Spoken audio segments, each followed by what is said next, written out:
Good morning, good morning, good morning. Testing, testing, 1, 2, 3. Let me know that you can hear me. Good morning, besties. Shout out to you if you're here, if you're on the replay. Either way, it's all good in the hood. Hit the like button for me. Subscribe if you are new. Shout out to all the new subscribers. I'm out of breath. I had to run downstairs and give me some coffee chai. First of all, I just need it. Second of all, it's a little chilly. So I said, let me get something to warm me up. Got my blanket, but I'm still in my gym clothes. So anyway, it's not like I got a sweatshirt on. Yesterday or day before, it was like 80 some degrees. Today, it feels like, I don't even know what it feels like, but it don't feel like it's going to be 80 damn degrees. It's going to rain, it looks like, or it sounds like.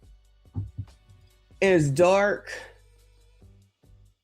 It's wet. Pause. I don't know. I just feel like I'm going to be in the house all day today, which is all good in the hood because I am tired. I was tired yesterday. I went back to the dentist. I think I told you that. They effed around in my mouth. You know, not as bad as the last time, but I'm like, I am going to bed. And I got into bed and was perusing. And then a lot of people were letting me know, first of all, Fatty, shout out to Fatty's show with Don Quisha, I think her name is. Whatever that lady's name is. And our girl Roses. I'm like, oh my God, smell the roses, boo. Why? Love you, but child, please.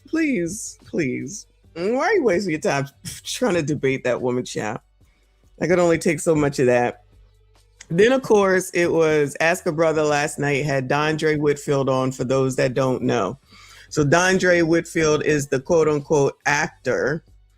I mean, he's an actor for sure, right? The actor that came through with the Funky Dineva answer to Black men are the cancer of the community.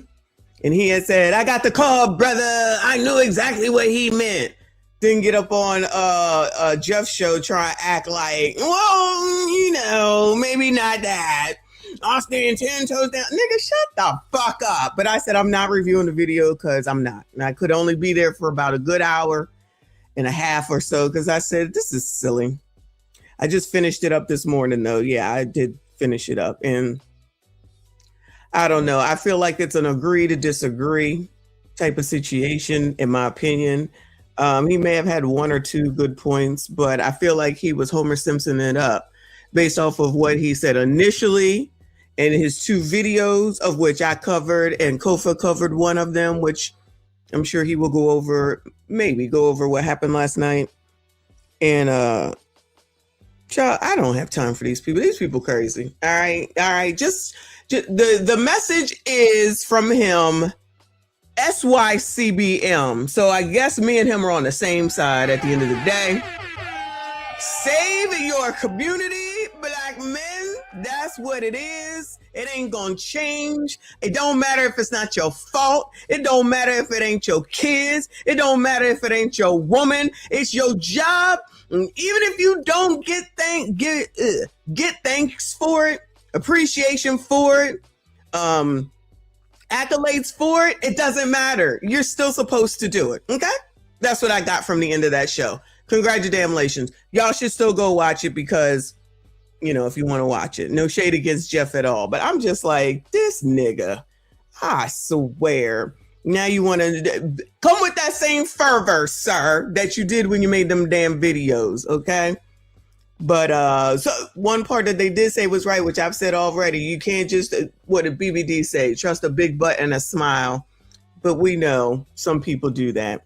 But bringing it into today, I have to talk about crime is down because, child, we already know that crime is down. We got to talk about crime is down, but then we got to talk about the wall.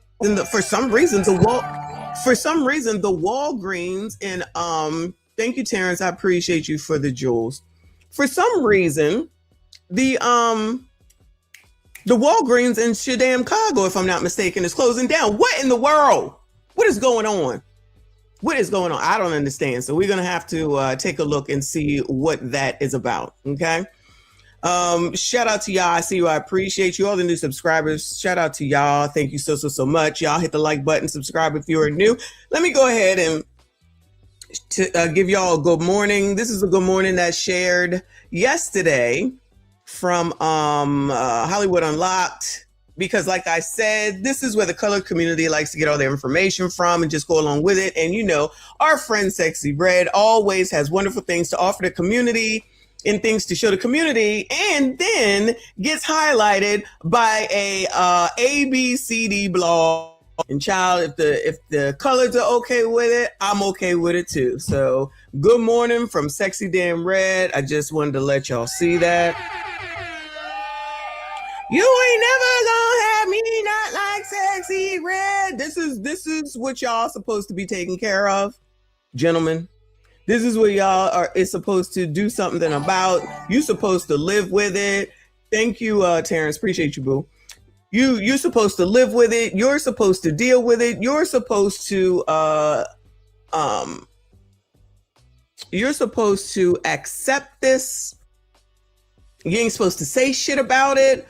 But as long as that ABCD can say anything about y'all supposed to shut the fuck up and take it. Okay? I'm just here to remind y'all what the rules are. Okay?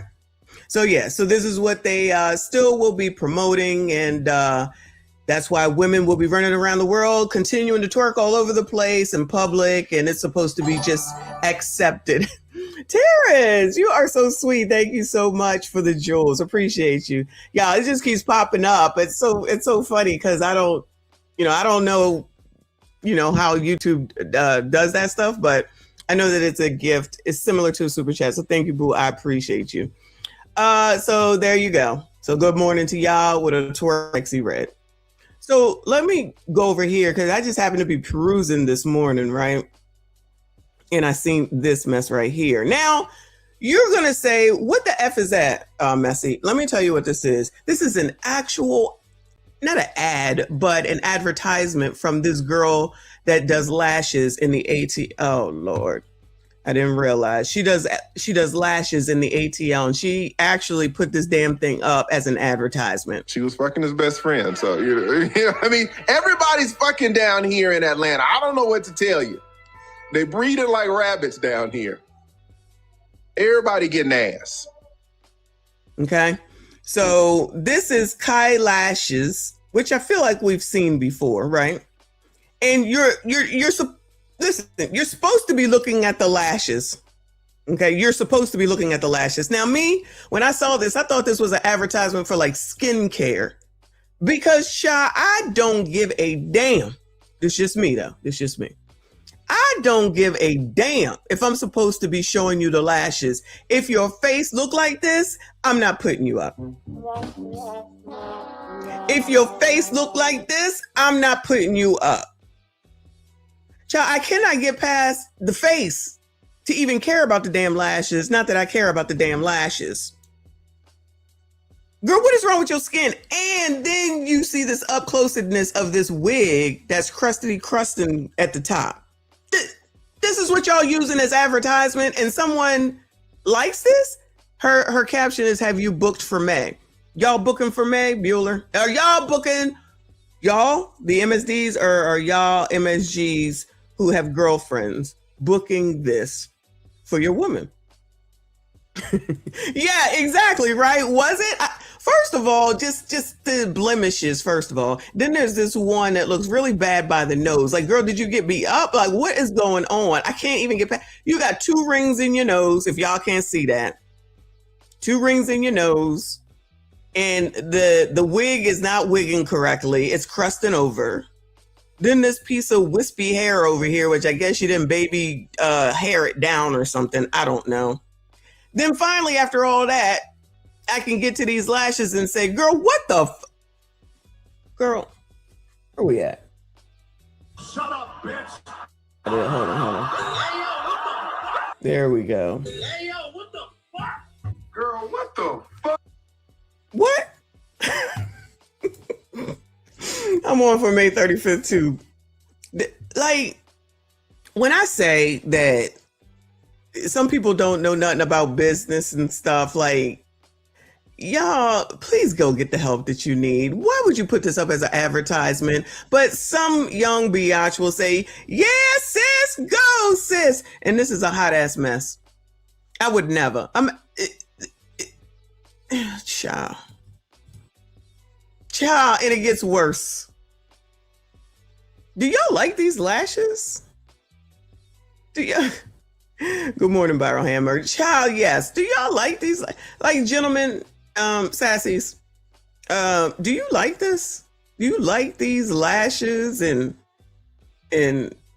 fur on the eyes or something? Child, what is going on? This is supposed to be for y'all. Y'all supposed to allegedly like this. Anybody interested? Oh, no. Oh, yo, first the fuck of all, okay? Why she do this close up? Because I can see the freaking lace even more. She don't care about her business. Whoops. Where am I at? She don't care about her business. She don't know nothing about business. Nothing. You can see all the bullshit from here. Then there's some extra gray hair in her hair or something like that. Crusty, dusty, rusty, musty. Sores on the face. The eyebrows ain't done. But you're supposed to ignore all that and just look at these furry ass eyelashes. Yeah, eyelashes. I got my eyelashes done once, y'all, for a wedding. And they were not this thick. And just from as little that I had on, it was heavy as hell. So I don't understand how these people, are they exercising their eyelids to carry all that? It's heavy. It's heavy. If my shit was heavy and it was very, very light, I can't imagine how much this weighs. They must got some strong eyes, something. I'm so confused. But y'all, sassies, just make sure that you go find this woman and marry her, because according to Dante, y'all are supposed to take care of the community, regardless of if you get accolades or not. It's your damn job. Shout out to y'all. This woman does not give a damn about her damn business, okay? And she don't have a clue. But what can you do? Everybody know everything. Moving on, child. Moving on. Let's go over to Twitter. Because if you did not see my post from yesterday, I had saw this on let me see if I can bring up my post from yesterday. Saw this on Instagram about Chris Brown selling out. Now, mind you, prior to me finding that, they were over there complaining about him because he's a colorist. They always want to complain about the fact that he is a colorist, and yet they still support him, right? I think this is still the same thing. So this is what I posted. I got this off of the blogs, and I think a lot of y'all missed the fact that this not only did he sell out. I said, congrats to Breezy taking dummism's money one simple biatch at a time. He raised the price. Capitalism that they complain about. Love 2026. Shout out to Usher and Chris Brown, about to make tons of money off of simple dummies. Okay. Thank you to my fave. He said, oh my God, that sugar needs a dermatologist. Can't tell him nothing. It's more important to spend the money on them lashes. Okay. It's more important to spend the money on them lashes. That if I go by what I've heard my oldest daughter say, because she gets this shit not as furry as that. And her shit is about $125. That one got to be close to $200. Okay. But that doesn't matter, y'all, because Chris Brown has changed his price from his meet and greet from $1,000 to $2,500, and he has sold out.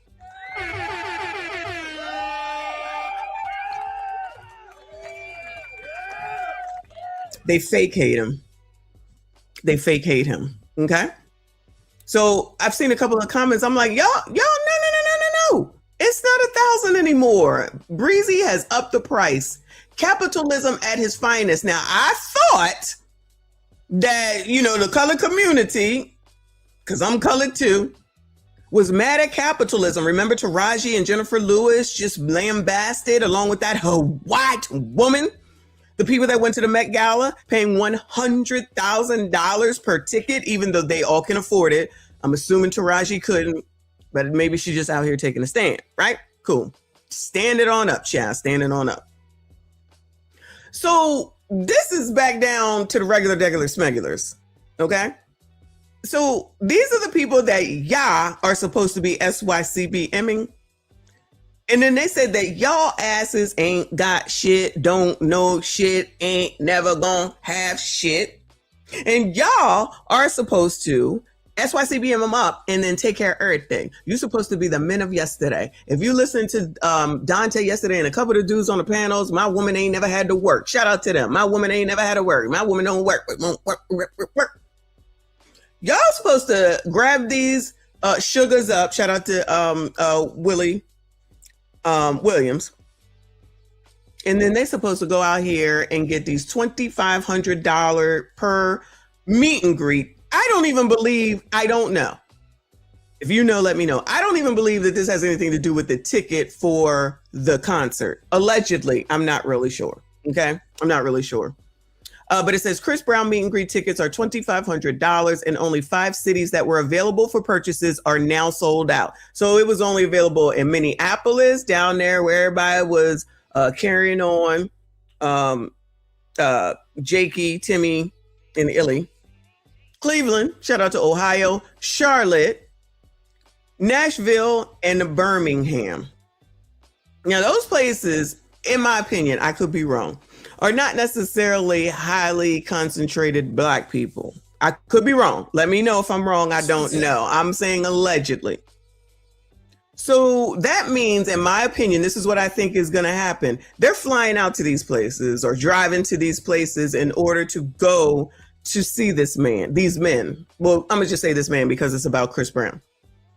So not only do you pay the $2,500, allegedly you then got to pay the ticket. Then allegedly you got to get your ass there. Then allegedly you got to probably get a hotel. I would assume it's probably a girls' trip. They all doing it together. You know what I'm saying? But this is crazy. He knew what he was doing. Shout out to Chris Brown, marketing genius, and his team. Marketing genius and his team. Is it mostly Black people in Charlotte? Because that's good to know. It's a good information to know. I feel like Charlotte is a good place for a lot of people on the East Coast to get to in North Carolina. And then he covered off on Cleveland to the left. Nashville is a little bit in the middle, right? Nashville, Tennessee, Birmingham, Alabama for the country places. There's no place on the West Coast, though. So I guess he said F the West Coast. Or maybe he's going to do something and go to the West Coast. I don't know, right? But if we open this up here and you take a look, Team Breezy Experience meet and greet, $2,500. $2,500. Okay. So good. That's what I'm saying. So people will come there from other places. So he didn't do Philly. Philly is not on the list. He didn't do Philly. Hella Ninja's there. He didn't do Baltimore. Hella Ninja's there. He didn't do Chicago. Hella Ninja's there. He knew what he was doing. And he know, regardless of what they say in them comments, they gonna sold out. They gonna come.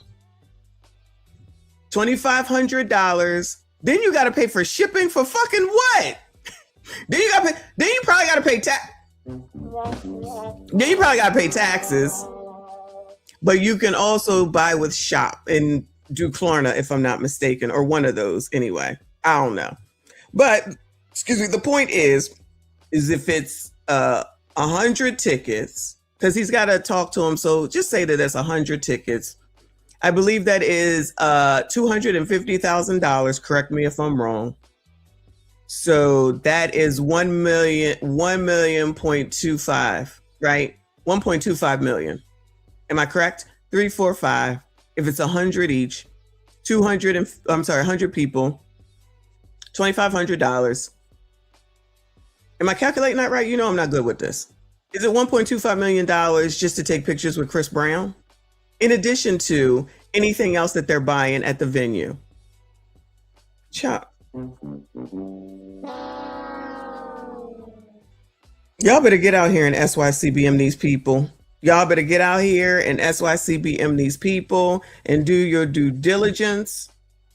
Like, basically kind of like what Dondre is saying. Okay? Take care of the community one biatch at a time.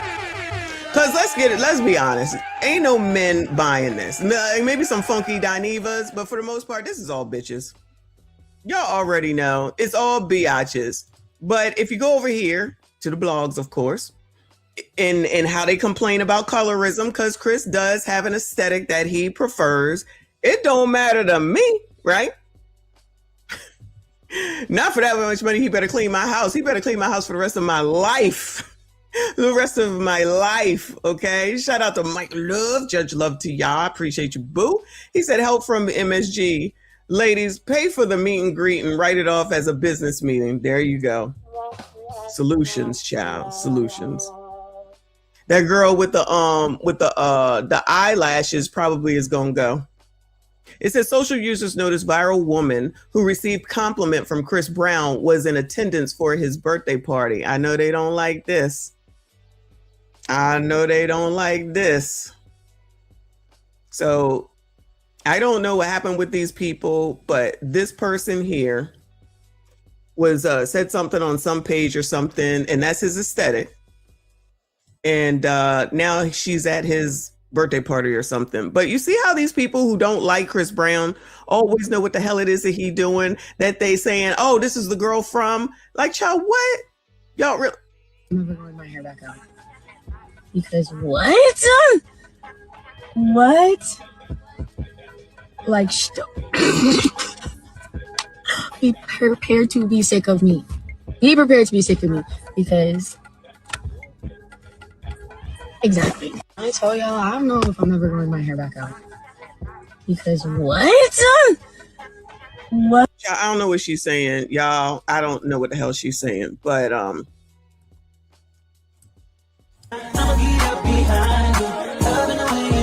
right, she's in here somewhere. Oh, she there playing basketball with him. And you see the girl behind, same complex. Like, they get so upset about this, and yet you're spending $2,500. The last time that Chris Brown had his concert, which I think was probably last year, is this dark-skinned girl that was walking in and said that they wouldn't let her into the place, and she said it's because of colorism. You've already spent the money. You've already spent the money. What are you doing? We're the same old shit. You're doing shit against your own interest. So you really just want to make noise because you don't care at the end of the day, because it's Chris Brown and you know you want to see him. You know you're going to pay whatever the prices are, which I just looked at the prices, okay? That's how I know it's not in Philly. And the prices on the floor are $1,700. And that's not even close to the stage. That's not even close to the stage. And even if you go up to the rafters, which is where I'll be, if I can't be on the floor, I want to be on the rafters right next to the stage.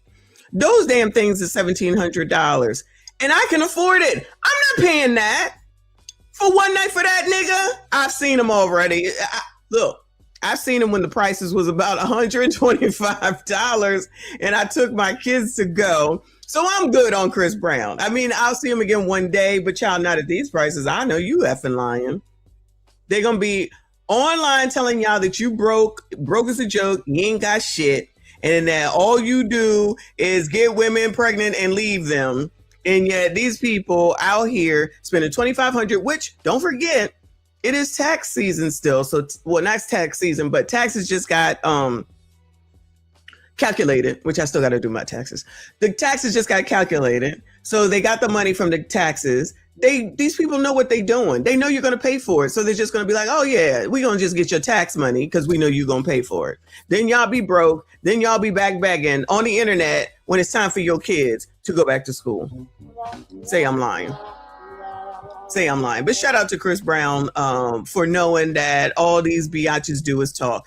And shout out to God of the Seas. Thank you so much for the cash app. He said for Michonne's meet and greet. Woo!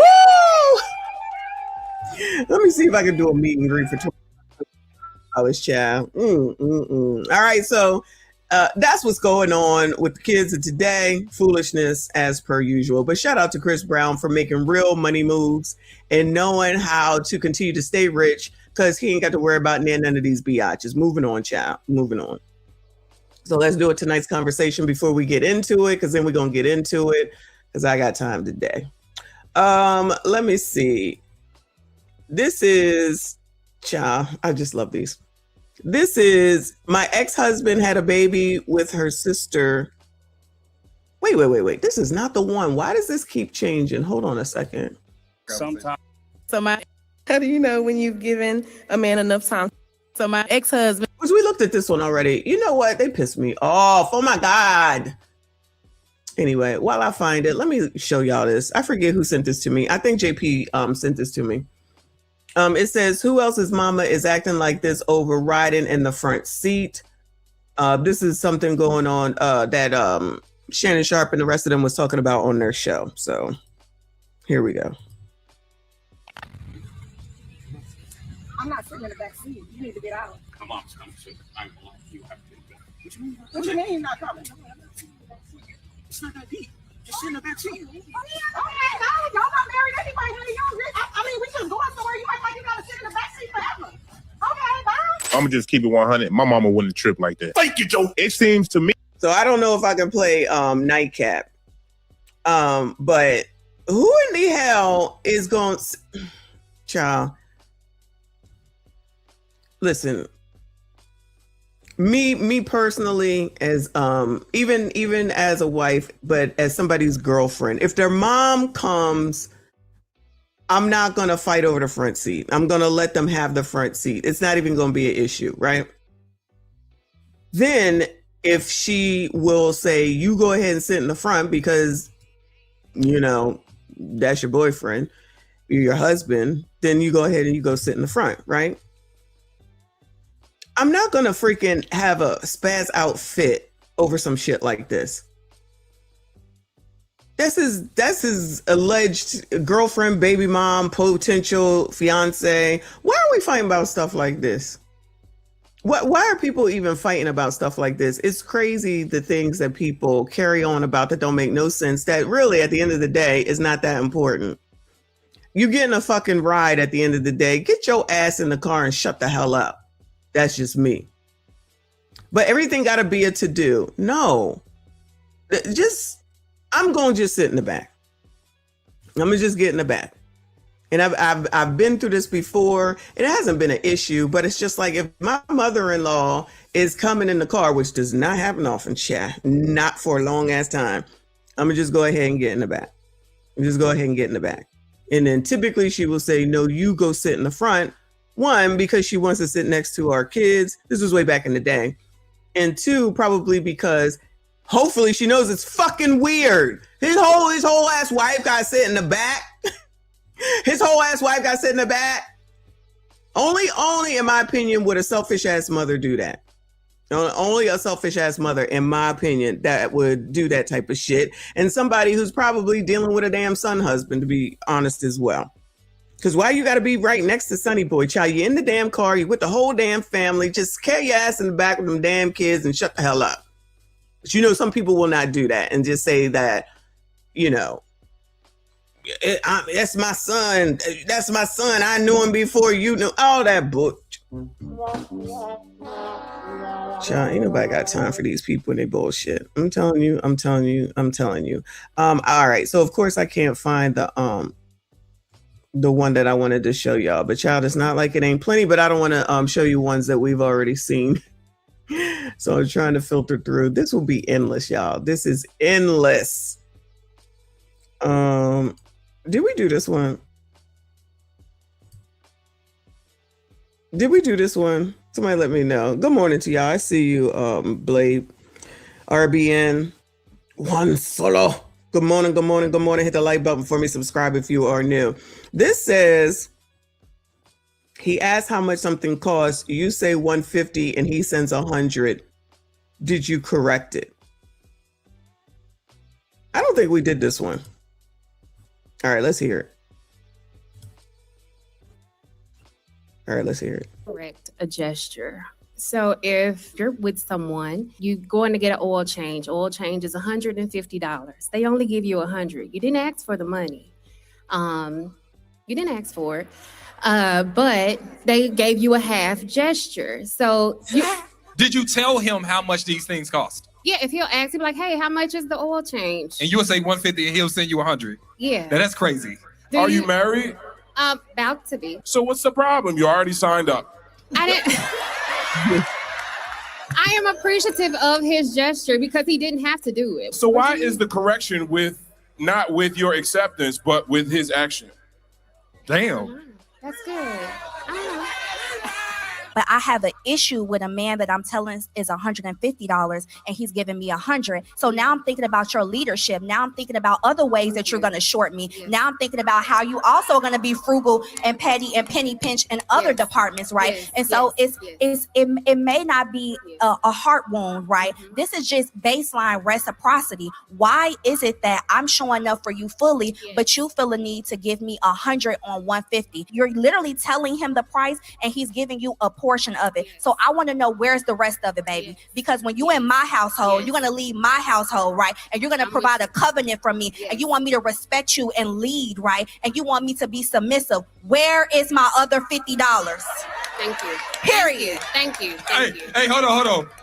For all the brothers, if you ain't gonna pay the whole thing, don't ask how much it costs.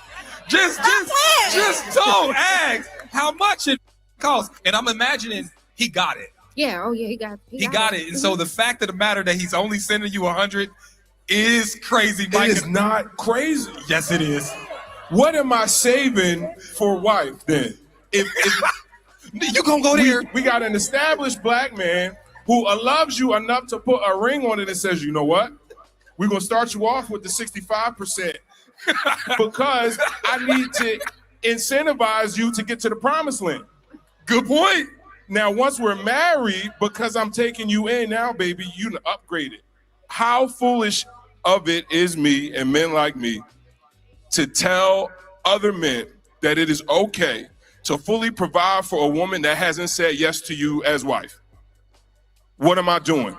I got daughters that need tuition. I got parents that need care. I got to save for my own health insurance mostly. So I, as a black man who knows how hard it is to make $1, advise any other man to pay 100% of anything for a woman. And guess what? She said yes anyway.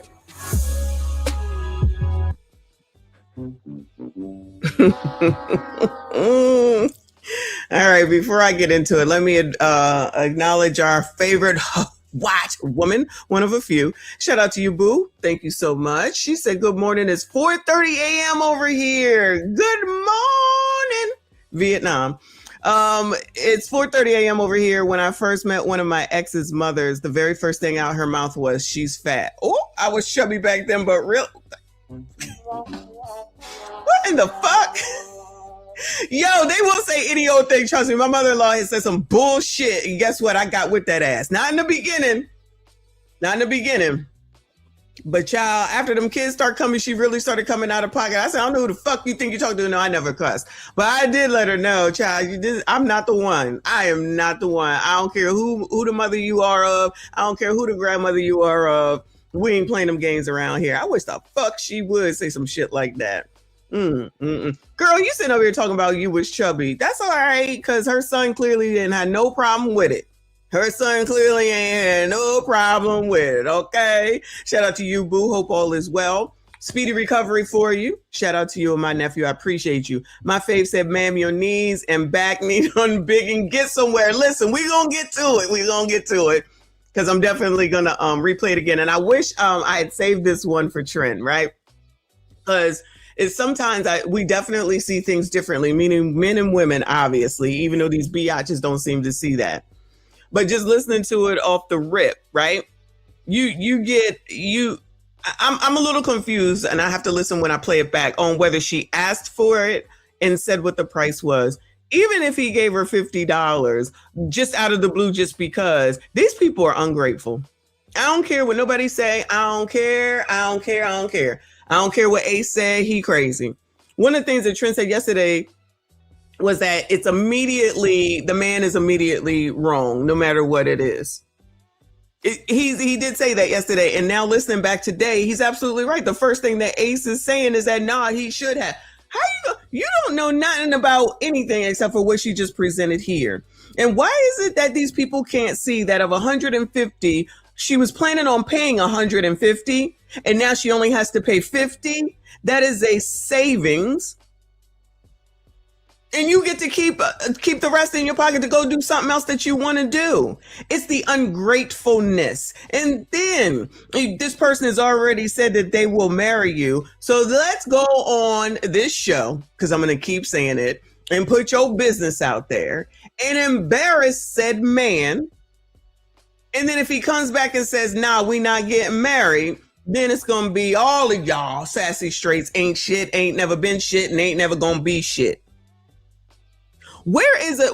I don't think they know the word grateful. I think they only know ungrateful, with which they don't know what it means, but that's what they exhibit enough of the damn time. I just don't understand what, because in one breath it will be, excuse me, because in one breath it will be, it's expensive and, you know, this is Donald Trump's America. Yeah, I had to throw that name out there before they do. And everything is high, and this is high, the eggs high, the milk is high, and everything is high. Yeah, you can afford Chris Brown tickets Chris Brown meet and greet tickets for $2,500, but somebody give you 100 on 150, and you still have a problem. If he didn't give you anything, it's a problem. He give you 150, it's a problem. Child, if he gave her, 100. If he gave her 150, I'm telling y'all, this type of person would still find a problem. I'm telling you. He ain't send it to me fast enough. I had to pay for it first. What about the tax? What about the tip, depending on what the hell is really going on? Am I lying? Remember when they used to do this thing with, when dudes was sending money for lunch? One person, they would be sending, all right, here's $30 for lunch, talking about $30 for lunch? $30 for, child, what? I can have lunch for a couple days on $30. What do we do? What are we talking about? How much are y'all eating? Oh, but if you look like the girl that Jay was talking about, maybe that's the reason why. Because, child, who would be taking advice from a woman who knows that she shouldn't have wore that thing to sit in those chairs looking like that? Child, she probably the equivalent of the girl that put that damn picture up with them damn lashes, looking a hot ass mess, looking like that face got some kind of HIV or AIDS or something. Allegedly. I'm just saying. Papa Naya, thank you, boo. He looking to see if she's smart enough to find a coupon and keep it moving. Big back dummy. Child, I'm gonna have a coupon. I'm always gonna have a coupon. Let me tell y'all. Shout out to Valvoline. But next time that I get an oil change, since I went and got the car fixed from when the truck hit me, I saw that if I go to dealership, it's actually cheaper than going to Valvoline. So next time I need an oil change, I'm gonna go to the dealership and then see what it's like. I believe they said it was $99 because over at Valvoline, it's like $120 some, and I got to have a coupon for that. That's crazy. But I don't want to get out the car either. So I like that aspect of it. But anyway, excuse me, I'll digress. Let me go ahead and replay this and we'll talk through it. Should you correct a gesture? Should you correct? That's the first problem right there. Who do you think you are? Should you correct a gesture? Child, y'all ain't even correcting y'all's kids, but you want to correct a whole ass man. Listen to the word, y'all. Correct. Should I correct a gesture? This is from her soon-to-be significant other. How the hell well you think this marriage is going to be when she already talking about she going to correct a gesture that came out of nowhere? Not a gesture, a gesture. My bad. Sure. So if you're with someone, you're going to get an oil change. Oil change is $150. They only give you $100. You didn't ask for the money. They only give you $100. Not only do they only give you $100, you didn't even ask for the damn money. So another main reason, it's usually money, right? When people get divorced and relationships break up is because of communication. One of the main reasons that people can't stay together is because of communication. So what she is expecting is for this man to read her mind. I can read your mind, babe. I know what you thinking, and it's all right. No, that's a song. It's not real. These biatches expect y'all to read their minds. That's crazy talk. And that's where you get all F the F up, because there's no such thing. Say what the fuck you want. If the answer is no, then the answer is no. But you know these people don't want to hear that. You know these people ain't trying to hear that. You didn't ask for it, but they gave you a half gesture. So they gave you a half gesture. They gave you a half gesture. Child, what the fuck is a half gesture? Because technically, half of 150 is 75. He gave you 100. Is it just me? Listen, 75 is half of 150. He gave you 100, so he gave you more than a half gesture. This ungratefulness and unappreciativeness and entitlement is the reason why y'all have these issues over and over and over again. Now, I don't know if y'all hearing what I'm hearing. This is what I'm hearing. This is what I'm hearing. It sounds like nothing will ever be enough for this woman. And looking at her midsection, she probably need to calm the fuck down. Allegedly. Okay.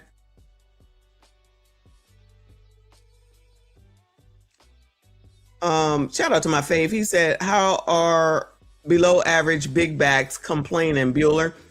Because somebody is going to do it. That's why, like Master of My Destiny, he's gonna do it. She said she didn't ask. So I don't understand. What are we talking about? So if somebody asks you the amount and they tell you, then you're required to give the whole thing. That's how that works, Bueller? Is that how that works? I'm thinking if he did ask, of which I don't think that was said, that doesn't mean that he's required to give anything. He's not required to do anything. So what if it's more than what he has? So he should go into debt or put himself in harm's way over some shit that she was already planning to pay for a car that she probably already had. This is the person that keeps y'all dealing with heifers like this. This is the exact person. So when y'all try to act like I tell y'all, these people always have somebody that's going to be there. Y'all be acting like it's not true. I told y'all, I be on cruises. I see people who look like this and will wear a string fucking bikini, still got a man there. So it's always somebody. So if you're trying to fight this battle, you're going to lose. You're going to lose. You got one right here in the chat, which is fine. If that's what you're going to do, then that's what you're going to do. Don't matter to me. But I see in here ungratefulness. It's ungratefulness. And the expectation is ridiculous. Because these are the same people that are saying that the economy is too bad, it's too much money, and everything's expensive, but then they expect 1,000% from someone else. And child, the whole world is crazy, of course, and we living in the Truman Show. But people who have this expectation in Trump's economy, okay, that you should figure out a way to make it, but I don't have to, and then you should take care of me, is crazy talk. But y'all got this. And don't forget SYCBM. That's basically what Dondre was saying yesterday. Thank you, Blade. He said, hearing broke B syndrome. Always. But these also are the most educated, got more money than y'all, as they say, and give y'all the money and give y'all this and give y'all that. But then in 2 seconds later, it's always, why didn't you and why come and it ain't right? And you broke. That's what's next. You broke. You cheap. You broke. You cheap. Okay, there you go. I told y'all. See, this is always gonna be somebody. Let me get this photo. It's always gonna be somebody. But for for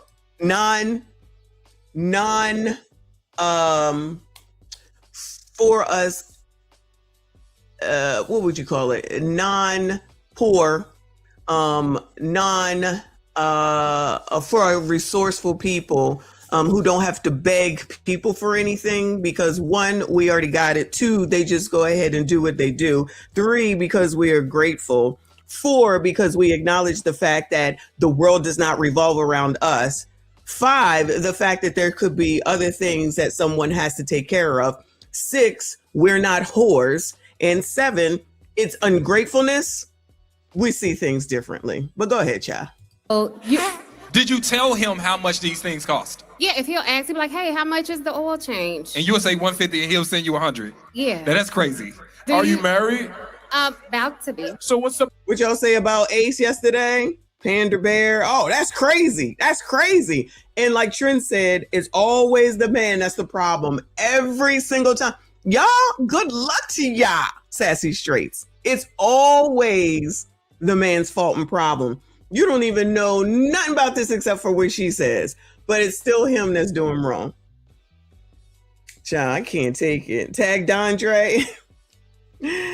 I'm surprised that nigga came yesterday, but you know, whatever. He tried to backtrack a little bit. I don't know if you gonna cover that from yesterday. I will not. I just talked to it earlier in the show, but I'm not. I don't have time. I'm over it. I'm honestly over it, child. If these bitches want to listen to the ABCDs, listen to them, child. I ain't got time. I don't like low testosterone men, and I don't like people that think that the world revolves around them. This is why I don't have these people around. These will be the same people that'll be in the Castro, Pastros, and Mastros, and when the bill comes, they all stabbing each other up. If y'all remember that story, because they don't want to pay for the fucking bill and then don't want to leave a tip. But everybody got all this money trying to front like they got everything. You in a finer restaurant and can't even pay the damn bill. Child, please. Thank you, Mike Love. He said, and they wonder why they call you a biatch. Tupac, paying more than half is a great gesture. Now only a $50 oil change. Yeah, well, there's no such thing as grateful. I don't think that's in the vocabulary. Thankfulness, gratefulness, appreciativeness. Nope, those things are not in the category. It's you all need to do everything in the world until you die, and then you get your accolades when at the funeral, hopefully.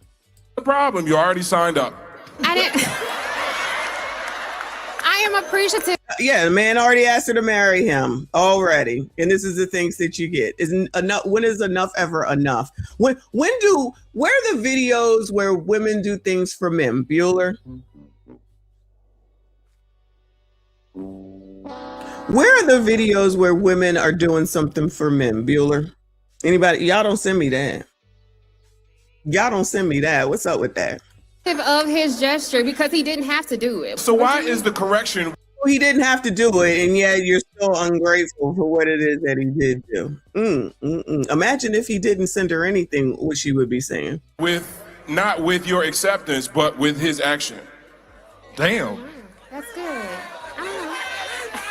But I have an issue with a man that I'm telling is $150 and he's giving me $100. So she got an issue. A non-married woman got an issue. All right, yeah. Now I'm thinking about your leadership. Now I'm thinking about other ways that you're going to short me.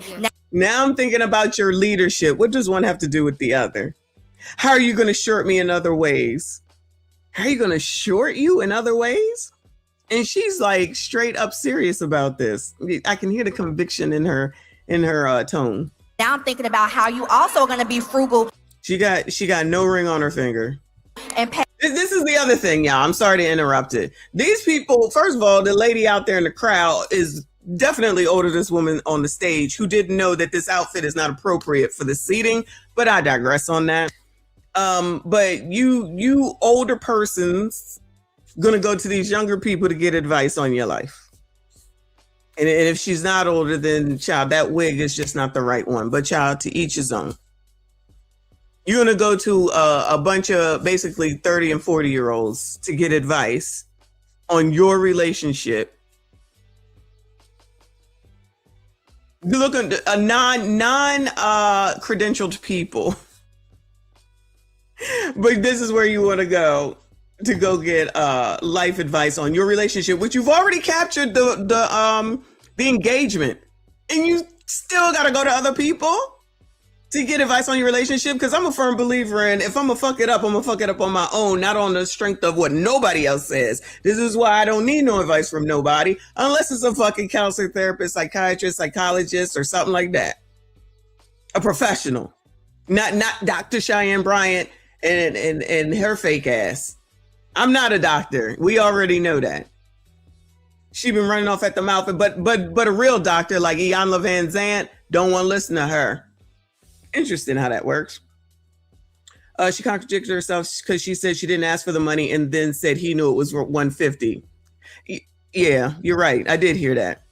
But if they say it, then it's true, no matter what. And like Trent said yesterday, it's always the man that's always demonized, no matter what. And he's always wrong, no matter what. And they don't even know his side of the damn story. And they just assumed, of which I wasn't hearing that before, but he's absolutely right. They just assumed.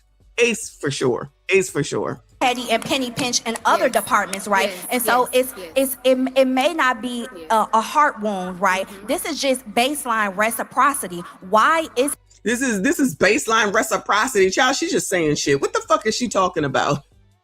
This is so where's the reciprocity?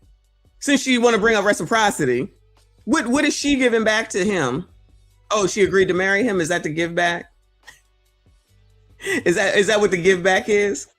Child, she just saying, these people just be saying shit. I'm telling you, they don't know what words mean. The reciprocity. But not asking her what the fuck she giving back. What is that? What is Annie giving back? Because child, that wig looked like Annie from Annie, if you know Annie.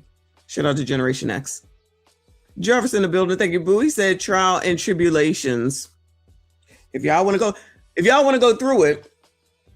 But Dondre said y'all supposed to deal with this and take care of it because they need your guidance. Y'all really need to go ahead and take what Dondre said and their guidance. For the umpteenth time, the shit is real. I've been to the show. Y'all can try to act like it's not real. It's made up. It's absolutely real. We all get the paper and the pen to write down the question. He looks through them. He passes them out in order. He calls your number. You go up there and you ask your question. The only people that don't know the questions in advance are the panelists. Ace knows the questions. The panelists don't know the questions. Y'all cannot not believe it all you want to. I don't know how many times I got to say this to 55 million one people. They're saying these things. You can even tell by enough of these heifers, by the way that they say this shit, that they're absolutely serious about this shit. The lady was just crying yesterday. And it's all freaking women in this shit. All freaking women. And all older women asking questions of people who could be their fucking kids. But you know, whatever. Guarding your wallet so you won't both be broke. Listen, how many times do we have to say that women will spend money? I'm a woman, I spend money. I'm not gonna lie. But you know, you already know I ain't been on a cruise since November. You know that's not normal, because sometimes we do have to cut back, okay? Because the economy is the economy, right?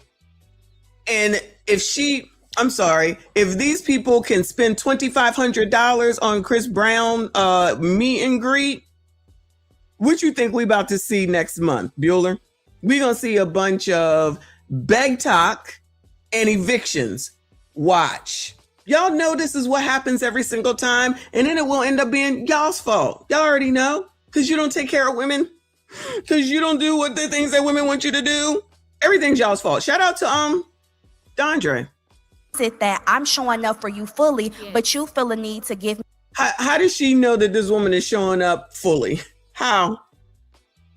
How does she know that this woman is showing up fully? Because she wanted $150 oil change? Me 100 on 150. You're literally telling him the price and he's giving you a portion of it. So I want to know, where's the rest of it, baby? Because when you in my... Listen to the woman in the background. Yes. Yeah.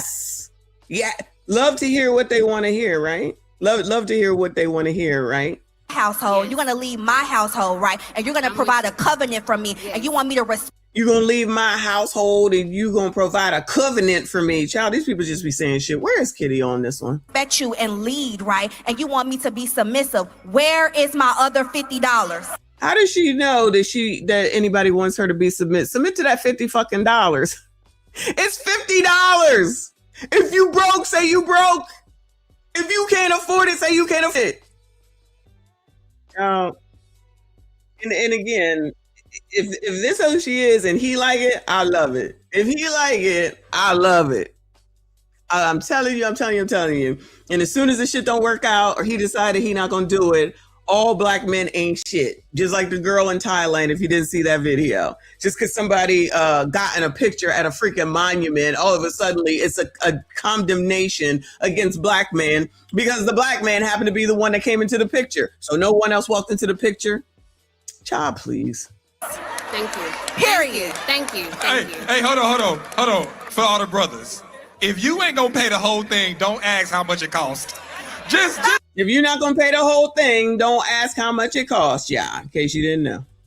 Just don't ask how much it costs. And I'm imagining he got it. Yeah, he got it. And so the fact that oh, well, he got it, y'all. He got it. There you go. Matter that he's only sending you 100 is crazy, Mike. It is not crazy. Yes, it is. What am I saving for wife then? If you gonna go there? We got an established black man who loves you enough to put a ring on it and says, you know what? Oh, from the people that say that these black men ain't marrying nobody but white women.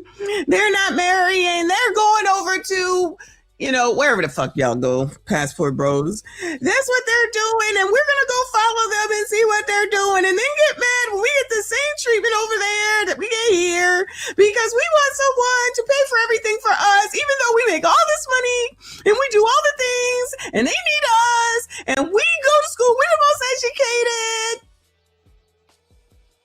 We make more money than you do. Child. We're going to start you off with the 65% because I need to incentivize you to get to the promised land.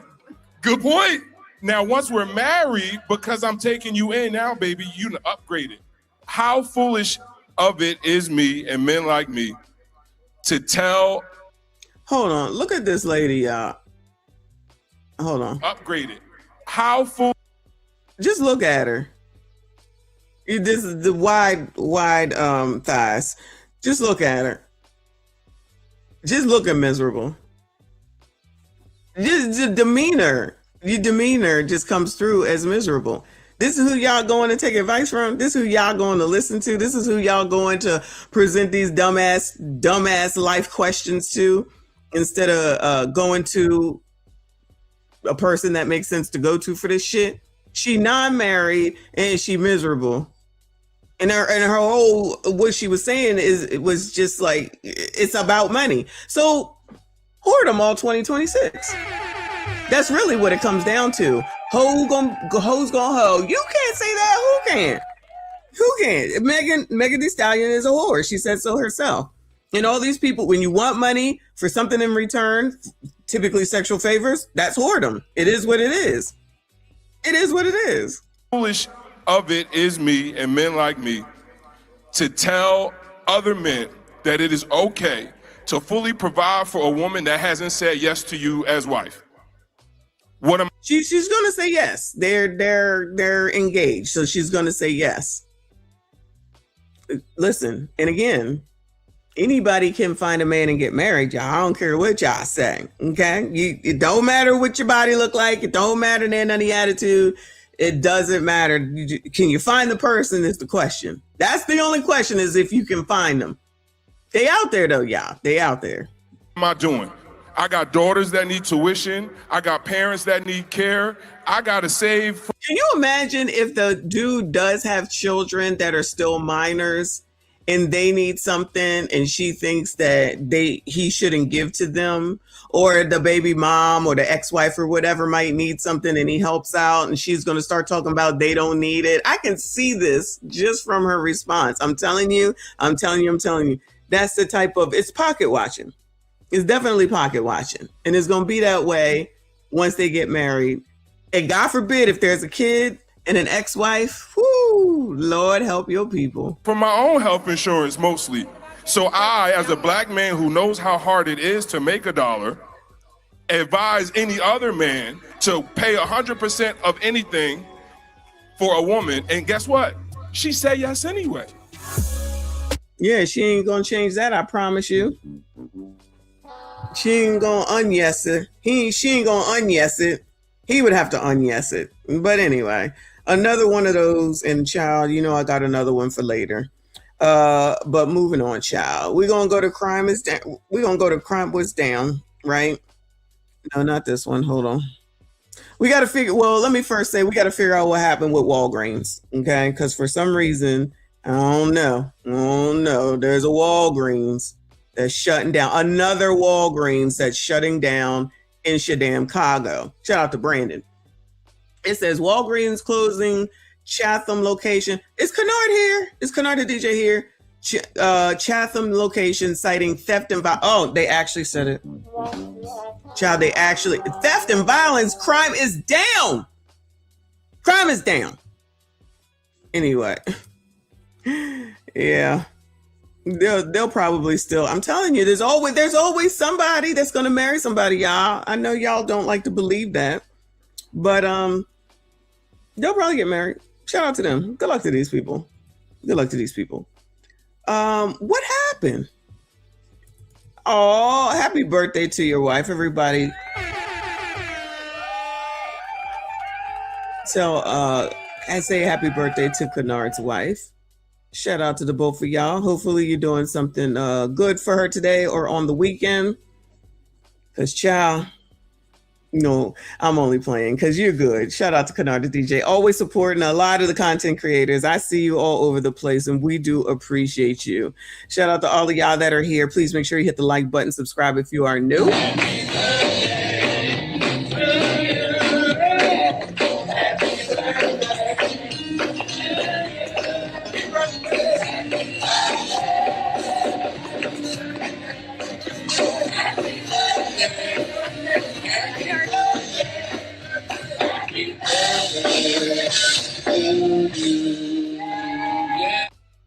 The announcement is prompting a major response from elected officials and the Southside community that will soon feel that impact. Lexi Suter has that story. This is a daily thing for him. This medication is a lifeline. For Denitra Gardner, weekly access to a Walgreens pharmacy is key for her husband's health. 29 years you've been connected to this medication, and then to have the rug pulled from under you. For Michelle Tompkins, seeing another Chicago Walgreens close means more drive time to pick up her son's meds. It makes it that much harder for me to get the appropriate insulin that my son needs and to make sure that he has vital access to those resources. These are just two stories of dozens that we heard on Monday morning after residents learned this Walgreens on Cottage Grove will close in exactly 1 month, leaving a void and feelings of abandonment for the Southside community. We're not here to beg Walgreens to stay. We're saying that their decision is the wrong decision. And in my opinion, it should be considered a first-degree corporate crime. Because the amount of people that will be hurt by this, the amount of elders that will not have access to health care is evil. In a statement to NBC5, Walgreens says it's legal.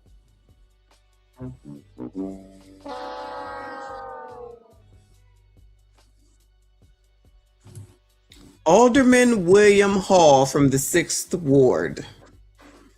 Good old Alderman William Hall from the 6th Ward. So these people don't be caring or thinking that maybe my problem are the local officials. Somehow, some way, at some point, this will be Donald Trump's fault. Now, why is it that a business can't make a business decision and now all of a sudden you think they're supposed to care? Now, I thought y'all was worried about capitalism. I thought y'all had issues with capitalism. Now, if you want something, should you not be nice to it, Bueller? If you want something to stay, similar to a relationship, shouldn't you be nice to it? I'm just thinking that that's probably the best way. But the alderman, instead, as usual, because this is like wash, rinse, repeat. We've seen this how many times, not only in Chicago, but a lot in Chicago. You familiar with this area, Kennard? That's what I was going to ask you. Chatham, I mean, because I see a lot of the colored community. So I'm going to go ahead and go out on a limb and say this is a colored community. And you see this sign here that Hall made up in order to get out here to make this big old press conference to sound stupid about some mess that he helped to create, as far as I'm concerned. He helped to create it. And then coming out here saying this dumb mess and these people just gonna go along with it. So just go along with it. It's Walgreens' fault because Walgreens should just stay here until someone is deceased. And then once that happens, they'll say, how could Walgreens let this happen? It's a no-win situation. It is a completely, as per usual, a no-win situation. And in my opinion, it should be considered a first-degree corporate crime. Because the amount of people that will be hurt by this, the amount of elders that will not have access to healthcare is evil. In a statement to NBC5, Walgreens says its lease is up, and this store has experienced significantly higher levels of theft and violence than other locations. The lease is up. So what y'all gonna do? You gonna give them the lease for free?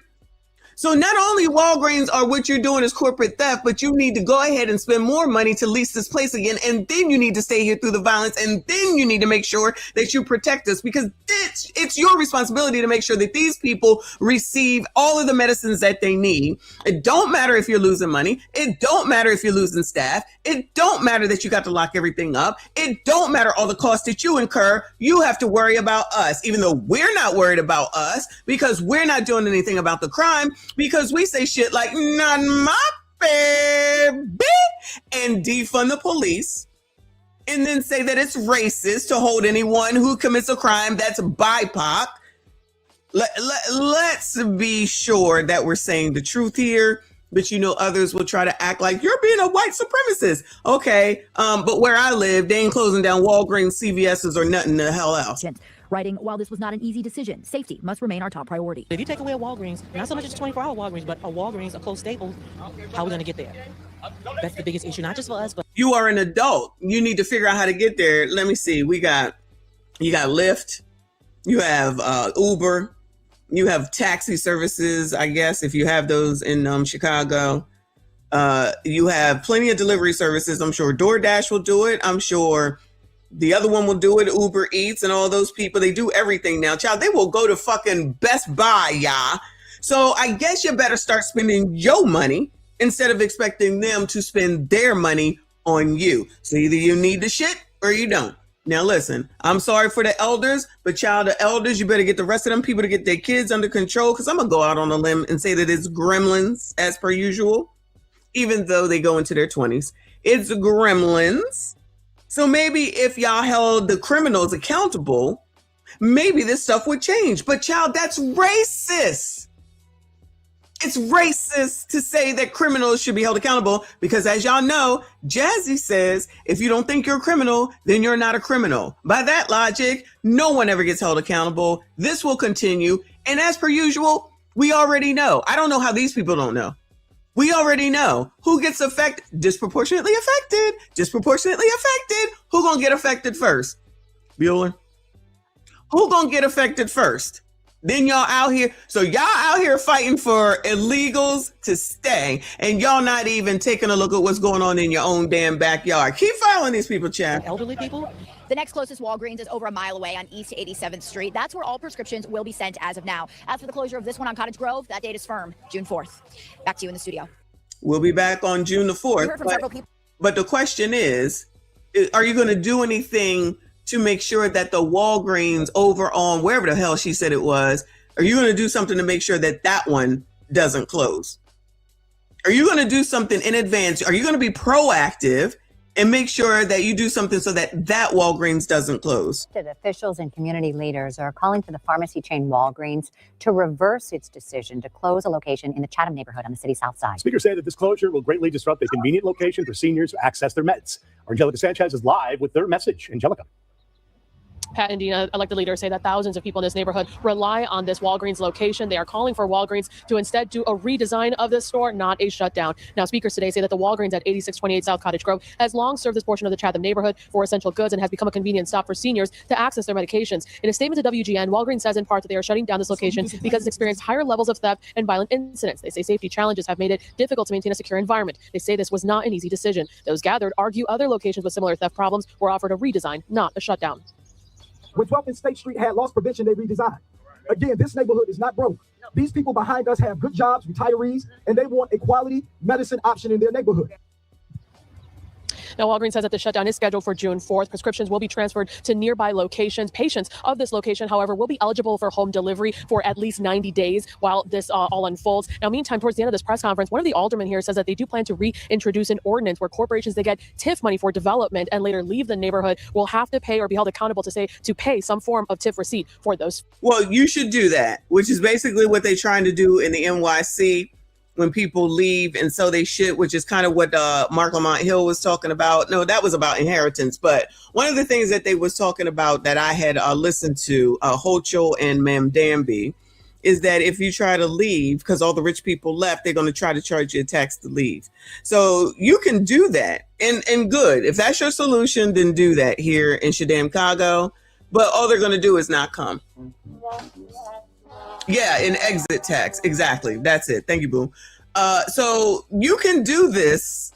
I'm telling you, listen, dumb people, dummism is rampant, okay? Dummy is going dumb. And if you think that you're smarter than the freaking corporations and what it is that their responsibilities are and what it is that they need to do, then your dummism is showing. Why would they go and sign up for that? That's why you have a problem with housing now, because you want to give everything to the tenants for the Section 8 program specifically, and you don't want to give anything to the landlords. Nothing changes with landlords. They just have to just abide by whatever your rules are. Then you got long ass lists for years. No one can ever get in. And then you're saying that you want to do this and do that to help the people so that they can stay longer for free when they're not paying rent, but you don't want to incentivize the landlords to stay in the business and give them anything. Something like, we'll give you money to improve. We will change the amounts that we'll reimburse, because there's a set amount. I've accepted Section 8 before. I've told y'all that. I wanted to charge this. They said the max is this because we got to pay their this, and this, and all that has to be accumulated together. So I brought down my rent that I knew that I could get from someone else just to get the Section 8. But it was about $200 less than what I wanted to charge. But I did it. And what do I get for the thanks? A home that was destroyed. And then I got to spend the money in order to repaint it, revamp it, and change appliances and all that type of stuff.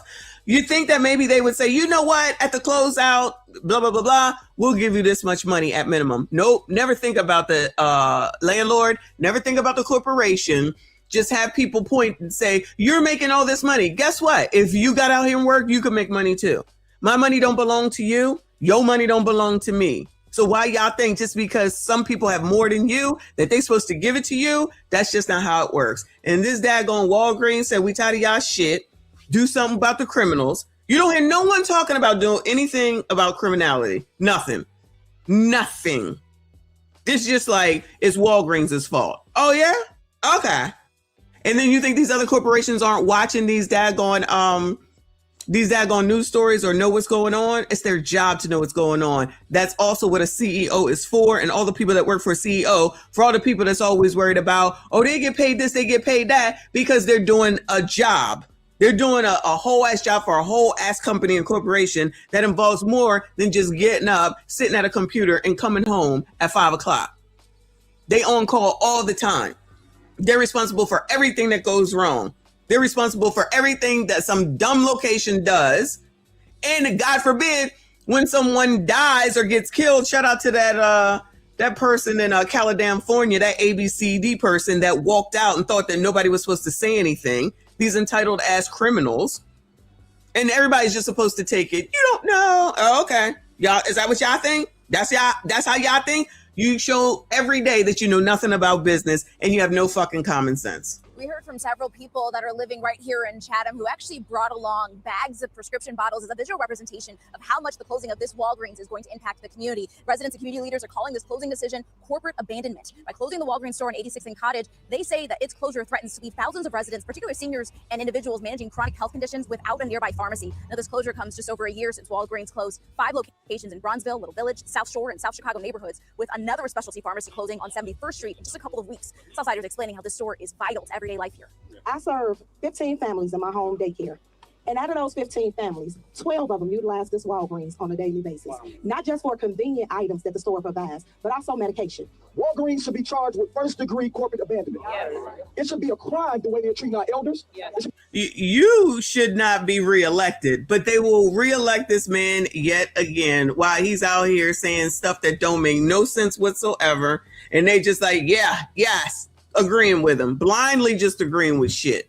Does anyone listen and pay attention and see what's going on? Be a crime the way they treat our families. A Walgreens spokesperson responding with a statement in part, quote, despite a range of efforts, including previous operating adjustments, these ongoing safety challenges made it increasingly difficult to maintain a secure environment for our team members and customers. Walgreens did say that the patients who get their prescriptions here will be eligible for free prescription delivery for 90 days. I do want to also add that there is, from this location, no Walgreens pharmacy within a mile.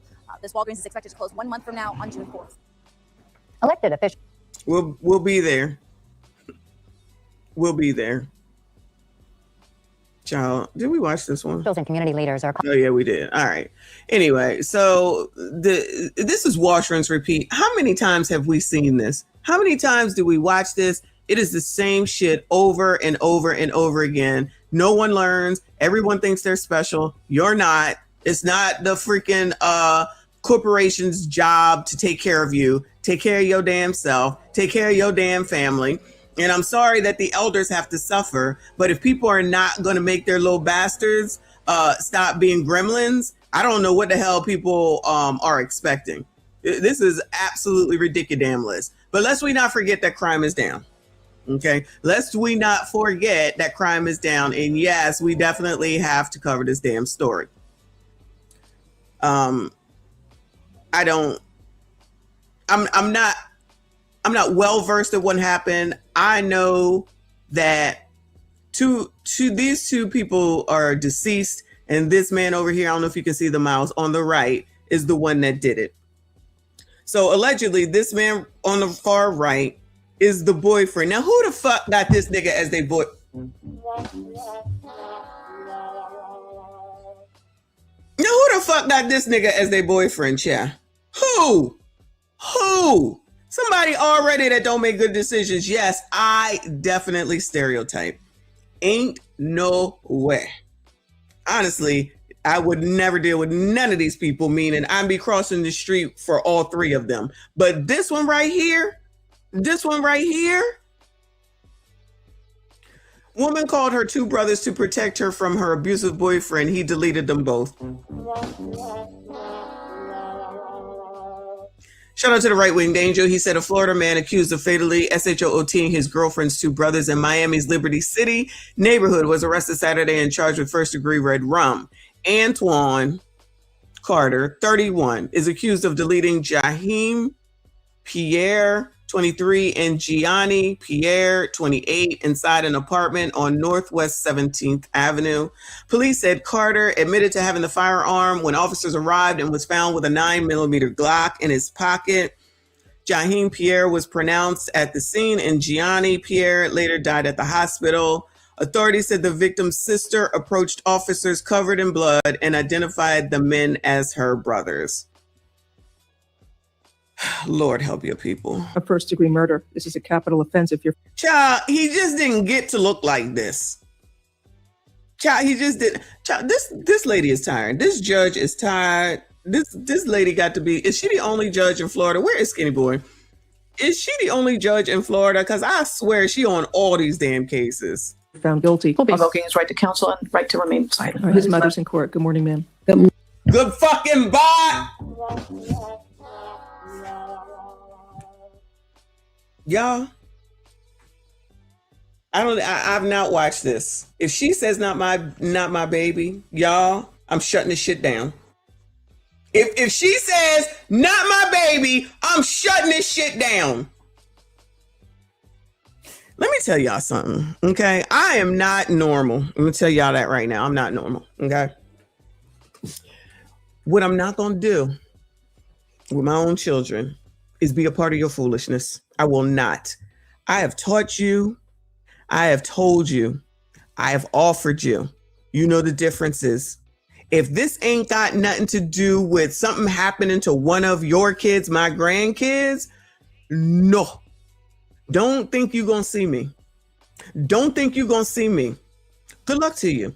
Because I'm not going to F up my life and my livelihood over your foolishness. I will not. I'm not coming down here. And again, I don't know what she about to say and say, not my bed with a nigga looking like that. Child, please. Yes, I stereotype. Fuck that. Kevin said he's the senior VP at Skinny Pop Inc. I was just getting ready to say he ain't no VP over at Bank of America. I'm gonna change the bank up for y'all. He ain't no VP over at Walgreens. He is not working in the head of Walgreens, y'all. Let's go ahead and use Walgreens, child. Ain't no place that nigga working that's gonna work for me. I'm gonna tell you that right the fuck now. To each his own. But for me, I can't know you. I need more people to start doing more stereotyping, okay? Because ain't no way. All I see is trouble. You know, I look at the hair.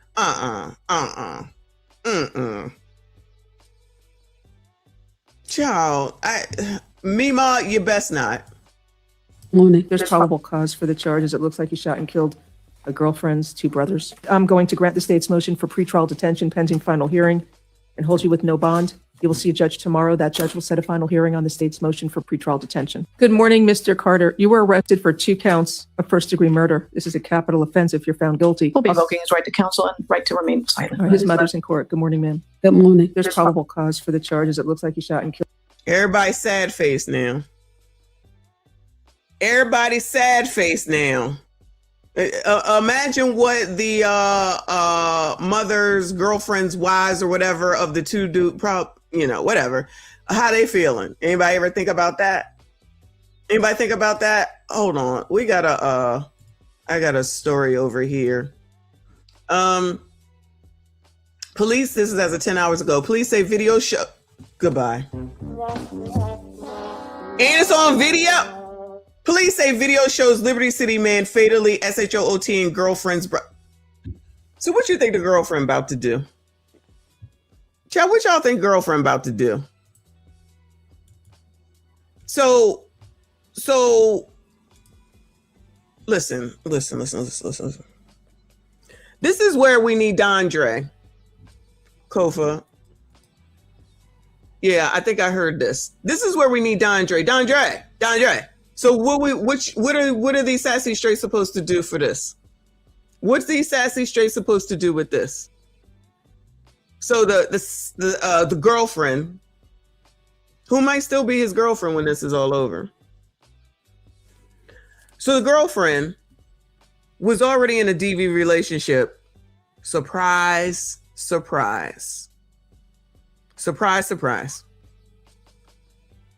If you want to make that decision that you're going to allow a nigga to knock you between the daggone washer and dryer, then good luck to you. Have at it. Congratulations. Okay?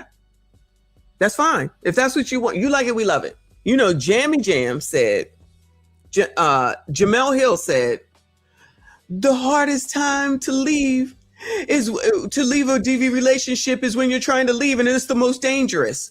Oh, yeah? How about you tell these people is the first time a nigga knock your head between the washer and the dryer, you leave. Y'all not doing that. Y'all not promoting that. Y'all would rather skip to the end and say, oh, poor thing, she's so dangerous. Child, how many times does a motherfucker need to hit you before you say, you know what? I don't like this. I want to know the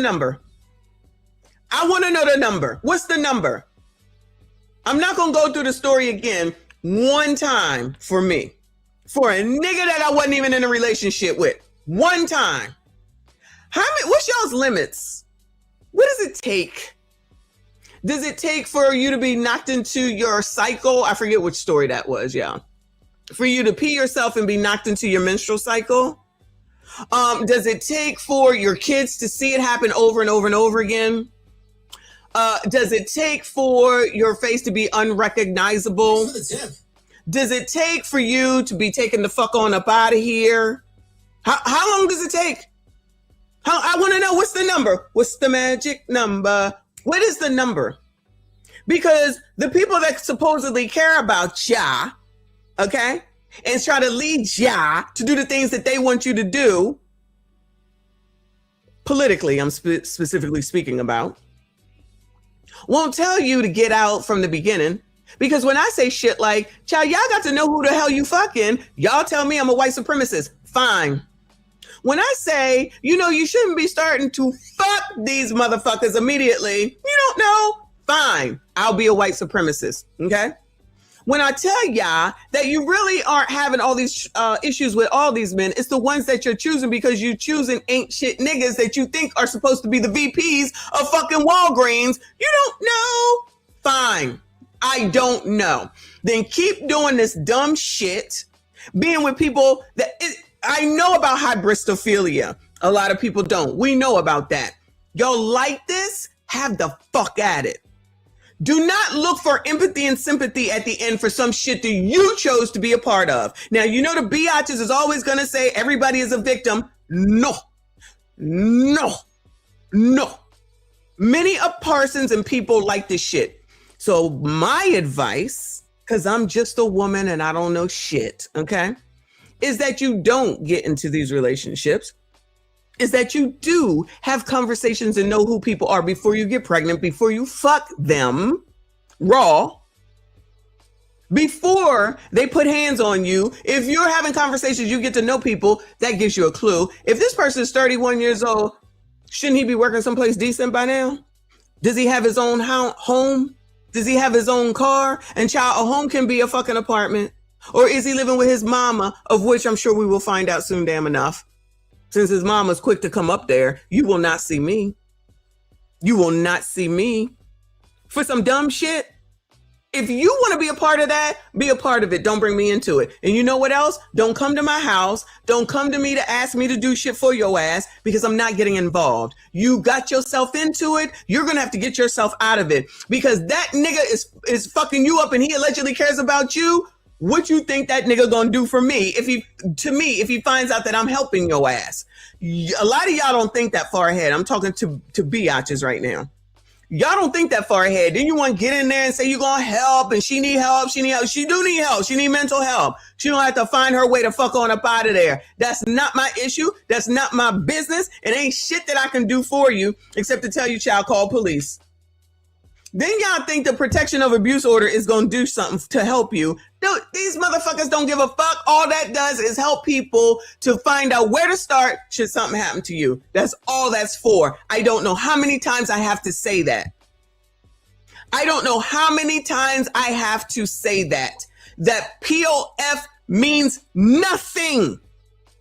It doesn't mean a thing except for this is who you need to look for is should something happen to me.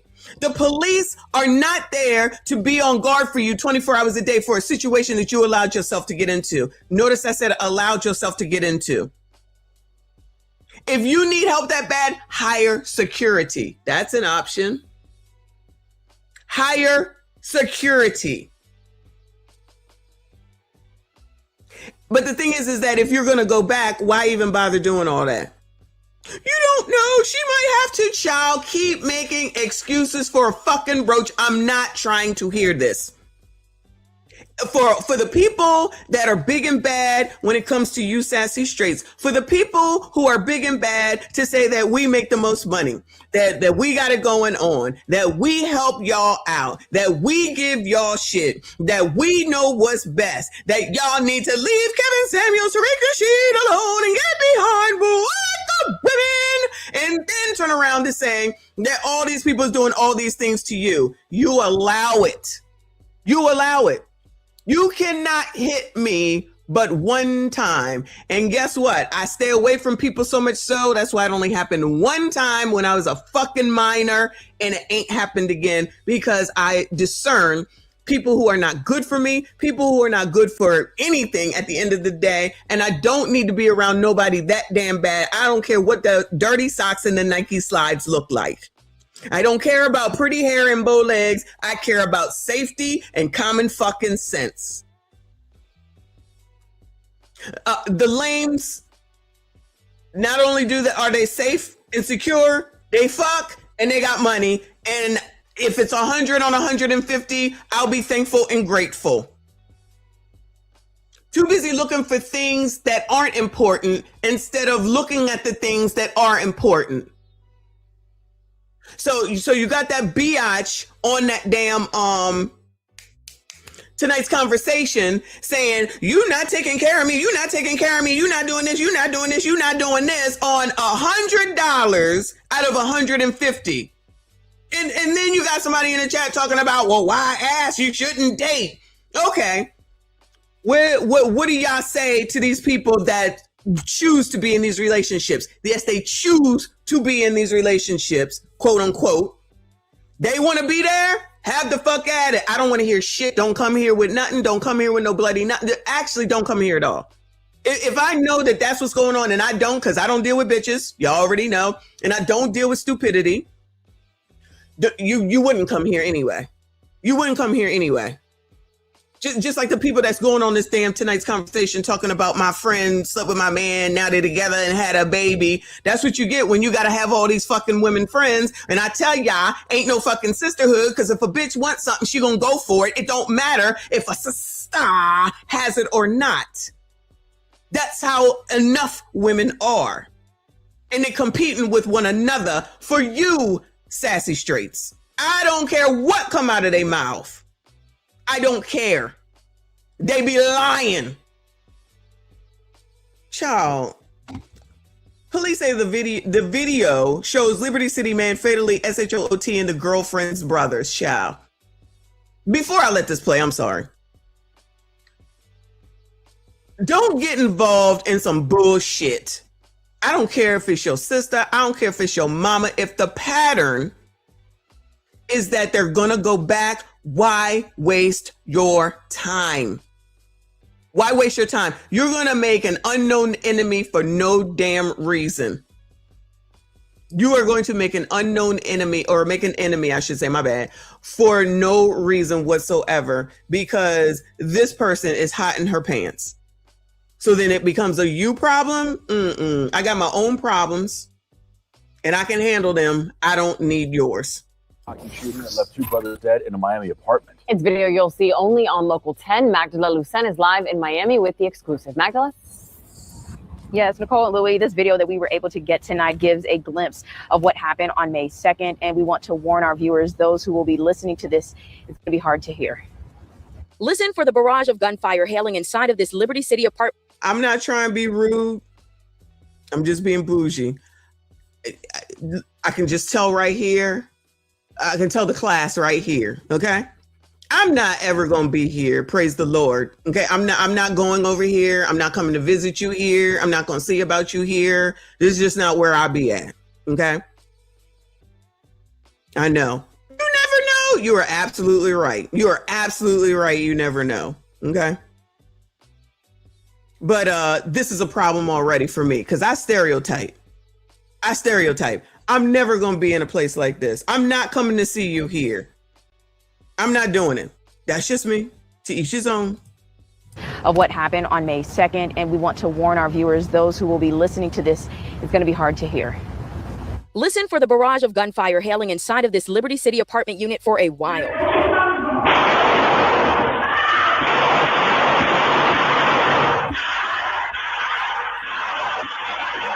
Then 40 seconds into the video, you hear someone screaming.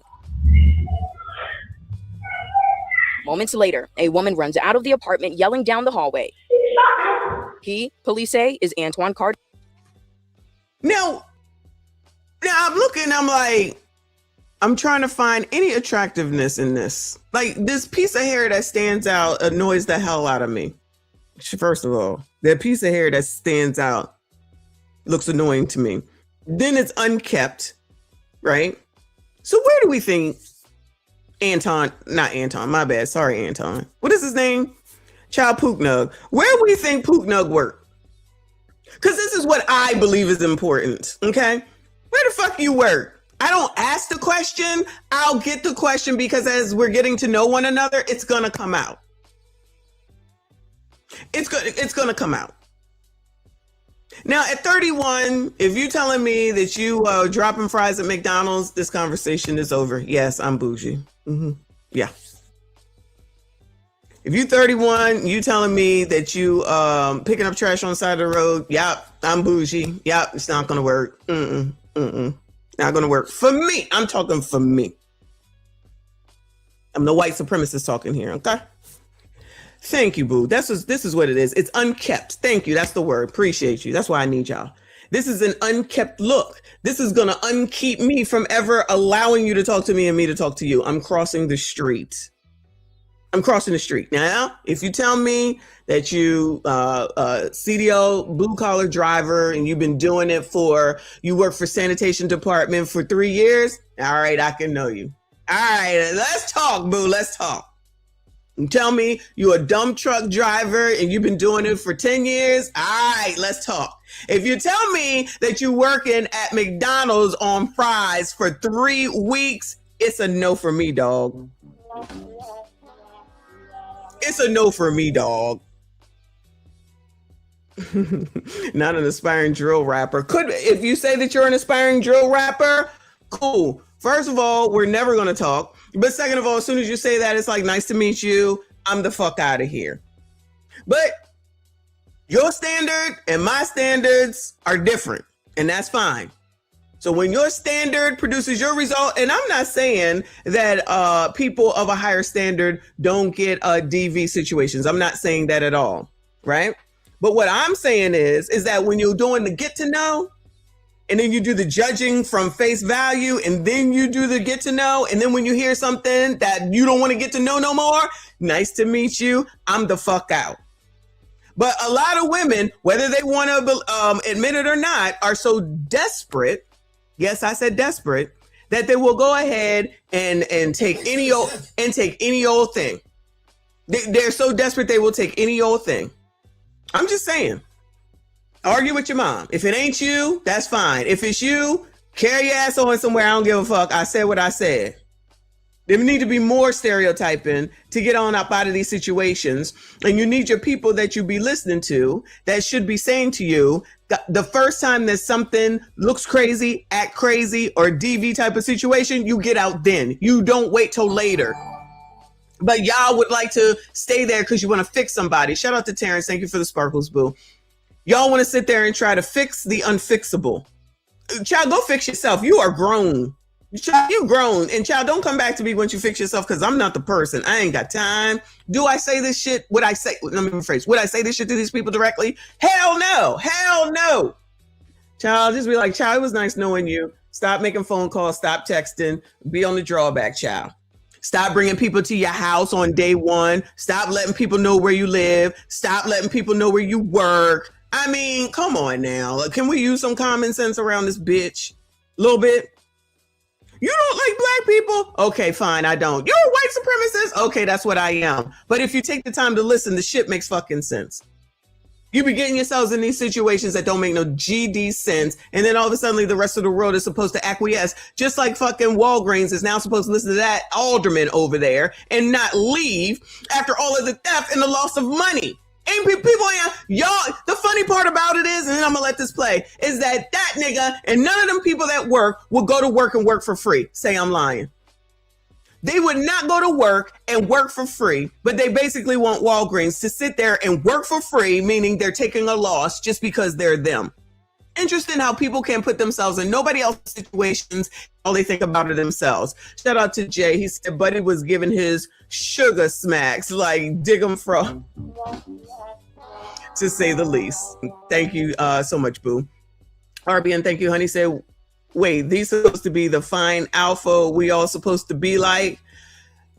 Child, you can be like him all you want to. Y'all can be like him all you want to, which I know you're just joking. I want to know what Dondre got to say about this, because y'all, sassy straights, are supposed to go. You're supposed to go, and you are supposed to now go find that woman and SYCBM her up and help with the daggone community. All right? That's y'all's job. As men, there's males and there's men, and men build, and males, I forget what he said males do, and y'all supposed to be men. This is what you're supposed to do, and you're not supposed to expect no accolades. You're not supposed to expect no appreciation. You're just supposed to do it.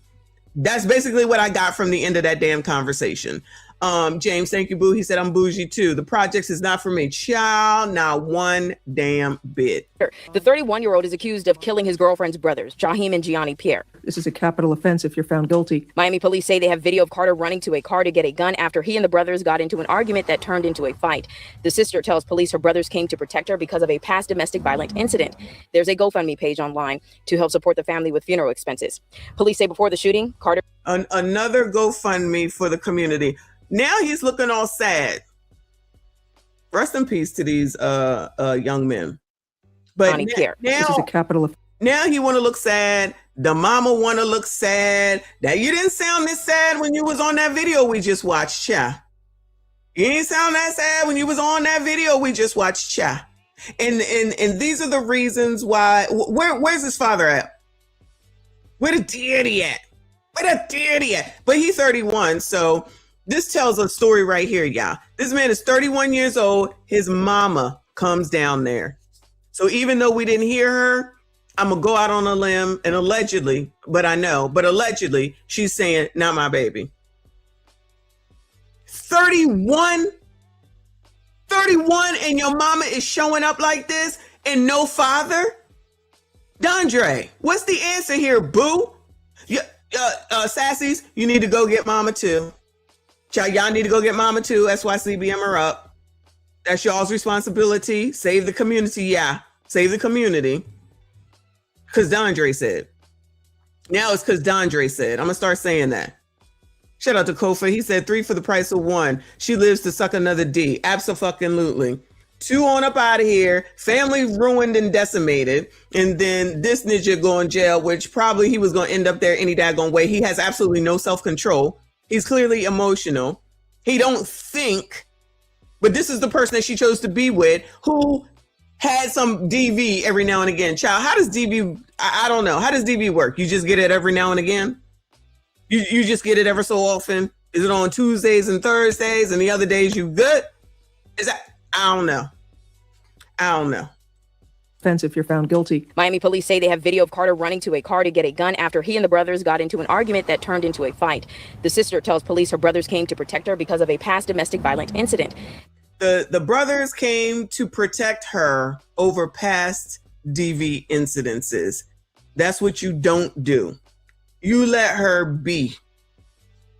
Dondre would probably say, you did the right thing. Who said, somebody said, y'all, when we was looking into something, that you're supposed to go, it was actually Dondre, I believe. Kofa, I think it was on your show.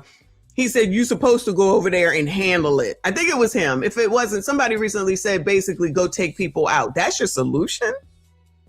That's your solution? So you telling people that they should go take people on up out of here. And y'all know that I don't believe in that whatsoever. Keep your hands to your damn self. This is the look that he's giving now is not what this probably wasn't the look when he was busting on up in that damn apartment. Crazy. South 343, thank you, hon. Good morning. Hope your day is going amazing today. It definitely is. It's getting off to a great start. It's not even 9 o'clock. Shout out to you. Shout out to all of y'all. Hit the like button for me. Subscribe if you are new. Miami police say they have video of Carter running to a car to get a gun after he and the brothers got into an argument that turned into a fight. The sister tells police her brothers came to protect her because of a past domestic violent incident. There's a GoFundMe page online to help support the family with funeral expenses. Police say before the shooting, Carter is seen in video pacing back and forth, banging on the locked door, yelling, "I bet one of you won't open up." The arrest report says the sister urged her brothers not to open the door, but Jaheim opened it. And so the sister got you all hemmed up into it and then says, don't open the door. And then they go and open the door to what? To prove, because that man said that I bet one of you won't open up. Y'all know I can't be around foolishness like this, y'all. Y'all got this. Kofa, confirm, yes, he was saying he would have deleted the boy that slammed the girl on the ground, so then he get to go to jail. So whoever would take out the boy would then go to jail. The boy would the hell be up out of here. And guess what happened on that one? For those that don't know, even though I know most of y'all know, his mama showed up. Did Dondre answer to that? Did anybody bring that up? I was bringing it up in the chat, but did Dondre acknowledge that the mama was saying, "Not my baby," and making up some bullshit ass lies, even though we could see what was going on right on the damn camera? I wonder what Dondre got to say about that. Or Funky Dineva. Even though fuck that Funky Dineva nigga, okay? I'm just saying. So the community would like to, the man, okay, Dondre, would like to perpetuate violence and then turn around and talk about the violence that's allegedly in the community. Make it make sense. Child, y'all keep listening to these motherfuckers. The arrest report says the sister urged her brothers not to open the door, but Jaheim opened it. And that's when Carter, police say, immediately started shooting. Gianni died first. Jaheim, who was injured, ran to take cover with his sister, but police say he collapsed on top of her. The report says after the shooting, Carter sat at the edge of the bed, told his girlfriend, quote, "You see what you made me do?" And she tells him, "I told you to leave." Then she runs out of.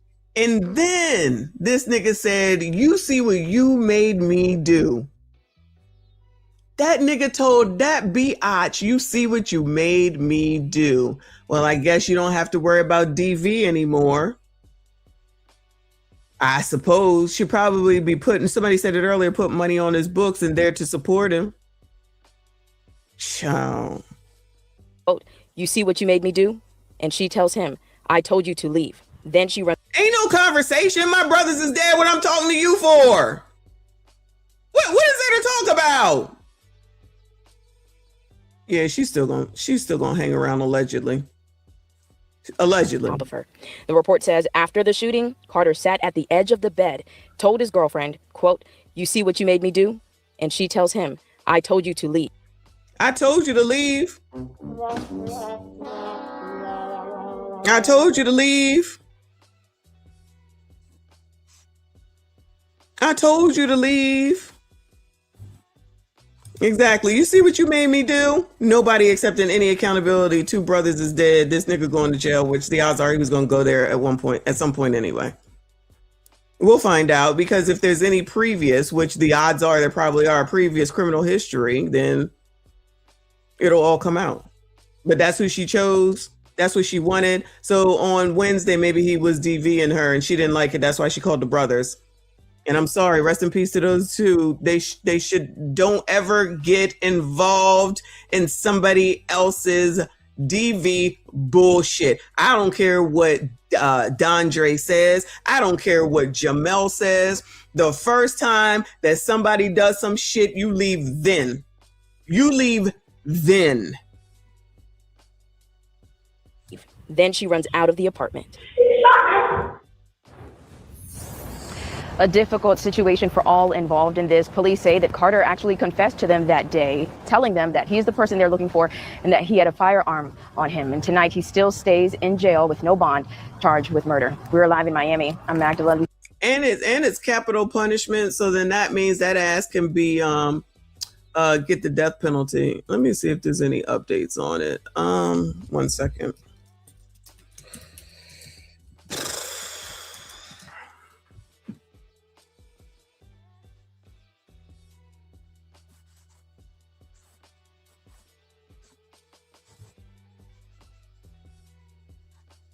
Thanks for the tip.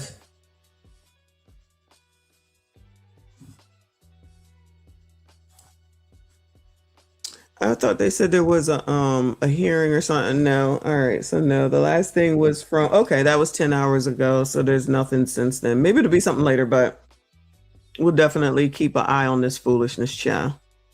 But shout out to this lady. Good work out of you, girl.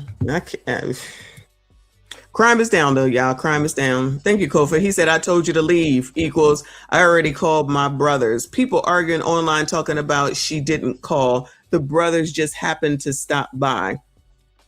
She definitely called. That I was a little fuzzy on that, but she definitely did call. And this is why I'm trying to get out here and say to people, do not get involved with DV stuff. I don't care what the relationship is. I don't care what the relationship is. Do not get involved, because if they treating the person that they allegedly love like this, what in the hell do y'all think that they're gonna do to you? That's just me. Anyway, moving on, child. Moving on. Let's go to Philly. Shout out to Philly. Community mourns father SHOT'd and deleted and demand change. Oh, not more change. Oh, anybody seen Black Lives Matter? Beautiful, Bueller. Anyone seen Black Lives Matter? Bueller? They around? They doing anything? National Urban League, NAACP, Rolly, the rest of them? Anybody? The leaders of the community? Anybody seen them? All right, just checking. Let me know if you've seen them. Held here earlier at Stenton and Mount Pleasant Avenues, just feet away from the bar where Kenneth Singleton was shot and killed. Now, let me go ahead and say, shout out to Philly, but I'm not hanging out at Uptown Cafe bar. I'm telling you right now, I don't even know where the fuck this is. I'm not going. That's just me. Now, call me bougie. I don't care. Call me what you want. White supremacist. You act white. Fine. I'm not going.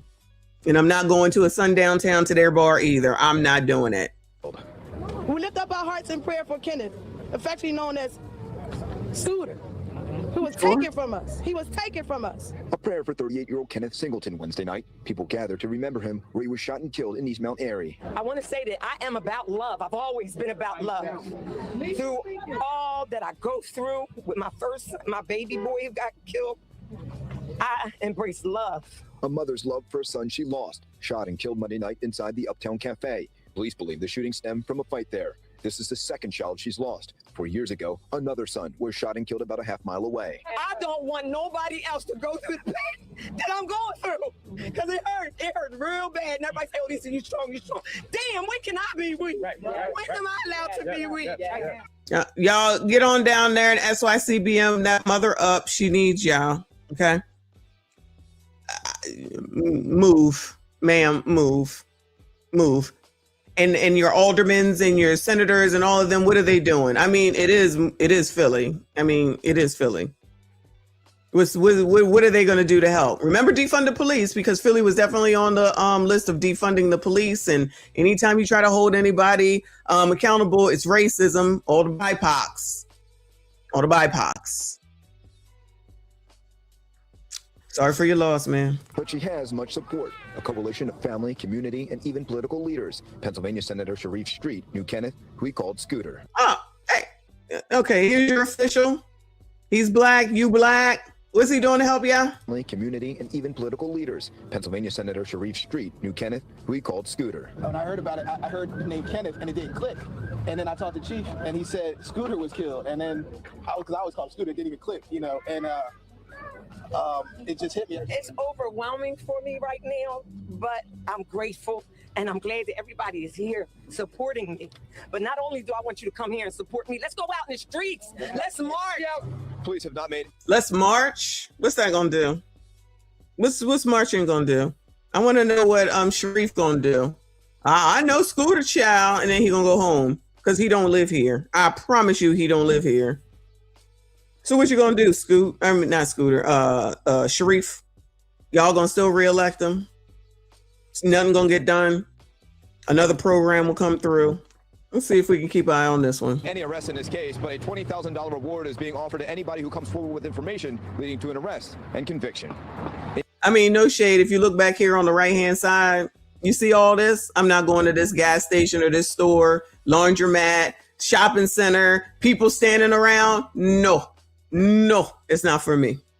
It's not for me. Yo, yeah, exactly. For what? For why? What is that gonna do? Nothing. You listen, it is 2026. What is marching going to do? Nothing. Get your gremlins together, raise your damn kids, create a real family, and stop letting your kids do whatever the hell they want to do. That's some shit that came from white people too. Yeah, let me go ahead and blame some white people stuff on some white people, okay? Shout out to the white people. Calm yourselves.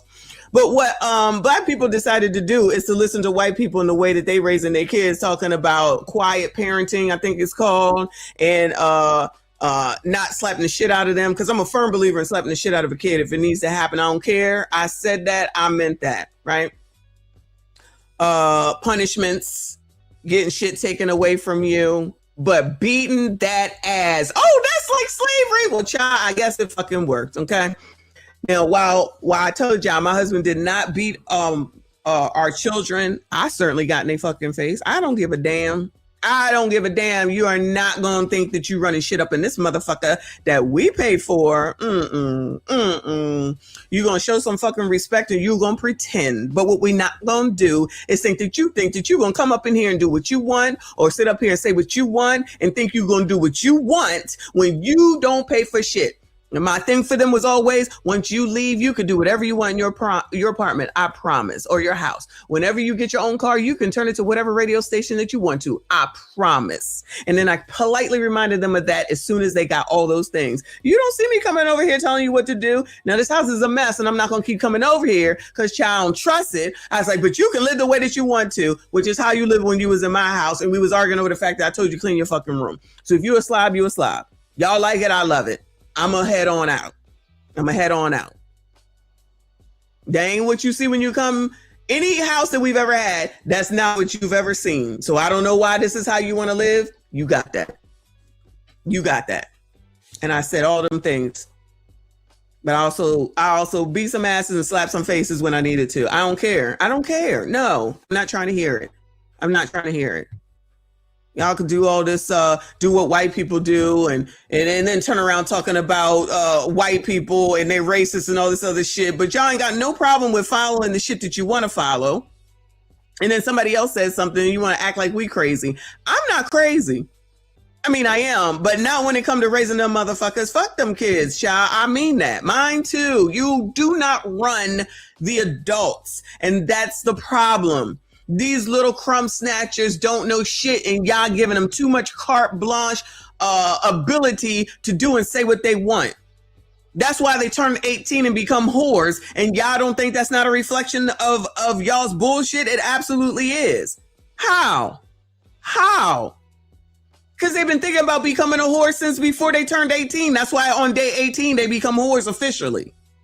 And y'all ain't got no problem with that? Thanks for the tip. And y'all ain't got no problem with that? Child, please. And yes, I do. And I do. Keep these little motherfuckers in line, because like plenty of people have said in the community back in the day, shout out to Generation X, if you don't teach them, the streets will. Say I'm lying.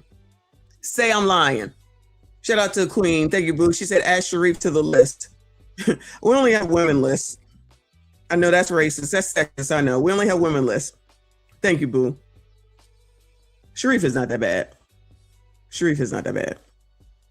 But child, all these women names always got to have a at the end of them. That's too funny. All right, well, we done with this. We're moving on. Shout out to y'all that are still hanging in there. I appreciate you. Let's go to Miami. Shout out to Miami. Breaking teen sentence for STABBing death of ex-boyfriend. Whew, Lord help your people. And off the top at 7, we start with some breaking news. A teenage girl who's... Oh, child, your hair look nice. Shout out to her hair. I mean, I think she'd a killer, but shout out to her. Nice hair, child. Nice hair. Stabbed her boyfriend to death, has been sentenced... Oh, she look like a child. Hold on. Did this say teen? It sure did. Teen sentence for... Wow. And off the top at 7, we start with some breaking news. A teenage girl who stabbed her boyfriend to death has been sentenced to 17 years in prison. The stabbing happened back in 2024 when both she... Oh, I feel like I remember this young man. Wow. 17 years in prison. The stabbing happened back in 2024 when both she and the victim were just 17. Wow. I'm Jim Barry. CBS News Miami's Yvonne Taylor is your reporter in Miami. He is live in the courtroom where that sentence was handed down just minutes ago. Yvonne.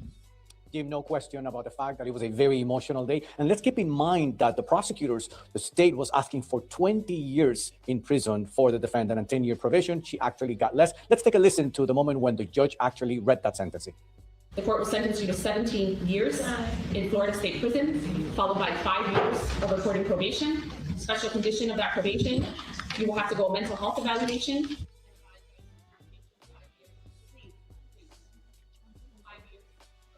So let's remember that it's Giara Malik. She actually she pleaded guilty for... What in the hell is... Rest in peace. Manslaughter on stabbing and killing her 17-year-old ex-boyfriend, Jakim Lolar, football star player. And so today we heard the relatives of both the victim and the defendant, and the families of the defendant say that they were asking for some sort of mercy for the girl because she had said that she had repented, whereas the families of the victim were asking for justice to prevail because of the... All right, it's hard to understand him. Let me go back. Hold on. What is he saying? And the defendant and the families of the defendant say that they were asking for some sort of mercy for... The families of her want mercy, of course. Child, you...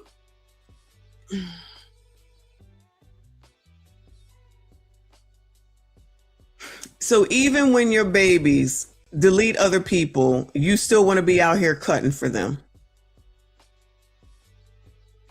You can't make it up. You can't make it up. The girl, because she had said that she had repented, whereas the families of the victim were asking... She had repented, y'all. So her family wants her to have mercy because she repented. Okay?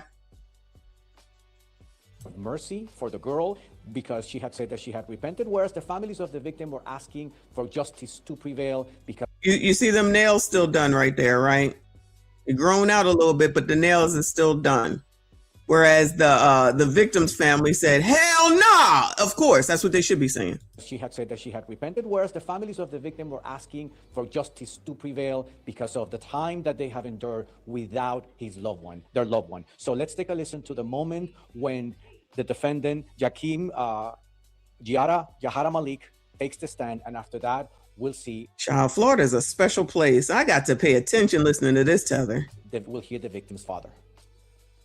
I was wrong for what I did, and every day I sit and think about the damage I caused.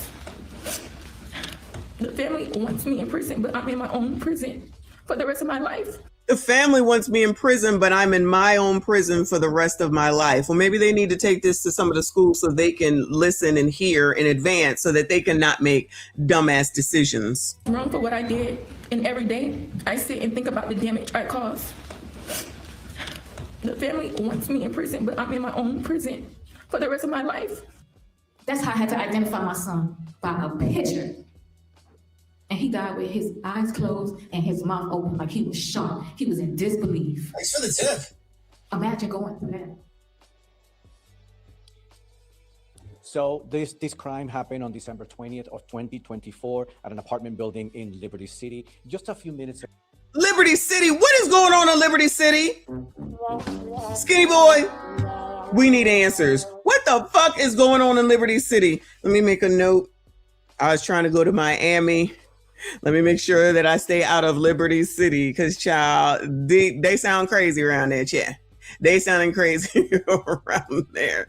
Shout out to Terrence. Appreciate you. He said you have a beautiful nose and great content. Thank you, boo. I see you. I appreciate you. Shout out to all of y'all still hanging in there. Come on, child. Finish this up. And I don't know if you can see from right behind me, the relatives of both the victim and the defendant, they came up close to microphones and addressed how they feel about this sentencing that was announced today. Evidently, we will have that coming up at 11 p.m.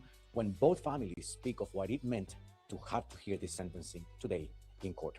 We are live at the Metro Justice Building in Northwest Miami-Dade. All right, Tether, child. You gotta pay attention with him. Oh, now you in North Florida? All right, child. You still getting all the smoke from Florida regardless. Moving on, child. Moving on. Yo, Kofi said, Ace, Derek, Dondre, send help.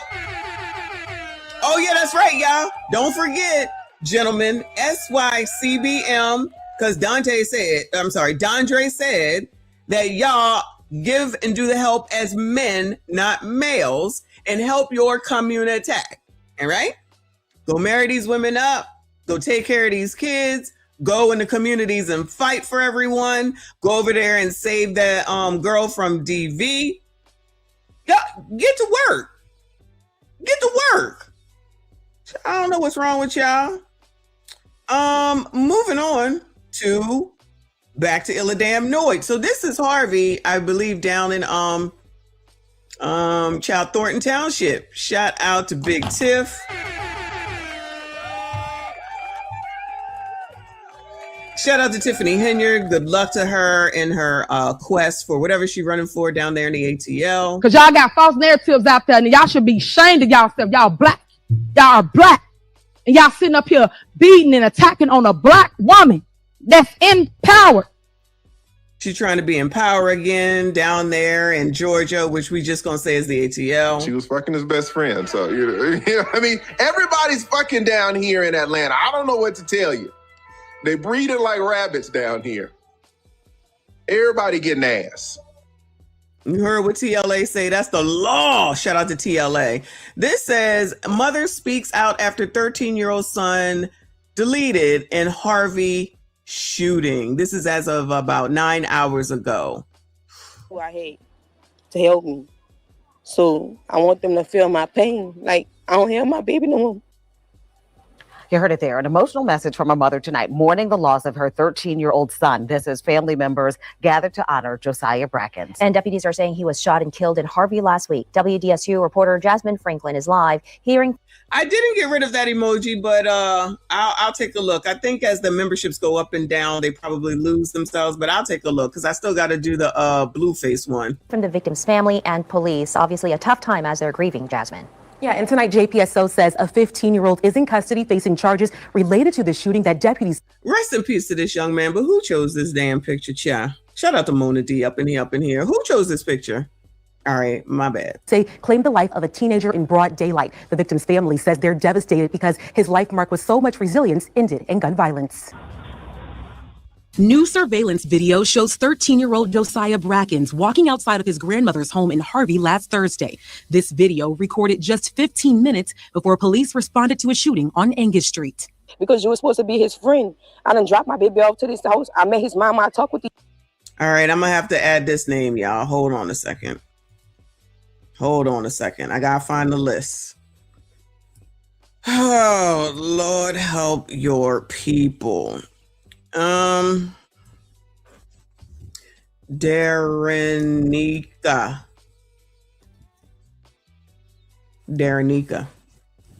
Here's the list. Unico, Cornisha, Daria, Lakisha, Tai Aisha, Hyla, Alua, Sharika, Kanisha, Wanda, Onita, Keisha, Chandrika, Quinisha, Danaka, Amora, Latisha, Leah Vonche, Korshanda, Lashandia, Calandria, Sharday, Quadeza, Makisha, Starquita, Hafiza, Tawina, Wanisha, Yamanika, Shaquisha, Nafisa, Diajana, Davana, Shadrika, Bonke, Lupita, and Darenika.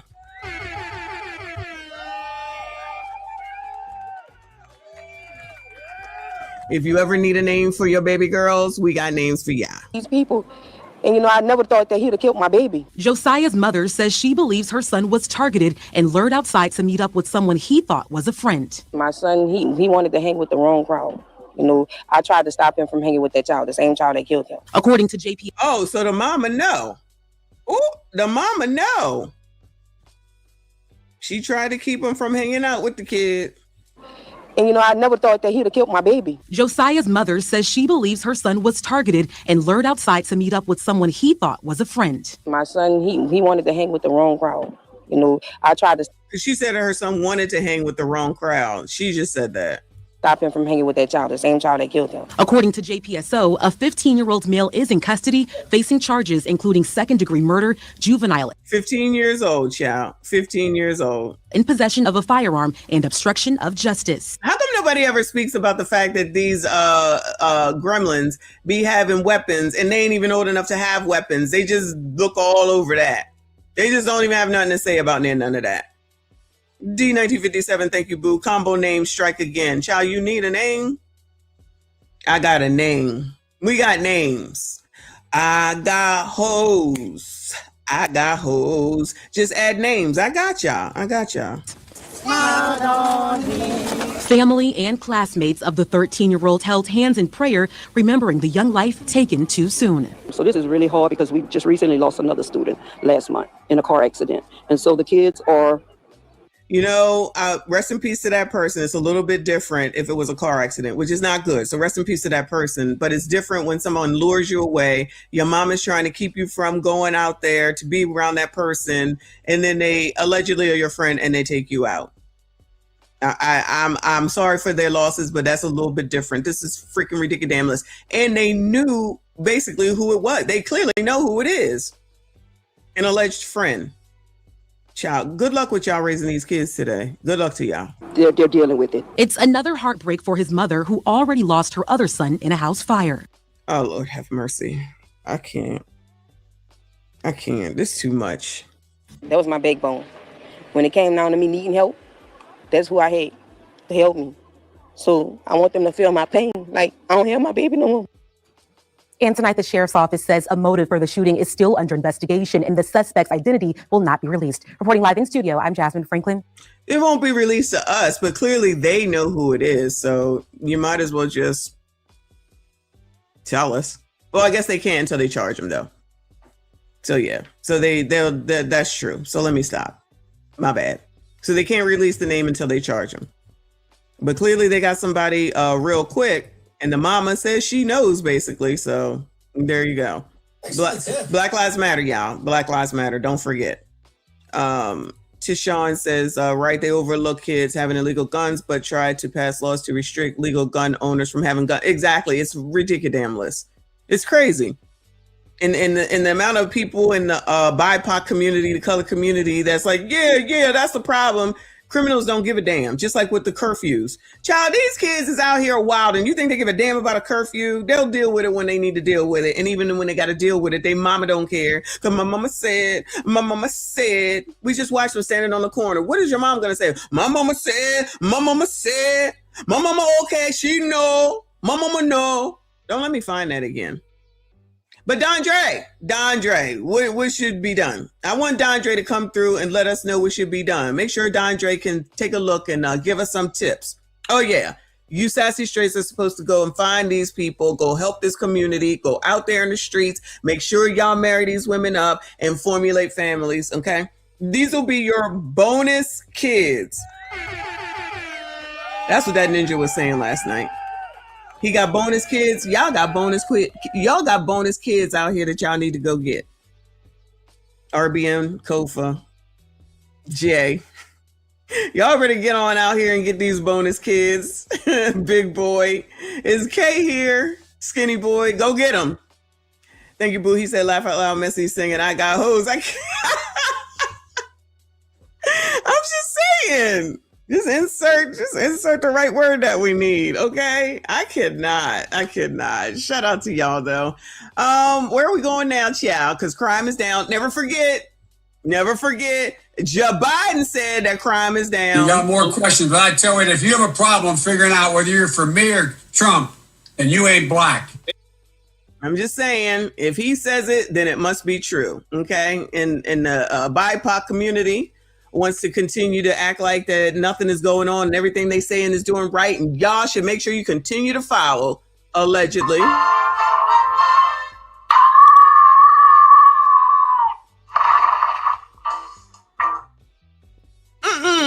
Not the ones that belong to you. Is that what you're talking about? Okay, maybe you're not, because you only got 2 kids. My bad. Oh, no, it's never enough. Dondre, what's the answer? Dondre, I want to know what the answer is. I'm just saying. And anyway. We, the MSG delegation, would like to politely decline your offer, Messy. It's not my offer. It's Dondre. It's what Dondre said and what Funky Dineva. Last night, Jeff was calling him the wrong name. I was dying laughing. Not that I care, but he was, he was mispronouncing Funky Dineva's name. I was crying. Shout out to last night's show over on Ask a Brother podcast. It's not me, child. I'm just delivering the message from Dondre, because Dondre said, all right. Anton said, but Anton didn't say this, because Anton would say, fuck that. I know that for a fact. It's Dondre said, all right. Where are we at? Now we over here in Michigan. Mother of 8 teen deleted outside of Michigan elementary school. Yeah. Police tell us the deadly double shooting happened right outside of an elementary school in Grand Rapids last night. We know that one of the people killed is a teenage boy and the other is a 39-year-old mother of 8. And News Channel 3's Autumn Pitcher has new information tonight from... What? Mother of 8 and a teen deleted outside of a Michigan elementary. What the fuck? Police and from the victim's sister. A place where kids come to play became a crime scene Tuesday evening when 2 people were shot and killed outside Southwest Elementary School. Now, the school was closed today, and it was much quieter in this area as community members and family of the victims grieve their loved ones they say are gone too soon. Angelita Terrablanca came to touch the ground where her sister was shot near Southwest Elementary School. 39-year-old Savannah Villarreal, a mother of 8, was rushed to the hospital BIPOC, y'all, BIPOC. Tuesday evening where she died. I think somebody told me, and she said she didn't make it, and I just said that's not real. I was like, that's not real. That's not true. You guys have to go try again. It's just incomprehensible. Grand Rapids police say a 14-year-old boy was also shot near the elementary school and died on the scene. According to Terrablanca, Villarreal was supervising the boy, who's a son of one of her friends, looking out for his safety as he and a group of kids played soccer. She was so selfless. She loved children. Interim Chief Joe Trigg says the 18-year-old suspect asked the kids if he could play, but was turned away. Trigg says that's when it's believed. An 18-year-old came over to see if he could play whatever. Hold on. Let me back this on up, child. How old are these kids? This is crazy. That's not real. I was like, that's not real. That's not true. You guys have to go try again. It's just incomprehensible. Grand Rapids police say a 14-year-old boy was also shot near the elementary school and died on the scene. According to Terrablanca, Villarreal was supervising the boy, who's a son of one of her friends. She was supervising the 14-year-old, which is a son of one of her friends, the mother of 8. Looking out for his safety as he and a group of kids played soccer. Okay, so they were playing soccer. Child, this is too much. So selfless. She loved children. Interim Chief Joe Trigg says the 18-year-old suspect asked the kids if he could play, but was turned away. So the 18-year-old came to play with 14 and 15-year-olds, which I guess is okay, child. I don't know. And they said, no, you can't play. So the answer is to come back and Lord help you people. Trigg says that's when it's believed he pulled out a gun and shot the 14-year-old boy. Villarreal is said to have tried to help, but was also shot. I know she would have. So the 14-year-old said, no, you can't play. The 18-year-old says, let me go ahead and take you on up out of here. The mother of 8 came over to try to help the 14-year-old that she was watching. And then the 18-year-old decided to say, you know what, I'm going to take... Child, that's why I stay home, child. Not that I would be at a playground, but child, this is why I stay home, child. Everybody crazy. Gave the bag, the shirt off her back for him, and she definitely came to help him. Police took the suspect into custody shortly after the shooting. Investigators returned to the scene Wednesday, discovering a bullet hole in the siding of a nearby home and telling News Channel 3 they recovered a total of 9 shell casings. Both Southwest Elementary School and 9 shell casings? So how many times did he shoot the 14 and the mama? Lord. Southwest Middle High were closed Wednesday. Grand Rapids Public Schools releasing a statement saying, in part, this took place well after dismissal and was not connected to any activities happening at the school said, my name is Bennett and we ain't in it. At the school. Our thoughts are with all of those impacted by this tragic incident. Community members placed candles down for 2 memorials and also signs outside the school calling for an end to gun violence. Well, that'll take care of it, child. They had these signs ready. I'm sure this will help. I'm not trying to be rude, but I'm pretty sure that this is what's going to help. I'm sure that soon someone will say, we need a program. Tyrone said there's a lot missing out of this story. Yeah, something just ain't right. But I don't know if I can stay on this one, but if I see it, I'll definitely bring it back to y'all. You should be able to go to the park, play. It should be a safe place. And this is just one of those senseless things that I've seen too many times. I feel like if we just let it be known that, gun violence is not the answer for everything, she didn't deserve to die like that.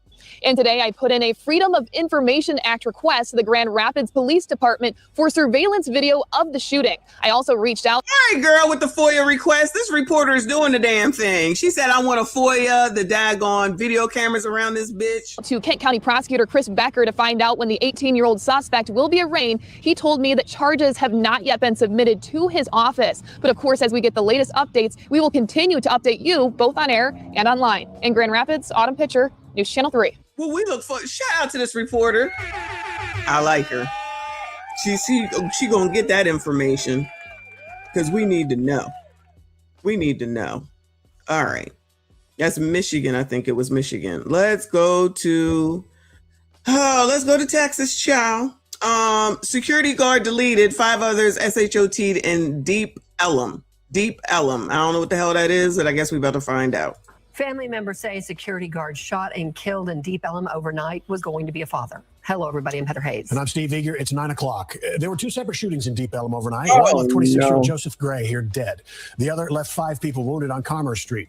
The shootings happened so close to each other. Police. Reaper here? Who is in Texas? What is going on down here in Deep Ellum? What kind of name is that? Deep Ellum. Child, you got police running. Something must really be going on because you know the oppressor don't run. There were 2 separate shootings in Deep Ellum overnight. One left 26-year-old Joseph Gray here dead. The other left 5 people wounded on Commerce Street. The shootings happened so close to each other, police could be seen running from one crime scene to the other. Fox 4's Peyton Yeager has the... Oh, no. Big boy, what do you know about Deep Ellum? That name sounds crazy. This looked like Ivanka Trump in her younger days. Latest on the investigations tonight, Peyton. Steve, a busy night for Dallas police in Deep Ellum. Okay, Dallas. Deep Ellum is a portion of Dallas. Okay. Told this security guard, 26-year-old Joseph Gray, was not even supposed to work last night. He wanted to work an extra shift, make some more money on Cinco de Mayo because he has a baby boy on the way. Oh, this was on Cinco de Mayo. People were wilding on the 5th, y'all. I don't understand. Can y'all just go out and drink and come home? Yeah. Can y'all just go and come home? It's not even our holiday. It belongs to the Mexicans, the Hispanics. It's Cinco de Mayo. That's their damn holiday. I know they had half-price margaritas and tacos, but y'all, was it that important? Don't y'all got work in the morning? Just know he was a good man. He cared about his family, and he was a hard worker. Flowers and candles are now outside the Deep Ellum Club La Tardiata for 26-year-old security guard Joseph Gray. Also outside, a sign that reads, "No guns allowed in." I know I'm the oldest. Oh, okay. Well, that takes care of everything as long as the sign says it. But he was my little big brother. And it just hurts that he's going over gun violence, doing his job. I hate that he was even a security guard. Early Wednesday morning, Fox 4 cameras captured 23-year-old Detorius Tarver on the club's curb. Goodbye. Goodbye. Detorius Tarver. No, I'm the oldest, but he was my little big brother. And it just hurts that he's going over gun violence, doing his job. I hate that he was even a security guard. Early Wednesday morning, Fox 4 cameras captured 23-year-old Detorius Tarver on the... Detorius? If we had men's name, maybe we need to start a men's club name. Detorius Tarver, child. Lord help your people. I see that the colors is out on the Cinco de Mayo. Club's curb in cuffs and under arrest for murder. According to a newly obtained... Was it even worth it? They got you real quick. So don't come to Texas either. Child, when is my next Caribbean trip? Because y'all crazy. Y'all are wilding. Arrest affidavit around 12:30 a.m. Detorius Torme Tarver. This is somebody else's name, child. Detorius Torme Tarver Jr. Tarver got into a fight with people inside the club. Police say Gray tried to break it up, but Tarver pulled out a gun and shot one round, striking Gray in the chest. A witness's phone camera rolling as that one gunshot was heard. Security tackled Tarver and held him down until Dallas PD arrived. But police weren't far. A swarm of Dallas police a block away, investigating 5 people shot just a few hours prior on Commerce. Our cameras at that scene as officers were alerted. A security guard had been shot around the corner. They scrambled to the second scene. Fellow security guards drove Gray to Baylor. Gray died at the hospital, leaving behind a grieving family, his siblings, his mother, and his girlfriend, who was 3 months pregnant, expecting a baby boy. That's all he wanted to be was a father, and now he can't even be one. Officers say that they did find a handgun on the suspect, Tarver, when they were taking him into custody. And then at DPD headquarters, police say Tarver admitted that he opened fire inside of the club, and surveillance video confirmed that. Steve, back to you. All right. All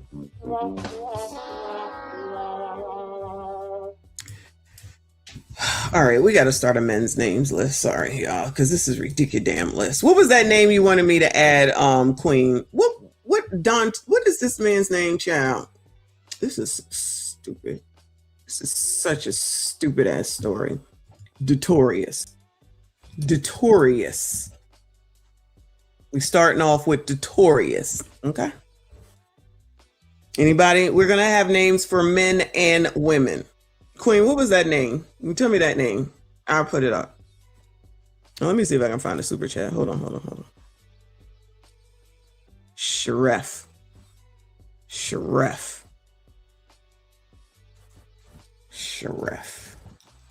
I wonder if he refereed. Anyway. Moving on, chat. Moving on. Where is this at? I don't know where this is at. It says 3 teens arrested after student SHOT'd getting off of a bus in EBR Parish. Anybody know Bueller EBR Parish? I guess we'll find out in a second, child. Shout out to the kids. And local from WAFB. This is 9 News at 6. Thanks for being with us here at 6, friends. I'm Elizabeth Ball here with Greg Merriweather. 3 teenagers have been arrested and accused of shooting a student who was just getting off a school bus yesterday. They appeared in court today. We found out that all 3 are family members, and our Ethan Tuttle is here with the very latest on that. Ethan. Yeah, thanks, Greg. 2 of the suspects are brothers. And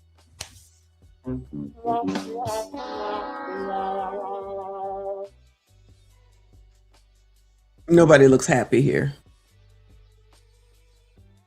You see this hair, right? East Baton Rouge. So it is Louisiana. At least they got normal names. Cameron, Xavier, and Christian. At least that. 19, 18, and 18. Lives ruined. Lord. Deputies say one of them pulled the trigger. The third suspect is their cousin. All 3 were pulled over by authorities after a shooting that sent a high school student to the hospital. We got a gun out. We got a gun out. Deputies moving swiftly to apprehend 3 teens after they sped off after one of them allegedly opened fire at a school bus stop. A senior at Northeast High, the target, shot in his backside and taken to a hospital. The suspects captured not far away include 2 brothers and their cousin. While Xavier Williams is the one accused of pulling the trigger, all 3 are charged with attempted murder. This is senseless. These kids. Today in the 19th Judicial District, Commissioner Nicole Robinson set bond for Cameron and Kristen at $100,000 each. They're not accused of firing any shots. As for the accused gunman, 18-year-old Xavier Williams, we found out today had just gotten out of jail last week on... Goodbye. Where is Dondre? Because Dondre said, y'all get your asses on down here and help out with this community. Dondre said that's y'all's responsibility. News 6 says I'm starting to notice a pattern. Are you? I cannot. This is so stupid. Just last week, they only 18 and 19. What a surprise. Charges of aggravated assault of a dating partner and illegal use of weapons. His bond paper... Hold on. Did y'all hear that? For the accused gunman, 18-year-old Xavier Williams, we found out today had just gotten out of jail last week on charges of aggravated assault of a dating partner and... Aggravated assault of a dating partner. What do y'all think that means? Aggravated assault of a dating partner. What do you think that means? Because you know that these people are out here saying that intimate partner violence is a thing, and you sassy straights are responsible for all of that because y'all can't seem to keep your hands to yourself. And Jamie is over here telling these women that, and everybody else, that it's so hard to leave. When it's time to leave is the worst time to leave, instead of saying, you know what? Don't get into these relationships. And the first time that somebody does something, you leave them then. So lest we not find out, allegedly, because I don't know, this is the first time I ever heard this, allegedly, don't find out that if he just got out last week from an intimate partner issue, if this person at the SHOT may have been seeing the girl that he had intimate partner issues with. You see how they want to change the names from DV to intimate partner issues or whatever the hell they said. They just want to make stuff seem like it's not as bad. Pay attention. People need to pay attention. Where's Black Lives? Dondre. What should they do? Dondre, what you think the answer is down here, chat? What's the answer? And illegal use of weapons. His bond paperwork for that time shows he was issued a GPS ankle monitor and prohibited from possessing or purchasing a firearm. So he on ankle monitor, just got out of jail, intimate partner. He still went to the bus stop. He still had a weapon. He still SHOT'd someone. Child, none of these people have any self-control. None of these people have any self-control. Charges of aggravated assault of a dating partner and illegal use of weapons. His bond paperwork for that time shows he was issued a GPS ankle monitor and prohibited from possessing or purchasing a firearm while the bond order was in effect. But just days later, he's in the back of a police car and heading back to jail. Floyd Jackson, who lives near where the shooting happened, says it all happened so fast. I was going to put my trash can out, and then as I stepped down, I heard pop, pop, pop. So when I did that, I ducked down behind my car. According to probable cause reports, deputies saw firearms in the getaway car after pulling over the three teenagers, a piece of a gun even falling out as they got out of the car. And after being cuffed, one of the suspects reportedly told deputies they all knew what the plan was as they followed the victim's school bus leading up to the shooting. Dirty socks and Nike slides, allegedly. I grew up when, you had a beef with somebody, you fight, physical fight, and you probably became buddies. So when Xavier Williams got a bond set on the assault and weapons charge a week ago, he went before Commissioner Corey Tozan. And when Tozan heard about the new charges, he put a hold on Williams, meaning he cannot get out of prison again without first appearing in his courtroom. We'll be back in district court Friday to see what happens next. They're gonna let him out. He'll have a $200,000 bond, and his mama will show up. How long ago was this? Hold on. 13 hours ago. All right, we don't know nothing yet. I cannot keep up with all this. It's too much. It's too much. Not my baby. Who want to bet that this is another single mom led household, and the mama will show up just like she did for that other kid we just saw. Not a kid, that other dude we just saw, and just be acting like, not my baby. Just like the parents who said that the teen girl who deleted her boyfriend at 17 has repented and that she should be let go because she done learned her lesson, allegedly, and she shouldn't have to endure anymore. Child,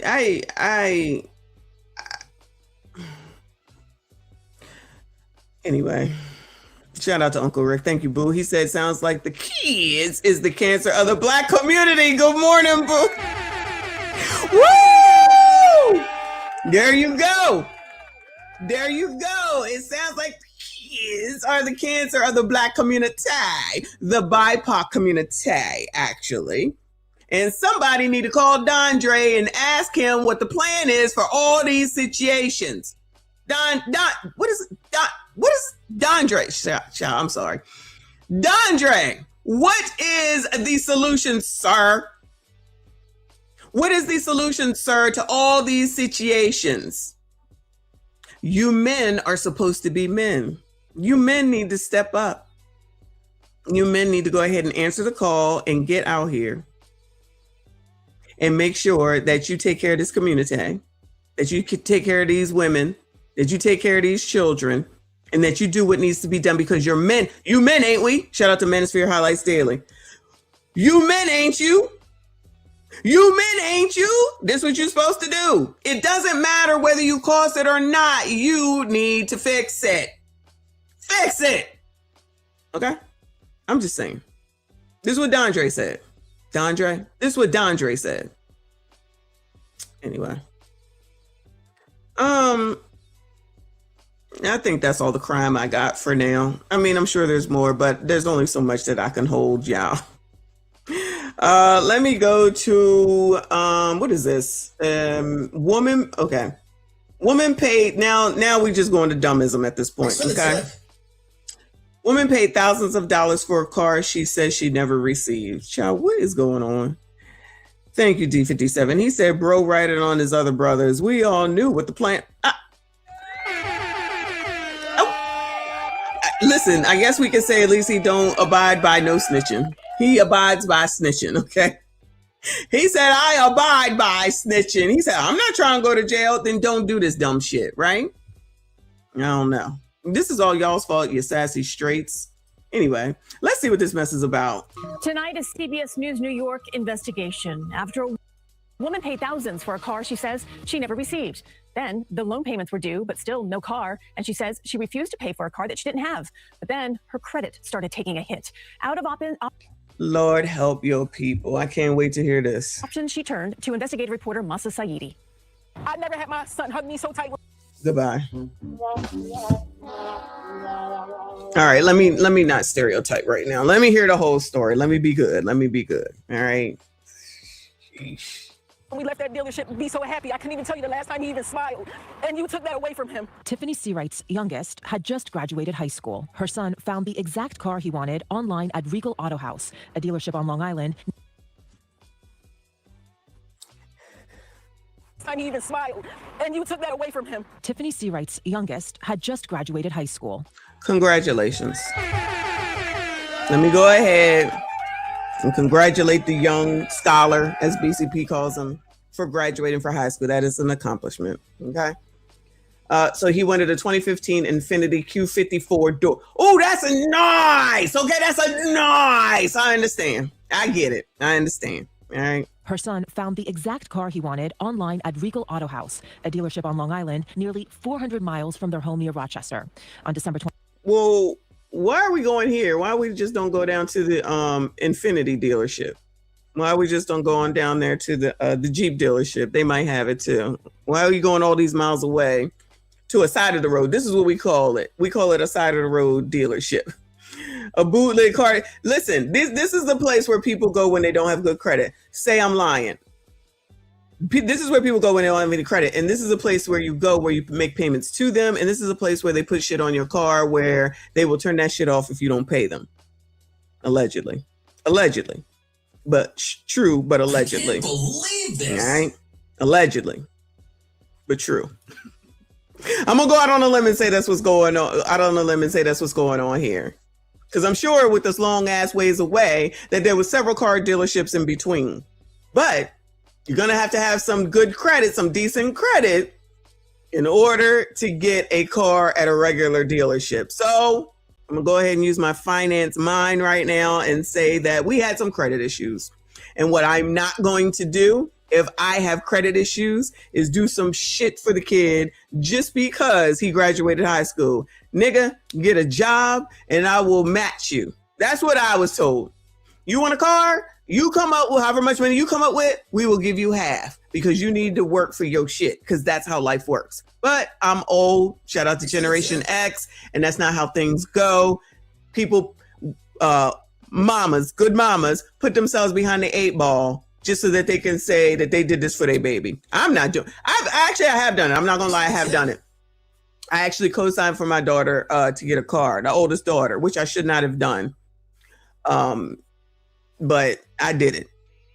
That was the last thing that she ever seen my signature on because ain't no way. Lesson learned. So we do, listen, I do try to help these crumb snatchers. Trust me when I tell you. But you're not going to F up my shit. You're not going to F up my shit. Anyway. 3D Pressure Washer King. Shout out to you, boo. 3D Pressure Washer King. You own some daggone laundromats or something? Shout out to you, boo. Thank you so much for your generosity. I appreciate you. Well, if the parents supposed to be raising the kids, then who are the real failures? Just get out of there. Get out of there. You ain't allowed to say that. I don't recall it black on black crime. I'll call it kids killing or my bad. Kids deleting kids. Listen. The kids are free to do whatever they want. Shout out to teen takeovers. Then you got the protection of the good mamas.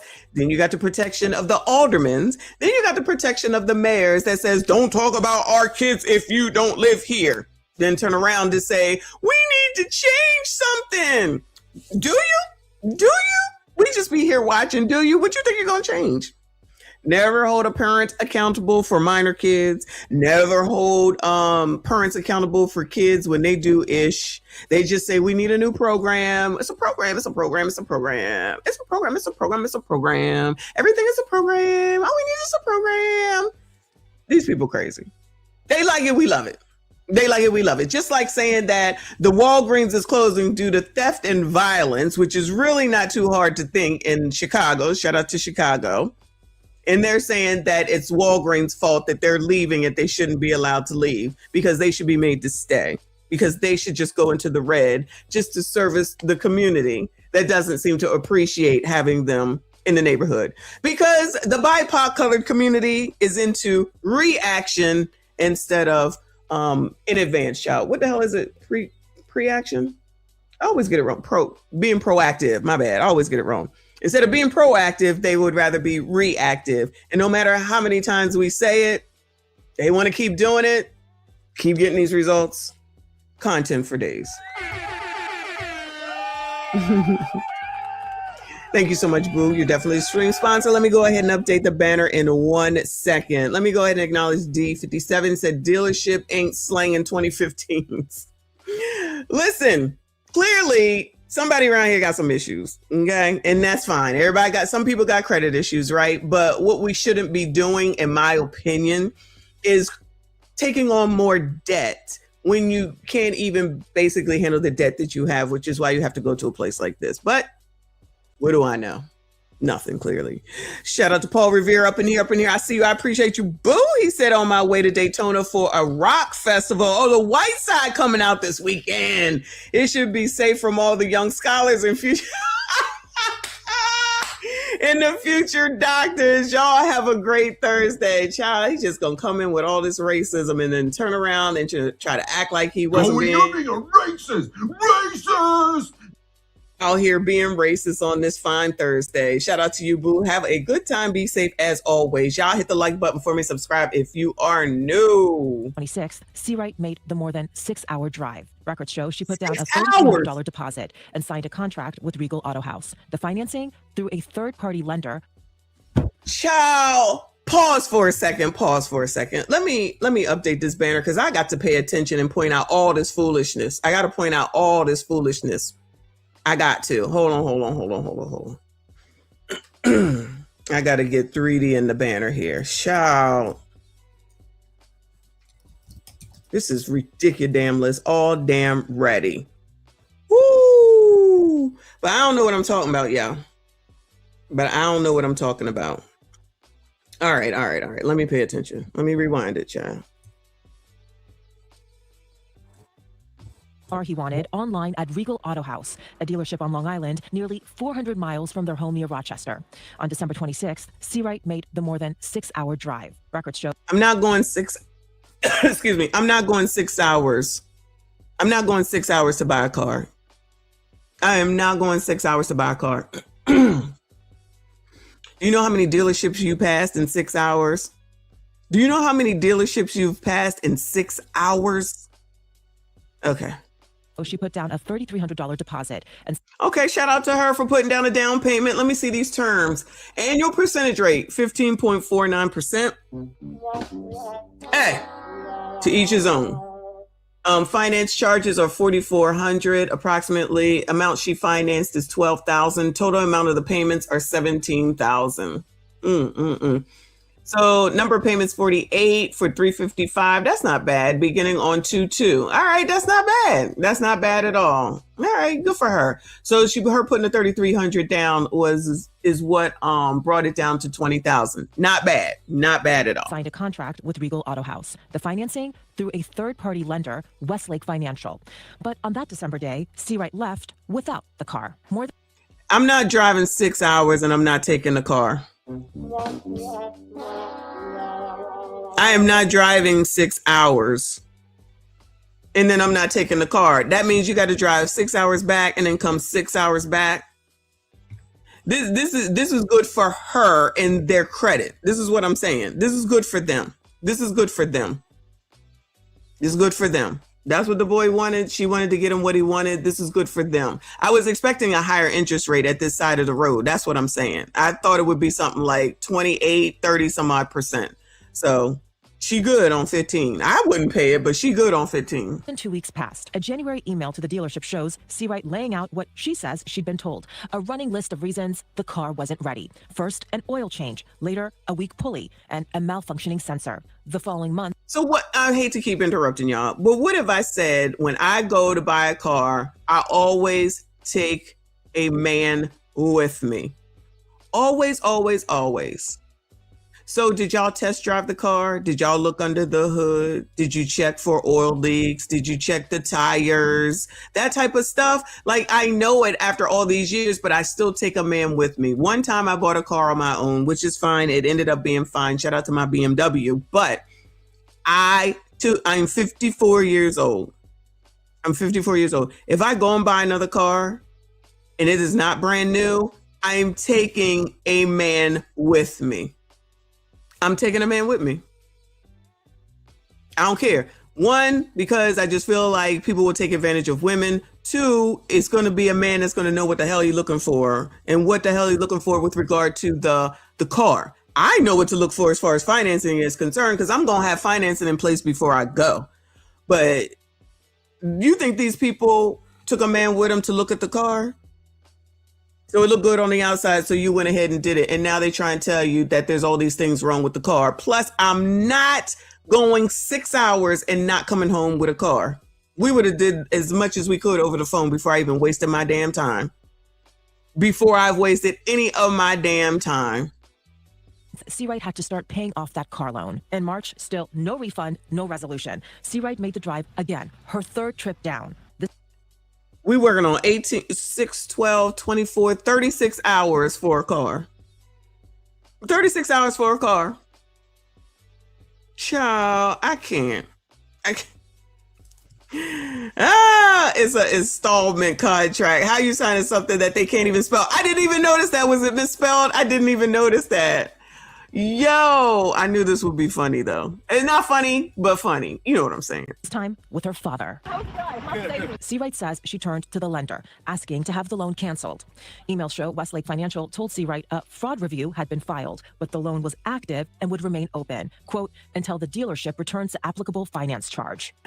Sounds like the runaround to me. Stressed because I work very hard to keep my credit where it is, and not only that, I have people harassing me and holding me responsible for a loan on a vehicle that I don't have. Regal Auto House. She keep her credit good where it's at 15.4. Ma'am. Jean Lady, I'm gonna buy some grocery sight unseen because I'm not going to grocery store. I'm gonna trust Instacart, but if something don't look right, they will refund me. They will refund you if y'all want to do Instacart.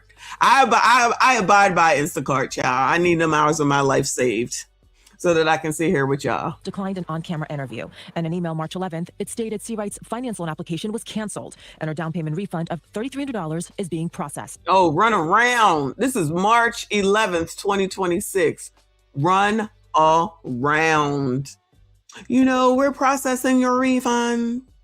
We are processing your refund. And that Seawright chose to abandon the transaction. She did. 2 months earlier, after delays, Seawright had emailed the dealership requesting a refund and that the loan be rescinded. Had they given you a refund? No. We went to the dealership with Seawright and her father. This is totally crazy. Seawright was the father there when she went to take this 36-hour drive? Pointed out the salesman. This is Tiffany, you recall.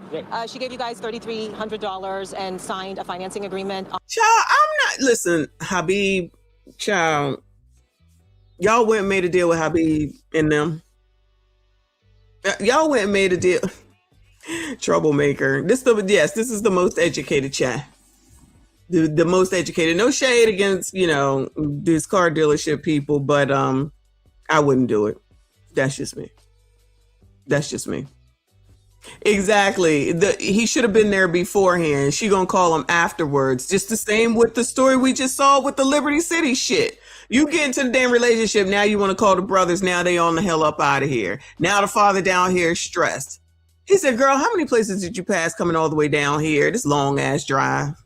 On December 26th, the car was never delivered, and she just would like her refund right now. Guys, no comments. Just 2 things. You can't be in the lot, okay? She's taken care of, and that's it. She's not taken care of. She is. Guys, no comments. Please, you're not allowed here, okay? He walked away. I would like to know how I'm being taken care of. If that was the case, I wouldn't have to be all the way out here right now. Seawright and her father went inside. When they came back out, there was an update. The dealership gave Seawright this shipping label and said a check for $3,300 was sent via FedEx that day. Seawright also received $400 cash to cover her travel expenses, and this document was drafted on the spot, canceling the purchase. Several weeks later, the check that they sent me did clear. My son was finally able to get a car. I'm feeling a lot better. Like the cloud, the weakness was dead. I'm so glad. Thank you. You're amazing. Like so amazing.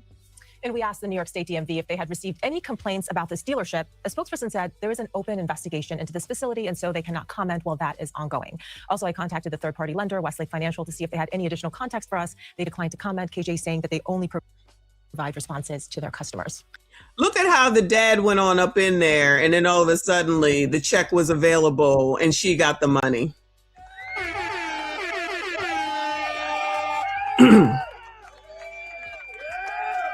Let's not miss that part. She didn't take him allegedly when she went to get the car. But as soon as there was a problem, she called Daddy. Went on down there. Daddy went in there to have a conversation. He came out all of a sudden with the receipt of the check that was probably sent same day. Let's be honest. They probably sent it the same day. And then she got the daggone check and now she happy. But they won't talk about that part. They won't acknowledge that part. And like I said, even at 54, I will take a man with me when I go to buy a car. I don't want a man, I don't need a man. Don't want a man, I don't need a man until you do. Isn't that interesting how that works? Shout out to her daddy.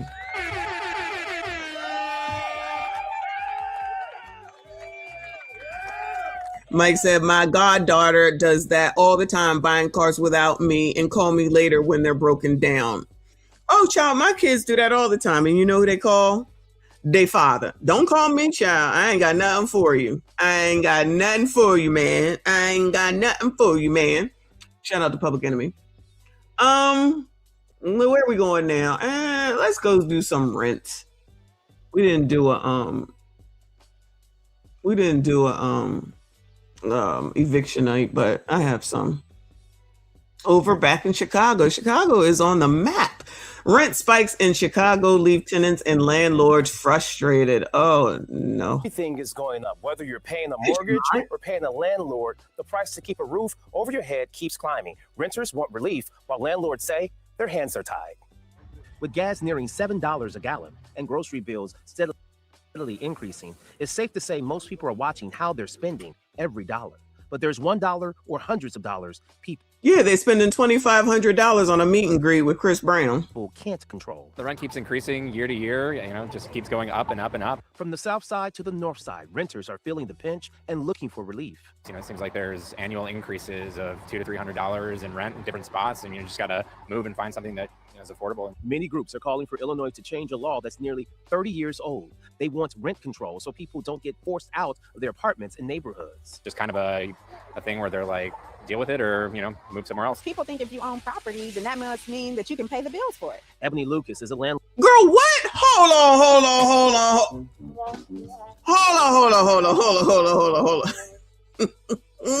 What the fuck? I cannot. Uncle Rick said my daughter bought a car she knew I wouldn't approve of, a Chrysler. Why are we questioning? You can't buy a Chrysler? What's wrong with a Chrysler? I don't know. I've never had one. I had to go get her gas yesterday because she ran out last night because her gauge don't work. Oh, wow. Tell Niecy that she need to go ahead and make sure that you are with her, child. What is going on? Not the gauge don't It's not funny. It's not funny, but it's funny. I'm gonna need the heat to work. I'm gonna need the gauge to work, and I'm gonna need to have at least a good engine and some decent tires at minimum, child. But the gauge not working. How you supposed to know when to get gas? Just get gas every day. Yo, get gas every day. Oh my God. What if somebody was doing that? That's too funny. Sorry. Come on, child. This lady just said, People think that if you buy a house that you can afford to pay for it, ma'am. Out of their apartments and neighborhoods. Just kind of a thing where they're like, deal with it or, move somewhere else. People think if you own property, then that must mean that you can pay the bills for it. Ebony Lucas is... Y'all, yeah, you should be paying the bills for it. Yes, absolutely. Even if you don't own it and then you're renting, you should be able to afford the bills for it. Yes. Yes. The landlord who owns this 3 flats in Bronzeville. Her tenants received a notice for payment changes. We're increasing our rents for the first time since 2021. And we didn't want to. But Lucas points to this property tax bill, where taxes on the building jumped 76%. She once paid about $7,400, but now... the bill went to $21,000. That is ridiculous. Isn't this Chicago? Thank Brandon. Shout out to Brandon. Shout out to Brandon. Brandon Johnson. Wow.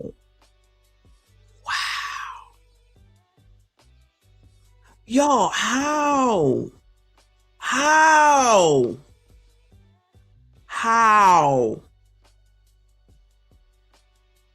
She paid it somehow. $21,000.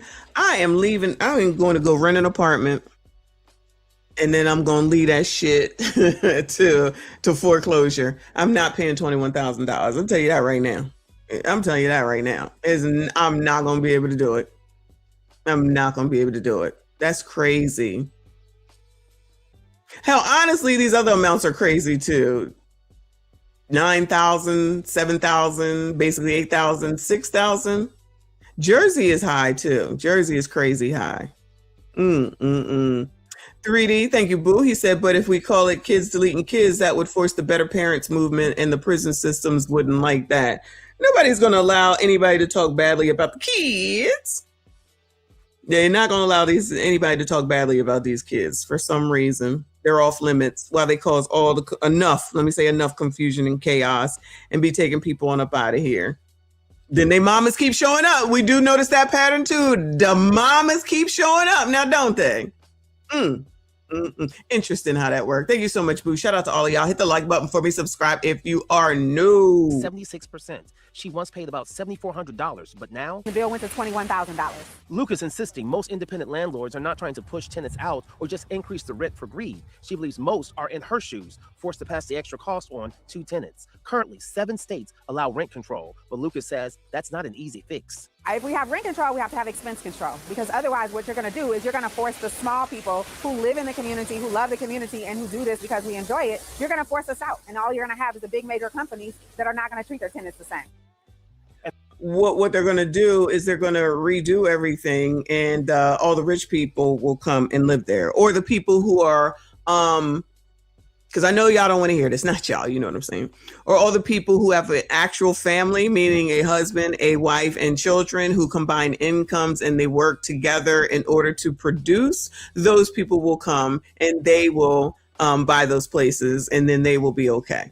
Because there's so many people that want to do things individually. They don't want to get with anyone, because if you're saying that shit is bad and you can't afford it, you can't on one side of your mouth say that everything is so expensive you can't afford it. Then on the other side of your mouth, we got all this money you don't know. We tell y'all what to do. And then you're out here on this TV saying, or on this internet saying these crazy ass things. You're fooling no one. Let me rephrase. You're not fooling me with this shit.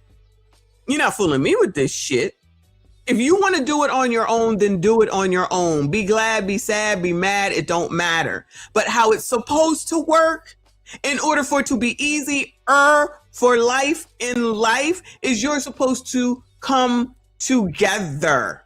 You leave your parents' house to go into your significant other's house, and then you combine income, and you don't talk about 50-50 because it's 100-100. But I know y'all don't want to deal with that, because you deal with people that are the people that we see on the screen today. You deal with the people that we have been talking about and were on the screen today. And those people bring nothing. They offer nothing. They don't contribute. And then you come on to tonight's conversation to show and prove that we know what we're saying is accurate more times than not. Then you want to blame everyone else except for the decisions that you are making, including that woman who called her brothers. That's her decision making. She wanted to be with that man. She dealt with that trauma and drama. She called her brothers. That is a whole ass her fault situation. If we want to be honest around here, or if we want to keep telling lies, that's fine too. But Dondre don't want to talk about this shit. He just thinks that more people that I would know who actually work, who typically have families, they taking care of their responsibilities, they have a job that pays shit, they do it, they take care of their kids, they over here doing whatever it is that they do, minding their business, probably ain't doing much of shit. But you want those people to come over here where all these people are, when the mama is still showing up in all these crazy ass situations to say, not my baby. That's what Jeff should have been showing them and saying, what's the answer to this? No shade against Ask a Brother at all. Dondre, what's the answer to this? Dondre, what's the answer to this shit? Child, I don't know nothing. And it's not just residential renters. Commercial businesses are also seeing rent increases too. The push to change the rent control law in Illinois has come up before, yet now more and more tenant groups are pushing lawmakers to reconsider the law passed back in 1997. So everything. I don't know what happened in 1997, but you see they want to change the renter laws. So that's another business of which when you want to rent to people, a lot of those rentals come from landlords. Landlords, not corporations, not apartment complexes, people that just have a place, they bought a place, they want to rent it out. You still are basically sounding like you're saying, go ahead and we'll rent out to you, but we'll tell you how to do it. And you want to do create laws that's going to help the tenants. Child. And then you can continue to have this shortage problem. And then everybody else is supposed to take care of everything. And then Dondre says that you gentlemen are supposed to come over and carry on and take care of the situation, child. Exactly. It's people who like free stuff. How many times do we have to say shit is not free? We like free stuff. So we came out here to get all this free stuff. But then the call saying you can't get the free stuff. Cause the people want to take it. And how y'all gonna take some stuff that ain't even yours? It's free.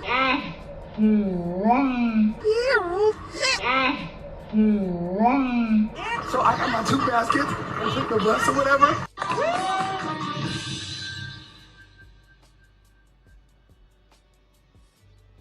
Wait a damn minute. We get down here, we get some free stuff. We're already in a recession. Times are hard. Why not just let us get the items and invest and be okay? We are Black women. We care about our crown. Why not give back to the community and let us get the product? The tools, any other eviction. I don't disagree with this either. Uncle Rick says they're trying to get them out of there for the corporations to buy up the property. They want these to be smart cities. I don't disagree. But these people also are out here just trying to act like I can do it all by myself. Well, do it all by yourself. You know, they were complaining when they said that men aren't buying houses, and then they're like, oh, well, we buy houses. We got the most houses. Chuck, y'all are also the most evicted. So 6 of one, half dozen of the others. Does that make you happy? Like, if I believe what you all say is that if we don't have a family, fuck, we need a house for. We could just be in an apartment and have the gray, black, blue towels ensemble and just be good. And y'all still gonna come over, as evidenced by the JR Wisdom show from yesterday. Settle in. There's no settling. Don't settle. All this settling going on around here. Let's go to the NYC. 7 on Your Side investigates as housing voucher programs run out of money. Oh, no. New Yorkers may not have a place to live by the end of the year. They are part of a housing voucher program, and the funds are running out. Oh, no. So now they're scrambling to find new places to live while we're in the middle of a housing crisis. Investigative reporter Dan Krauth shows us why finding these new homes won't be easy. It is draining. It is traumatizing. LaShawn Smith, a mother of 2 in Brooklyn, worries she's not going to have a place to live. I got an email and it dropped, and I saw the night. Is that a single mom of 2? Where is your husband and where that daddy at? Where that daddy at? Won't be easy. It is draining. It is traumatizing. LaShawn Smith, a mother of 2 in Brooklyn, worries she's not going to have a place to live. I got an email and it dropped, and I saw the NYCHA logo. I nearly fell to the floor. This email saying the emergency housing voucher she has been receiving to help pay her rent will be suddenly ending this year. The emergency housing voucher. So emergency seems, what's the emergency? It's called the emergency housing voucher. What's the emergency? Congress created the vouchers through the American Rescue Plan Act of 2021, but it has run out of money. Goodbye. C-19 is over. C-19 is over. And don't worry about it though. Ma'am Danby got y'all's back. Ma'am Danby got y'all's back. So the emergency housing voucher from back during C-19 in 2021, and now it's 2026. You got 5 damn years, and now we're going to be upset and think that it's weird that they're finally taking it away? Okay. Money 4 years earlier than expected. Everybody on the voucher is not getting their voucher for free. My rent, I spend more than NYCHA spends for me. She's one of 5,200 people in the New York City area. Girl, what does that mean? Hold on. What are you saying? Hold on. What are you saying? But it has run out of money 4 years earlier than expected. Okay, 4 years earlier than expected, they have run out of money. All right, they've run out of money. All right. Now, if anybody's paying attention to the economy and politics and what's been going on, a plan should have been put in place. Plus, you just want to sit on this shit for forever? I know. People like free stuff. I know. We just played that, right? But so you had no plan? So just sit here and live for free? Okay. Everybody on the voucher is not getting their voucher for free. What does that even mean? Everybody on the program is not getting their voucher for free. Man, what the hell does that mean? I rent. I spend more than NYCHA spends for me. She's one. So in other words, if it's like Section 8, it sounds like her portion is more than the amount that NYCHA pays to her. Well, you're in a better place than the rest. You're in a better place than the rest. Granny says she paying $500, they paying $49.99. Exactly, right? It sounds like she's in a better spot than the rest of them. Man, I'm telling y'all, people just do not. How many times have I said it? I know y'all sick of me. You're going to depend on somebody to take care of you, to feed you, to house you, to do everything for you. Then be prepared for them to take it the fuck away. So what's your plan? This is crazy. Of 5,200 people in the New York City area alone, they'll be losing their vouchers. The email from NYCHA, who administers the federal program locally, says NYCHA! It's working to find alternative subsidized housing options, and voucher holders must fill out an application in NYCHA's public housing program. But fill out another application. NYCHA is coming to y'all's rescue. Don't even worry about it. And Ma'am Danby. There's no guarantee they will find them a place to live. My application has been in NYCHA since 2017. Goodbye, man. Goodbye, man. So she's been on the wait list since 2017, y'all. Because of the C-19, she got emergency help. So now that let me get this screenshot. Hold on. Let me get this screenshot. So now that the money has dried up. Now that the money has dried up, now it's a problem. There was no plan. Just sit here and just get free stuff and not make a plan for if things change on an emergency voucher program, which did end early. But if you're paying attention to the news and the economy. Domestic violence, sense abuse. Gentlemen, Dondre said it's your turn. Okay, it's your turn. Get on out here and SYCBM this woman up. She's been suffering through DV. Okay, it's not right. It's not fair. When things don't go your way, toss in some DV. All right. But there is no guarantee they will find them a place to live. My application has been in NYCHA since 2017. Since domestic violence, since abuse, I am labeled under domestic violence. So you were already on the wait list? I've been on the wait list. That's why she needed a voucher in the first place. She's been on the wait list for almost a decade. A wait list with more than 100.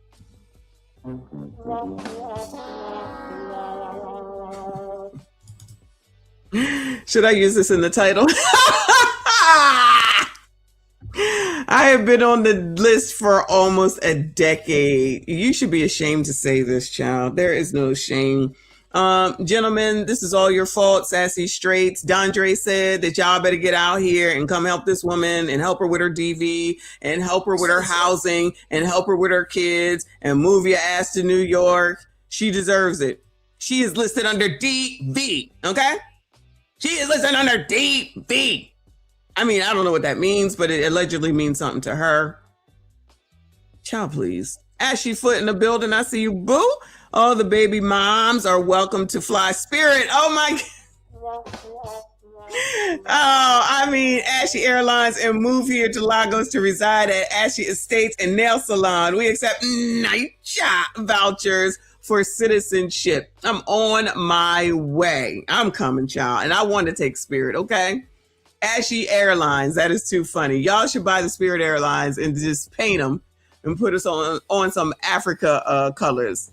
I think that's what you should do. They probably on sale. I don't know. They probably on sale, meaning the Spirit planes, child. This is crazy. Big violence. So you're already on the wait list. I've been on the wait list. That's why she needed a voucher in the first place. She's been on the wait list for almost a decade. A wait list with more than 150,000 people. So where are you going to be at the list? I don't know. We are in the hands of a bunch of people who don't care. In a statement, Profound. Just said it encourages residents to submit their application by May 1st and will be accepting applications on a rolling basis through the summer. A computer gets to choose whether I get housed and 5 or 6 or 7,000 other families get housed. Not a comfort to families wondering where they'll be 1 year from now. And this is just going to make it worse for us if we don't have somewhere to live. In Brooklyn, Dan Krauth, Channel 7, Eyewitness News.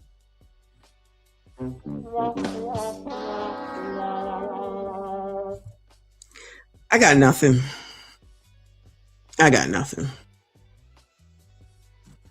I don't understand what these people expect. I just don't. Anyway. All I got to say is Dondre said, y'all better get your asses on out there and take care of these people. Still in the NYC, y'all. Squatters occupied hundreds of NYCHA apartments. Oh no, this is the problem. Oh, more than 150,000 people right now on the wait list to get into a public housing apartment in New York City, including some families that have been on the NYCHA wait list for years. But there is a group of people who have gotten in illegally. We're talking about squatters. Our investigative reporter Dan Krauth has been covering this issue of squatters for years. And tonight, Dan shows us what is being done about it and how the city is looking to increase security measures. This is what's left behind. After housing workers say a woman squatted inside an empty city-run NYCHA apartment. Trash, debris, and filthy living conditions. It happened inside Mitchell houses in the Bronx. It's horrendous. It also happened inside an empty unit at Surfside Gardens in Brooklyn. Why do these names be trying to sound all good? I'm not living in none of these places. Being done about it and how the city is looking to increase security measures.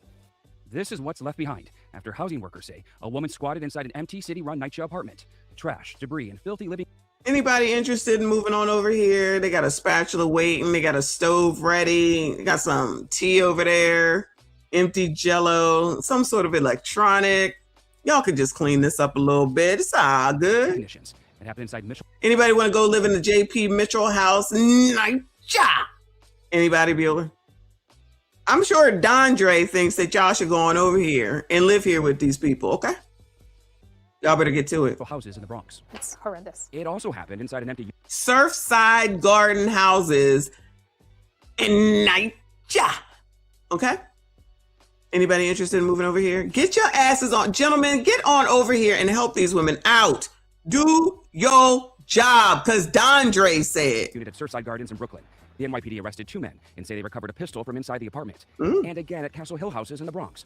Castle Hills, yeah, NYCHA. Officers say they found a gang member fatally shot inside an empty unit. This is a safety problem. It's just another added stressor to families who are already under significant duress with buildings that are just a mess. The city's Department of Investigation found more than 500 empty apartments were taken over by squatters over the past 3 years. Apartments meant for hardworking families. It resulted in 81 arrests. I wasn't surprised by the number of apartments that were identified in that report as having squatters in them. Where are we walking through now, Dan? We're going to walk to this building right across the way. Daniel Green has seen every one of them.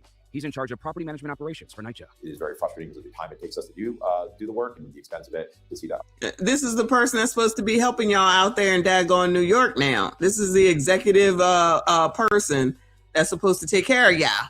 undone is very frustrating. Broken windows and so on and so forth. He said the squatters got into apartments like this. This looks like it needs a bit of work. It does. Yes, it does. Ones that were recently vacated and under renovation for things like lead paint at the time. It's definitely a major concern for us. Under renovation for lead paint in 2026. I believe lead paint was on up out of here in like 1977.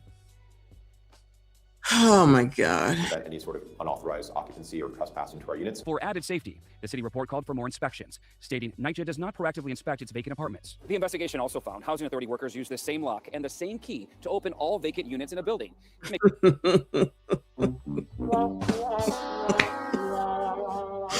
One lock, one key, one love.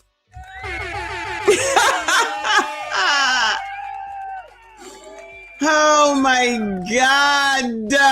Makes it easier for maintenance workers, but it can also make it easier for squatters to gain access. The DOI report suggested NYCHA do better inspections and also do different locks. Are you going to take those recommendations into effect? Yeah, we've accepted the recommendations this month. We've already started to do some monthly inspections. And says they have a new... Someone had to recommend that they change the locks and the keys in 2026, child. My head hurts.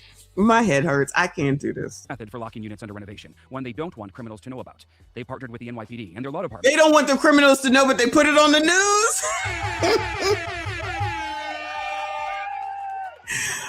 Oh my God. Oh my gosh. Child, I'm about to drink. What time is it? It's 10:30 in the morning. I am about to drink. Is it Cinco de Mayo today? I cannot. To investigate cases. The resident safety is paramount. That's the number one thing that we want in our buildings is our residents to be safe. The city will be holding a public hearing on this very issue tomorrow morning. Security measures at empty NYCHA apartments. City officials, like the one you just heard from, will be testifying, and NYCHA residents will be giving public comments as well. Dan Crowd. Good job. Glad y'all gonna be able to give some comments. I mean, I don't know what difference it's gonna make, but as long as y'all can give some comments, I guess y'all. Yeah, child.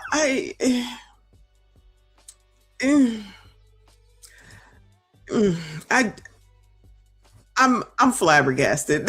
I don't know what else to say. I am flabbergasted. They're playing in y'all's faces.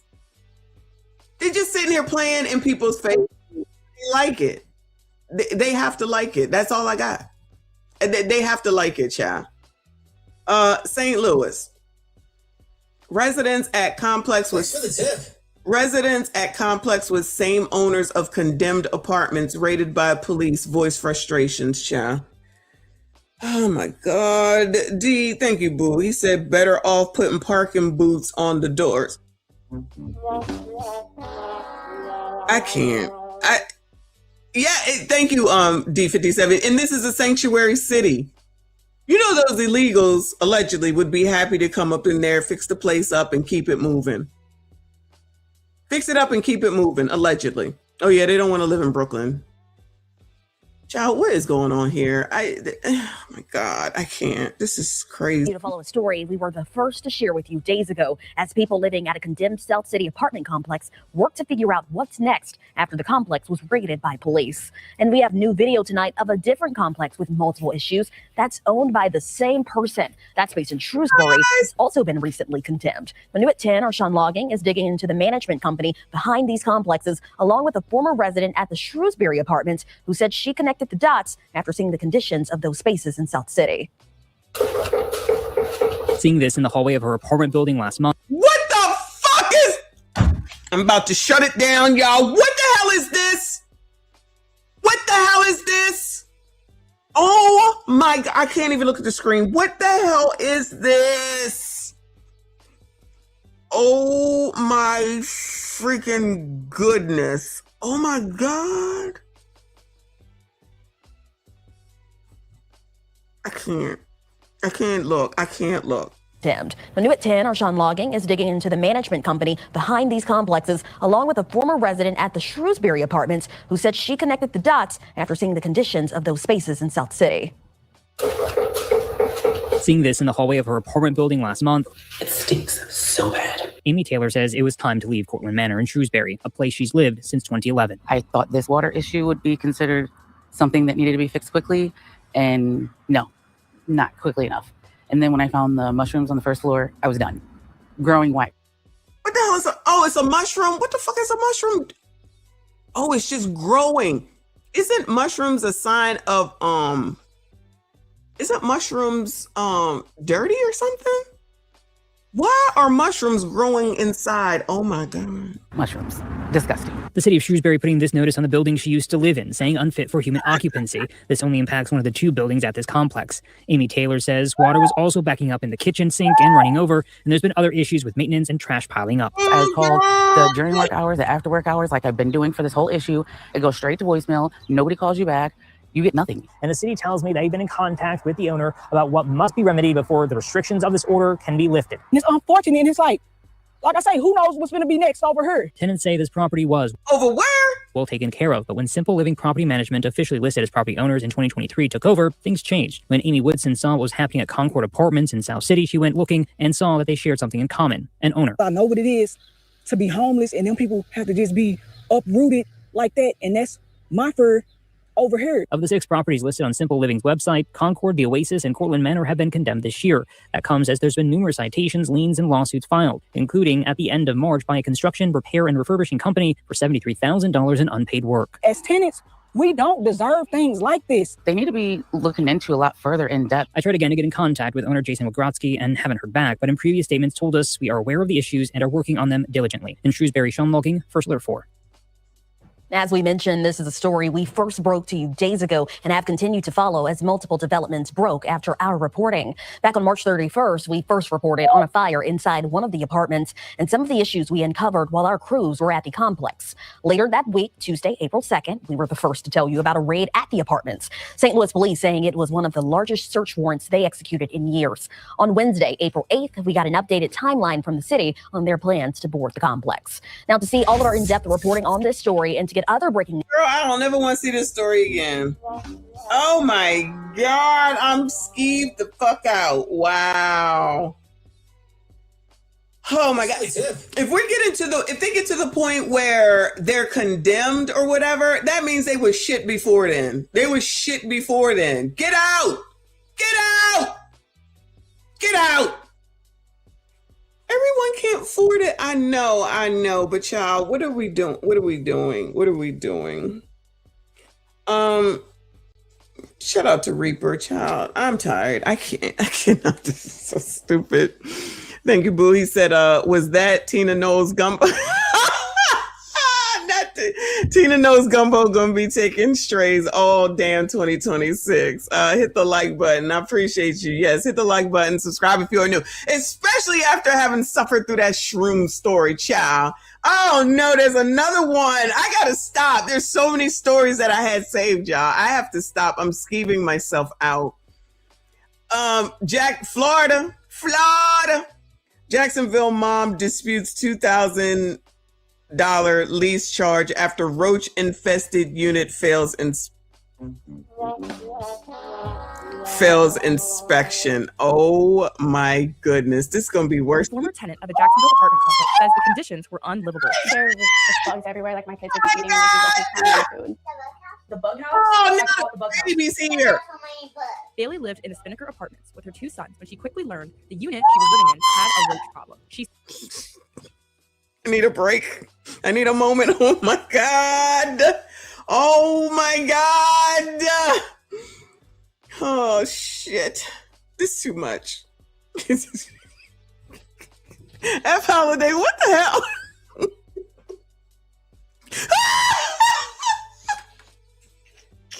Not a Valerie.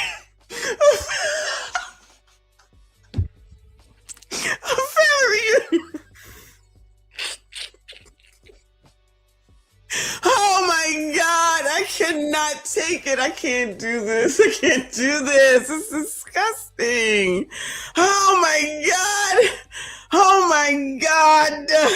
Lord help your people. Oh my God. Come on. Said the problem grew so severe, the apartment failed an inspection conducted by the housing authority. We'd wake up in the middle of the night and there'd be bugs crawling, like coming down the wall. I'd look up and see them crawling down.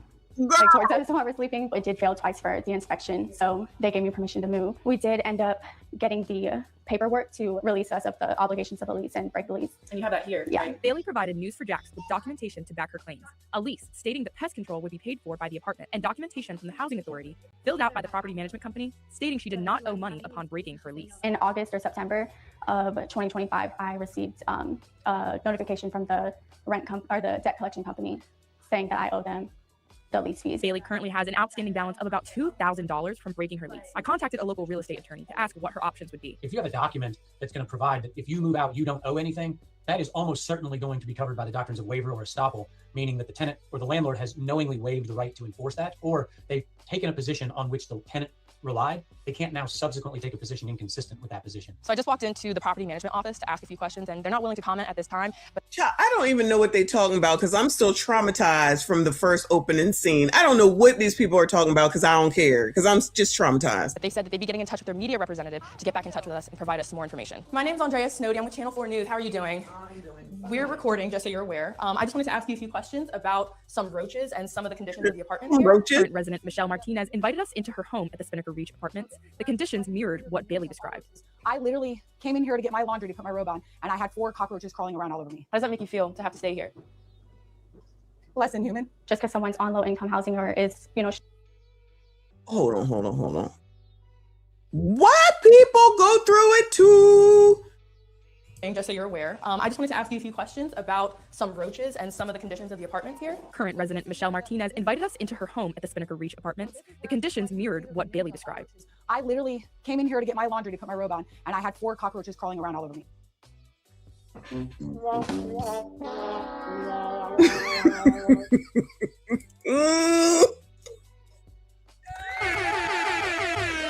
Oh my God!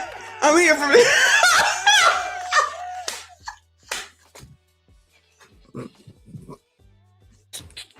I'm sick of y'all. I'm done. I am sick of y'all. I am done. Oh my God. Keita said I'm here from the news. Can I get a comment?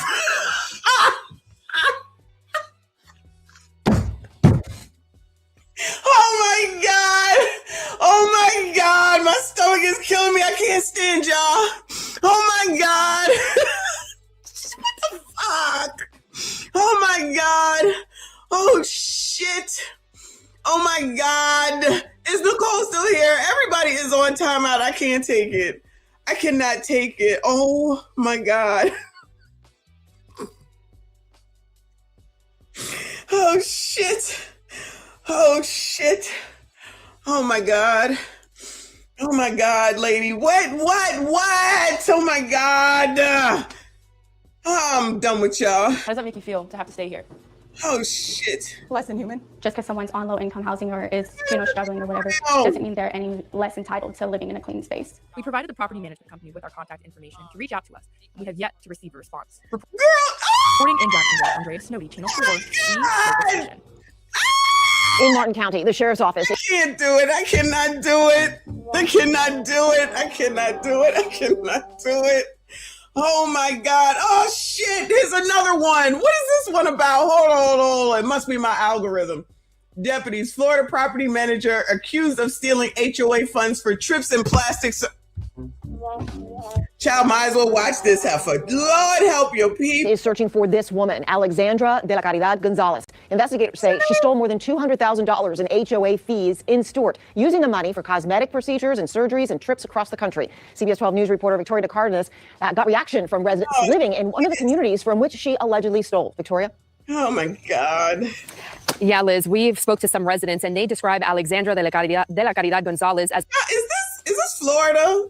Yes, it's Florida. Skinny boy, where are you going? Get back here. The wolf in sheep's clothing, saying that she played the role of a bookkeeper, but then she was stealing the money, of their hard-earned money. This was always a dream place for me, so. That dream place has turned into a nightmare for Chris Cataro after investigators say a bookkeeper stole more than $100,000 from his HOA at the Dune on Hutchinson Island. Are you mad? Yeah, I'm mad. The woman accused, Alexandra de la Caridad Gonzalez. Stop saying her name. I see she got some good plastic surgery. Child, these biatches in this damn plastic surgery. This is crazy. A former employee of Avant-Garde Property Management in Stuart. The Martin County Sheriff's Office says Gonzalez wrote checks to herself from the HOA account she managed, then hid the theft with fake entries in the company ledger. The owner of the company, in her due diligence, started tracking the money and noticed that there was a shell game being played. Sheriff John Budensieg says over the course of a year, Gonzalez stole more than $200,000 from the Dune on Hutchinson Island and White Marsh Reserve in Stuart. Deputies say it started with... That place looked nice, but child, these HOA fees can be out of control. I ain't got time. $2,000 checks, then quickly escalated to as much as $10,000 a week. The sheriff calling her actions greedy and despicable. She spent it all, and she spent it all, and I think you saw this on cosmetic surgeries, trips to Disney World, trips to New York. She offered to pay for a wedding, or did pay for a wedding. She lived a lavish. How the hell you stealing and offering to pay for somebody's damn wedding? Oh my God, these biatches is crazy. These biatches is crazy. Lifestyle for that year-long period. The sheriff says the case came together with the help of the owner from Avant Garde after one of the HOAs questioned where the money was going. The owner of the company was embarrassed and mortified that this was taking place on her watch. Residents at the Dunes say the board has since fired Avant Garde and they're working to recover the money. For Cataro, this is about accountability. She should have stayed in New York. New York, she would have got away with it. She ain't getting away with this yet. She got away with it enough. That's a lot of damn money, sir. And at this hour, Gonzalez's whereabouts are unknown, but investigators say that she knows that there's a warrant out for her arrest and that she's facing dozens of felony charges. The sheriff's office said she could be anywhere from Vero Beach down into Broward County in the city of Miramar. If you know anything about her whereabouts, you're asked to call the sheriff's office. Now she is on the run. She over there with Russell in Thailand or wherever the hell he at. Or went back to her own country, because listen to that name. It sounds like she come from someplace else. Tether. Child, there's tether terror going on around here, y'all. Tether terror. Oh, excuse me. Oh my God, this is too much. What the hell else? Hold on a second. This is ridiculous. I was not expecting all this. This is half damn crazy. Yeah, no more roaches.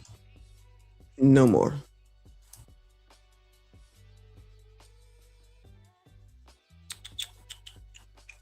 Thanks for the tip.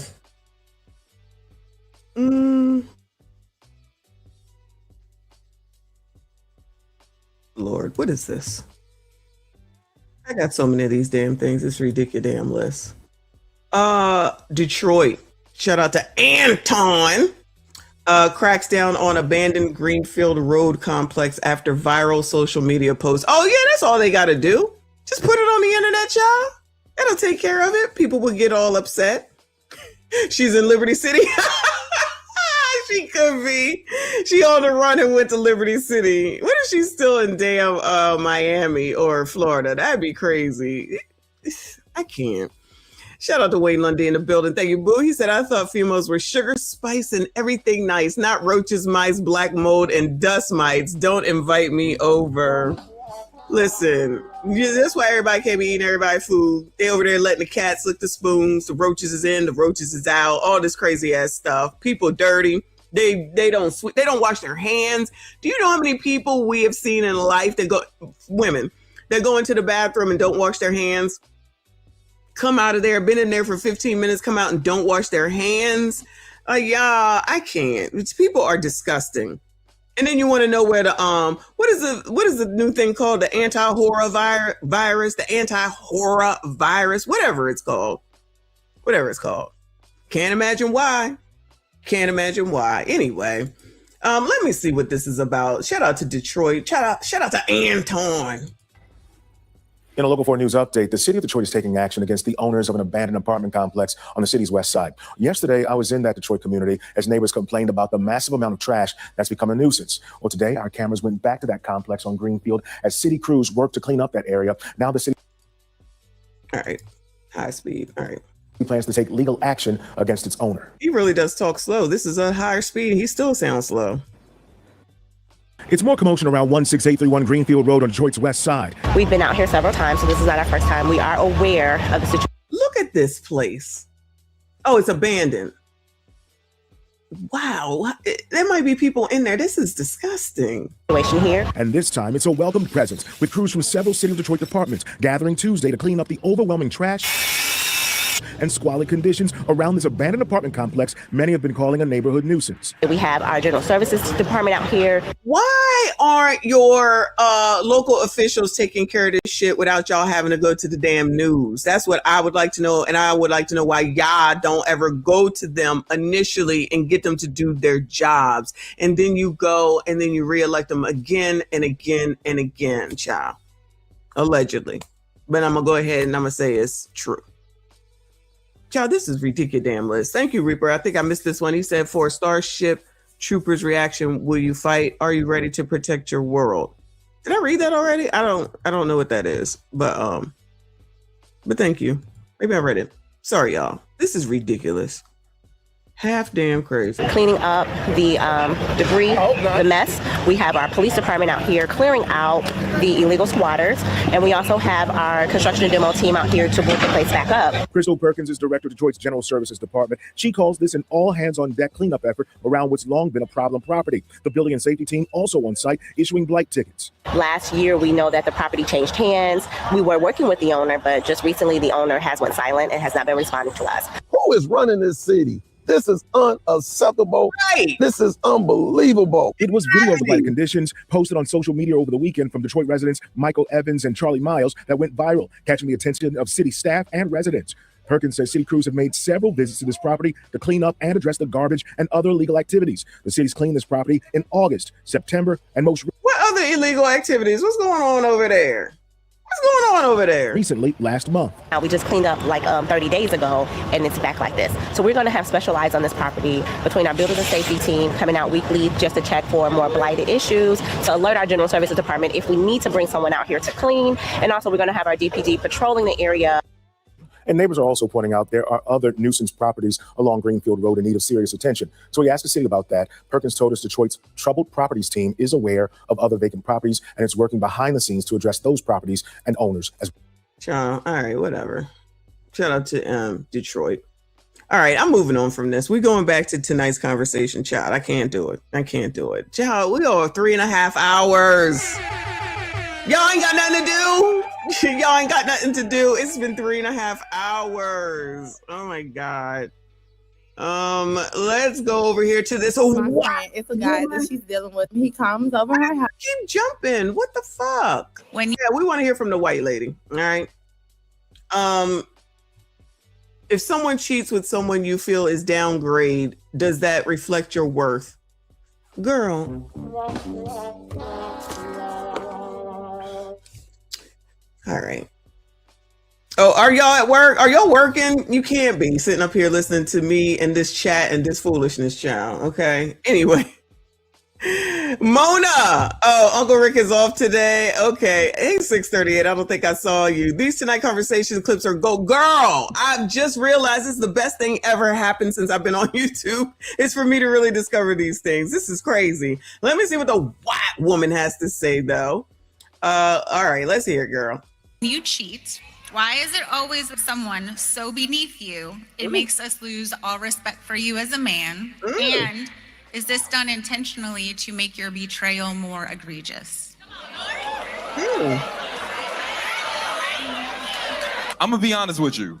For whatever reason, when we first started dating, I convinced you that I was monogamous when I wasn't. See, when I woke up and I went on a date with you, I put on a mask, and that mask was faithful. I'm looking for one woman, but really it was an asterisk. I'm looking for one woman that I can lie to because I like cheating.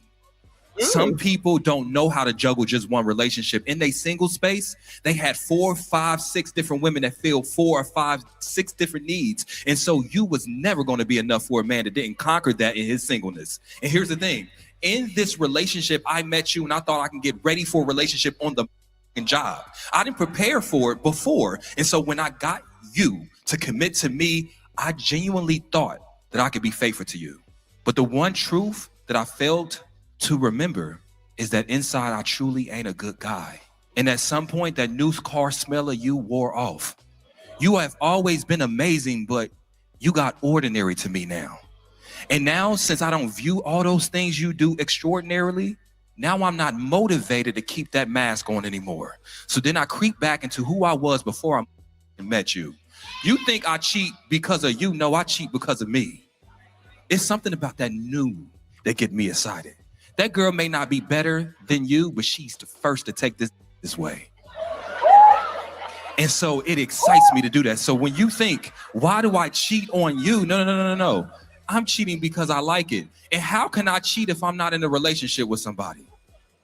So the reason I cheated with someone you thought was beneath you is because I'm beneath that version of me you thought I was. Yeah, go ahead. But I did hear you say that he doesn't know yet. You just found this out? No, You been knowing? I'm not with him. You left. He broke up with me via text message and then showed up at after 4 years and showed up at his best friend's wedding with a date. Weeks later, that was 5 months pregnant with his child.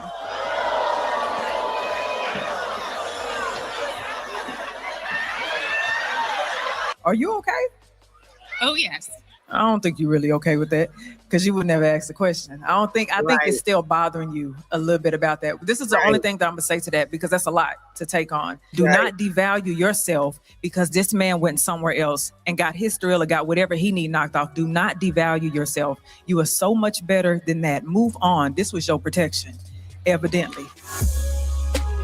So Kitty had to come through and say something nice because Ace always sitting up there talking. The way that woman was looking when he was talking to her, I know she was like, this right here is laying me out. Then Kitty starts talking. She softened up a little bit. First of all, Ace and his soliloquies do get on my nerves, child. Let them other people talk, child. I don't want to hear from you. I don't want to hear from one person. I want to hear from them all for their craziness, right? But anyway, I can't even believe that this woman came up here trying to get this damn advice.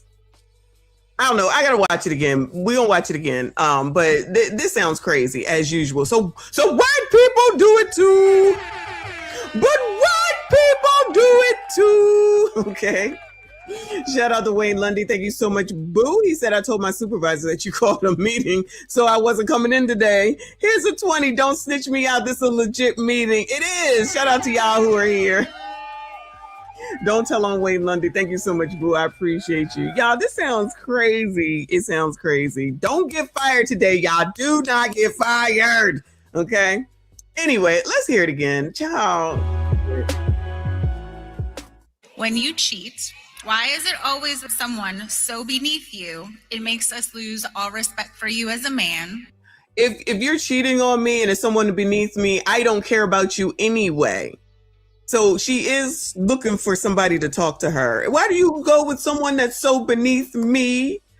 Child, I guess he don't give a damn. Honestly, in my opinion, he don't give a damn. That's to make herself feel better. And is this done intentionally to make your betrayal more egregious? So you think that the man is finding somebody beneath you more so to make it the cheating more egregious? Girl, what kind of question is this, Bueller? Sassies? Is that what y'all do? Sassies, is that what y'all do? Help this white woman, okay? Because y'all ain't shit. Y'all don't do shit. You ain't about shit. And maybe Dondre has some words for this white woman too. Y'all cheating with people that are lesser than the woman because y'all want the betrayal to be more egregious. I wouldn't give a fuck.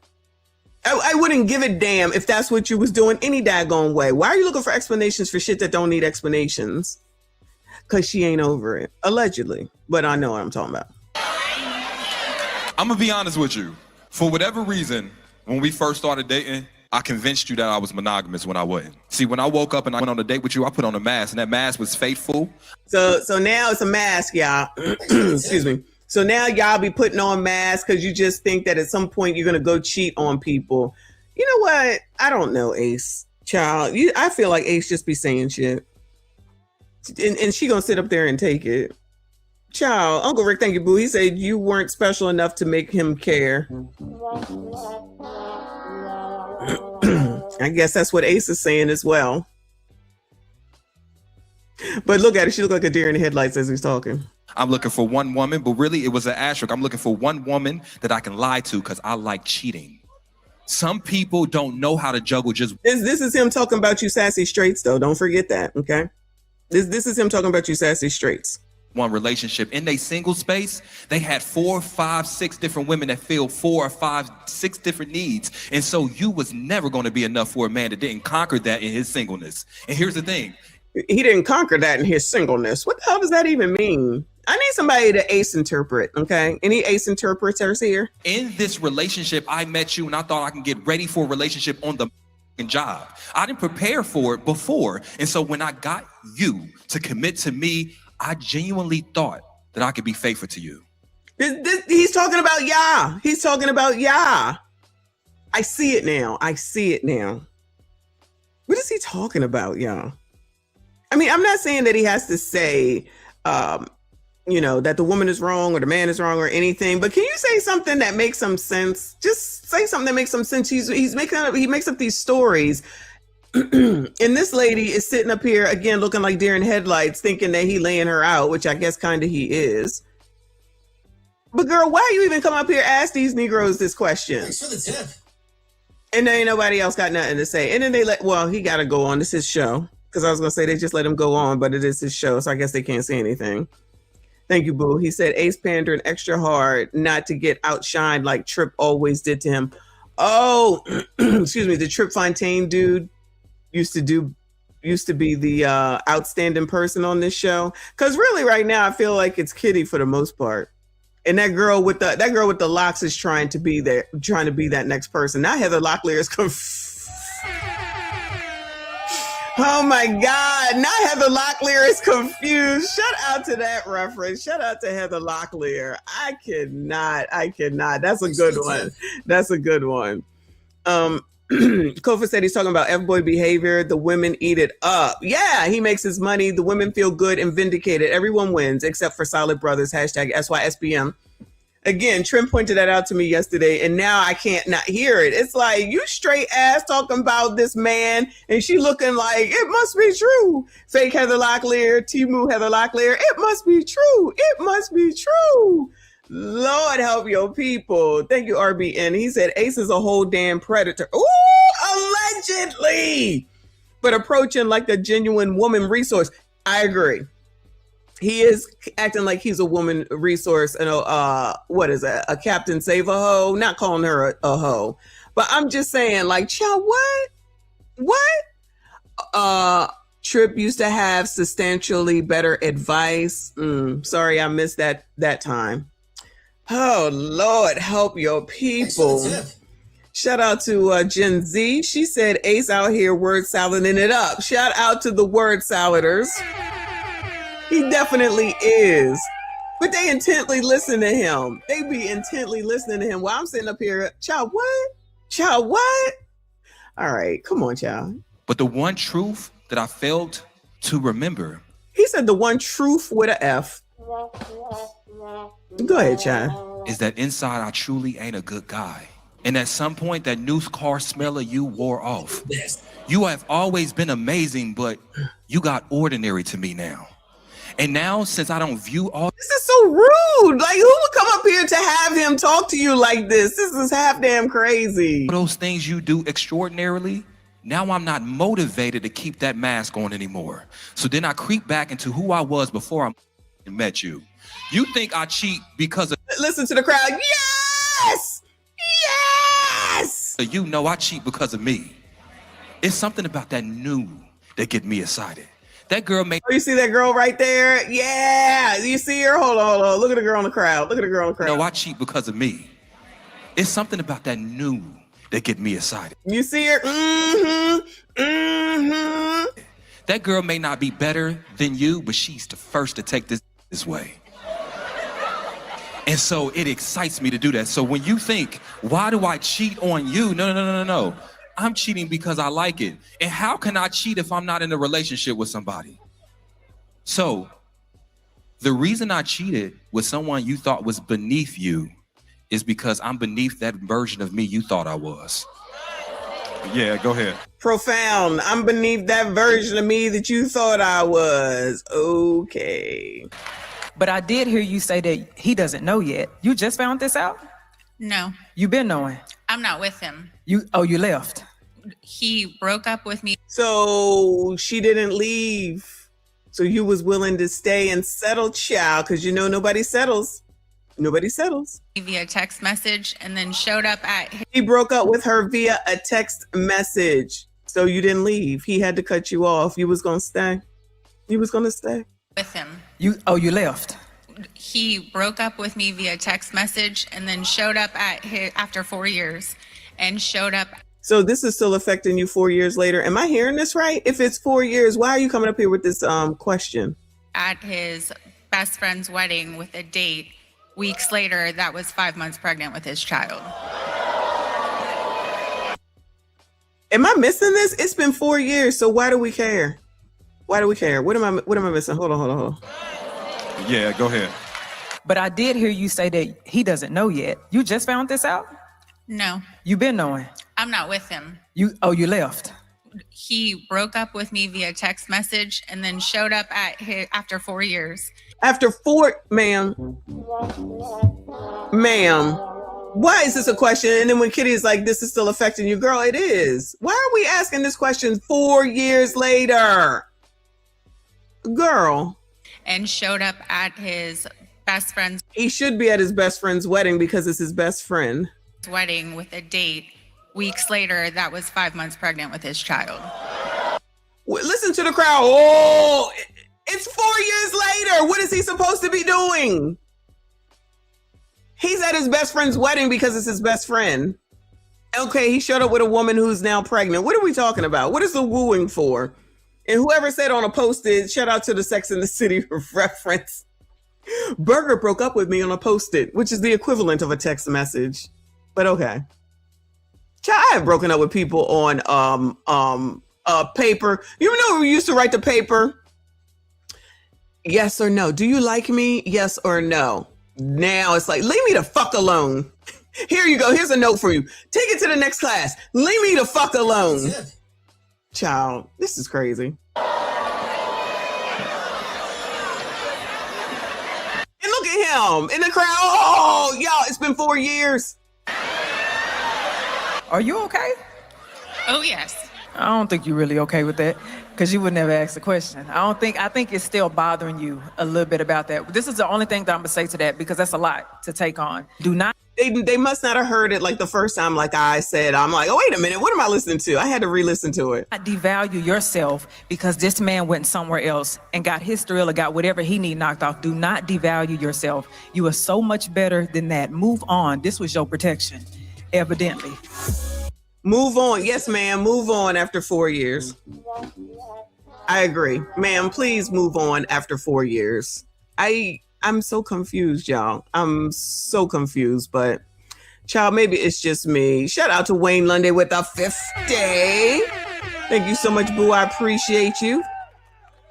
Very generous of you. I'm constipated. Goodbye, sir. I ain't taking no ish. I'm full of ish. If I fill out with more, then I'll be bullish. Never commit to ish. The value of a plate is only worth the meal on it. Never settle for the lesser value of the sum when the sum ain't summing. Child, that sound like something Ace Metaphor would say.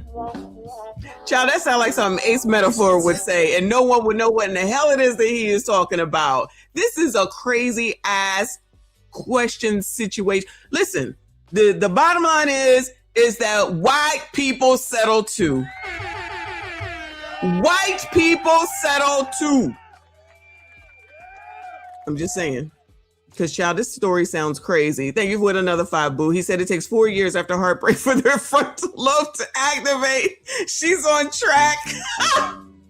She's on track and healing. That's right. Let's we not forget about the frontal lobe, child. It's her frontal lobe, child. Man, sir, hold on a second. Let me back this up for a second, child. This lady looked like she old enough to not need. Look, goodbye.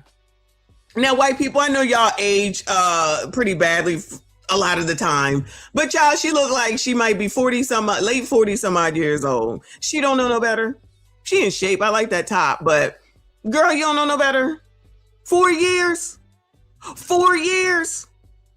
4 years. Goodbye. Goodbye. This is crazy. This is crazy. Thank you, boo. He said he's a predator because he has monetized their uninformed desperation from a lack of discernment. Shout out to Ace the Demon.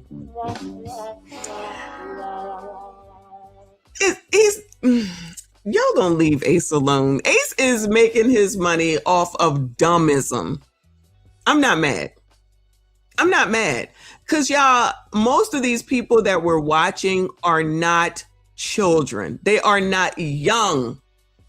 These are people who should know something by now. No wonder these kids is crazy. Look who they're getting raised by. People who still don't know the answers to questions that they should know answers to, or they should know where to go and get the answers from, if that makes sense.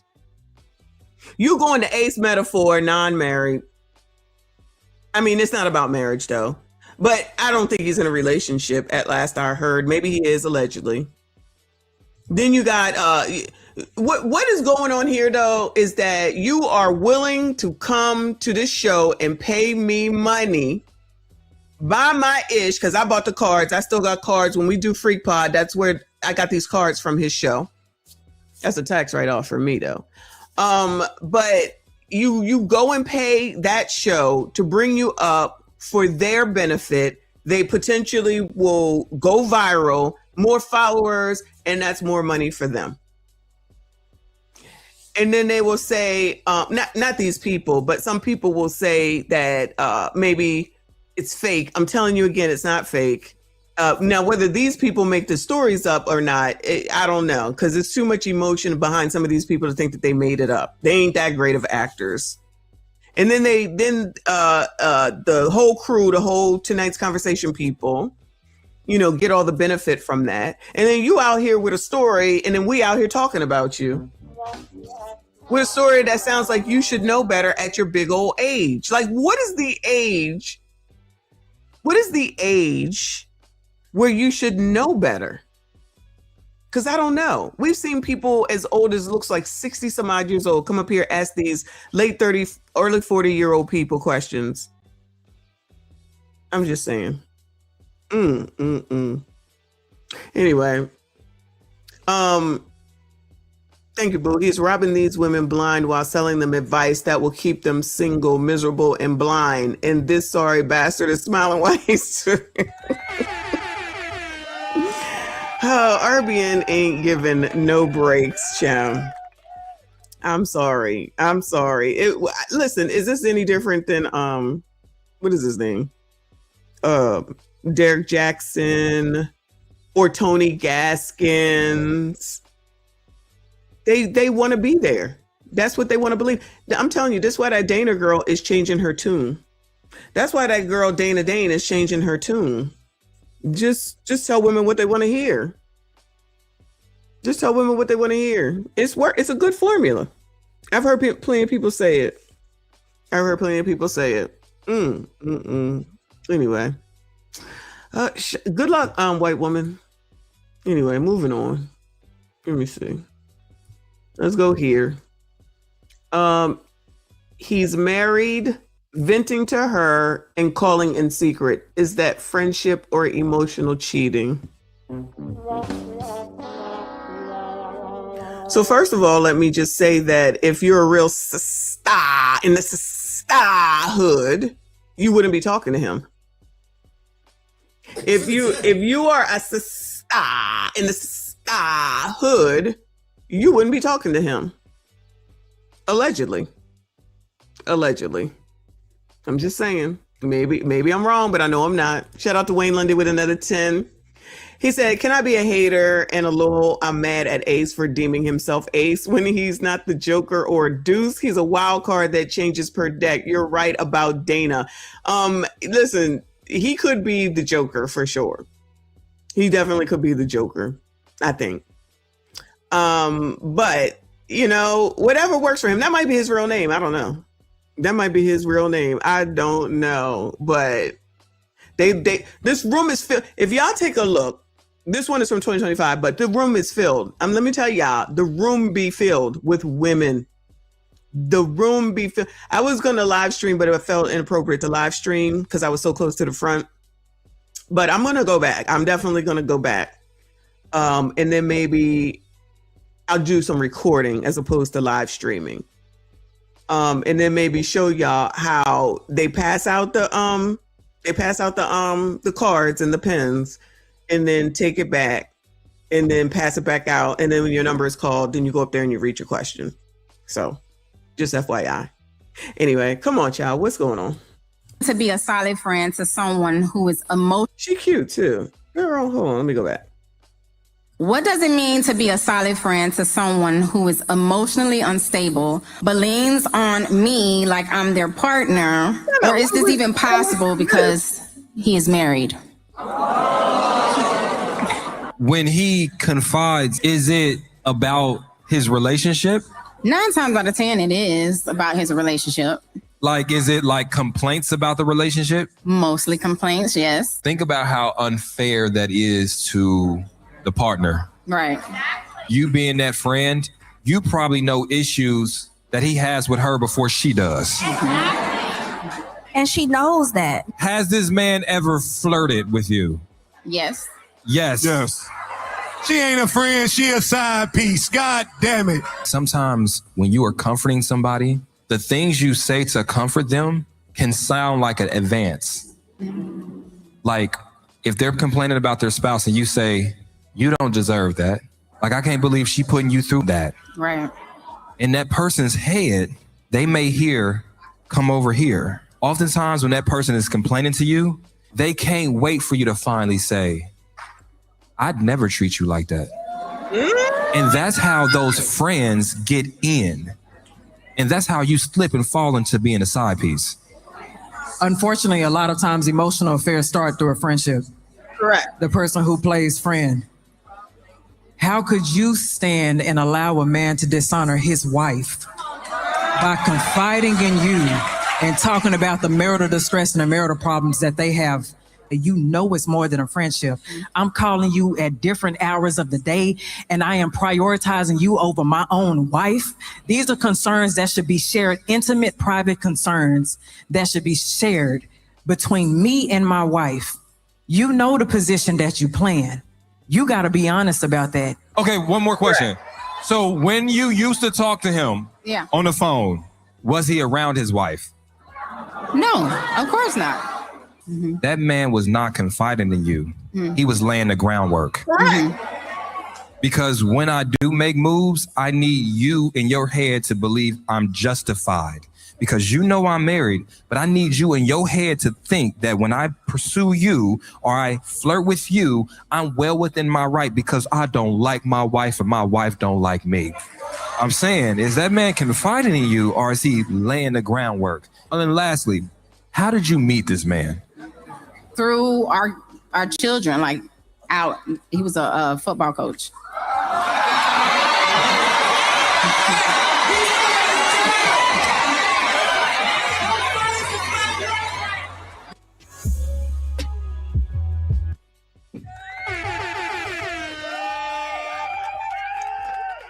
The football coach with all the single moms bringing their kids there, their little sons, so they can go play some football. That's probably a great place. That's probably a great place, honestly. And what Uncle Rick said earlier about all the women that be there, I said, y'all better go. Y'all better go on over there. There'll be plenty of women up in there. Plenty, plenty, plenty. Y'all, listen, these people know what they doing. All this talking about ain't no settling and the sisterhood, all that is bullshit. All of that is bullshit. You know that damn man is married and he calling you and you accepting the phone calls, you're participating. You're participating, but you know that he has a wife. So where does sisterhood go when you know that the wife is over there? Where did the sisterhood go if you knew the wife was over there? It'd be a straight up, if you don't get up off of this damn phone, click. And then if you got to take the kid to a different football coach, then take the kid to a different football coach. Child, I don't want to hear your shit. If she knows what their problems are, then that means that they are already having an emotional affair. Goodbye, Reaper. I cannot. If she knows that they having problems or whatever, that means that they already got an emotional relationship going on. Child, this is crazy. This is ridiculous. What does it mean to be a solid friend to someone who is emotionally unstable? What does it mean to be a solid friend to someone that's emotionally unstable? What kind of question is that? What kind of question is that? I'm thinking that we probably don't need to be friends if you're emotionally unstable. Those are two words that get you shut the F up when you open the door. Is it just me? What kind of question is that? Child, I can't do this. But y'all will listen to her because she cute. She beautiful. She cute. For sure. Y'all know you're going to go ahead and say, oh, she probably got fire OPP, right? What is it? Emotional. What again? This is crazy. What does it mean to be a solid friend to someone who is emotionally unstable, but leans on me like I'm their partner? Leans on me like I'm their partner. So you're allowing someone to lean on you that's emotionally unstable. Or is this even possible because he is married? Gentlemen, Do y'all have women friends that y'all need to lean on, Bueller? Gentlemen, do y'all have women friends that y'all need to lean on, Bueller? I'm just asking. When he confides, is it about his relationship?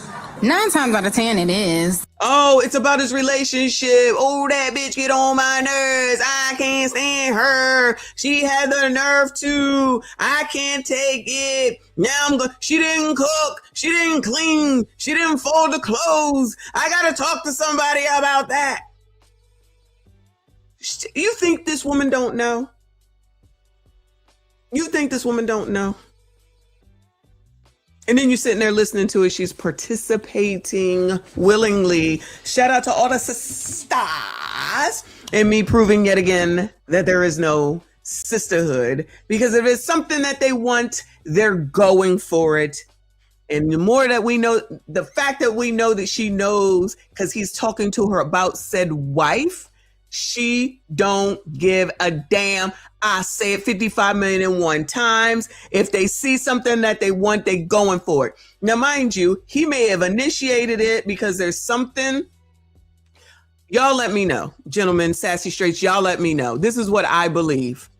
There are certain, there's people in general, but I'm only talking about men and women right now. Men will see where men can tell and see who it is that they can approach someone with this type of bullshit, right? They can see, they can tell who they can approach with this bullshit, right? Just like I said about, like when shit happens at work, it don't happen to me because they know I'm not for that bullshit. I am one where I feel like you can tell if I'm putting up with bullshit or not. Don't come to me with no foolish ass bullshit, right? But you all can tell somebody who's going to be down for the foolishness, even if it's just to make your way to opening the door, right, to that nonsense. Tashawn says, yeah. I'm telling you, these people know who they can approach with it. I'm telling you. Child. And she knows she look good. She got to know. She look good. She got to know it. So, of course. Now we can see it a mile away. Child. About his relationship. Like, is it like complaints about the relationship? Mostly complaints, yes. Oh, let me get you emotionally connected with me so you can say, poor baby, that poor baby. How could she do this to you? How could she treat you like that? Oh my God, what woman would do that to you? You're the best football coach ever. About how unfair that is to the partner. Right. You being that friend, you probably know issues that he has with her before she does. And she said, yeah. He asked and said, you probably know about issues in their relationships before she does. And she said, yeah. All right, women, females, girls, ladies, whatever. Keep thinking that there's a fucking sisterhood. This show that y'all go to, this show that y'all look for advice from, shows and proves in front of your damn face of what I say that I know to be true. Women don't give a fuck about other women if there's something on the table that they want, including your damn man, husband, boyfriend, father. It don't matter. It don't matter. You just choose to be ignorant to what's in front of your damn face. Wow. And be up in this is a woman's show. Y'all already know. We already know this is a woman's show. It's 93% women, I say 95% women in these damn things. All talking about relationship issues. So all y'all got relationship issues, and what they gonna say is you sassy straights' fault every single time. It's you sassy straights' fault every single time while they sitting here readily admitting that they participate in this relationship bullshit and drama and settling and know what's going on. She knows the problems in their marriage. She know that man is married. She know that he the football coach. Child, they probably hanging out in the car afterwards. Allegedly, I don't know. But then gonna turn around and y'all gonna sit up here and blame men for everything that y'all go through while listening to each other come up front and tell that you participating in this bullshit. Child, biatches only hear what they want to hear. Biatches only want to hear what they want to hear. Wayne Lundy, thank you, boo. He said, I stopped me from entertaining these walkers. I've been noticing them holding the doors open for me when I'm walking in. I'm like, dumb. I say thanks. Stay sassy, man. Shout out to the sassy straights. Shout out to all of y'all. Please make sure you hit the like button for me. Subscribe if you are new. She knows that. Has this man ever flirted with you? Yes. Yeah.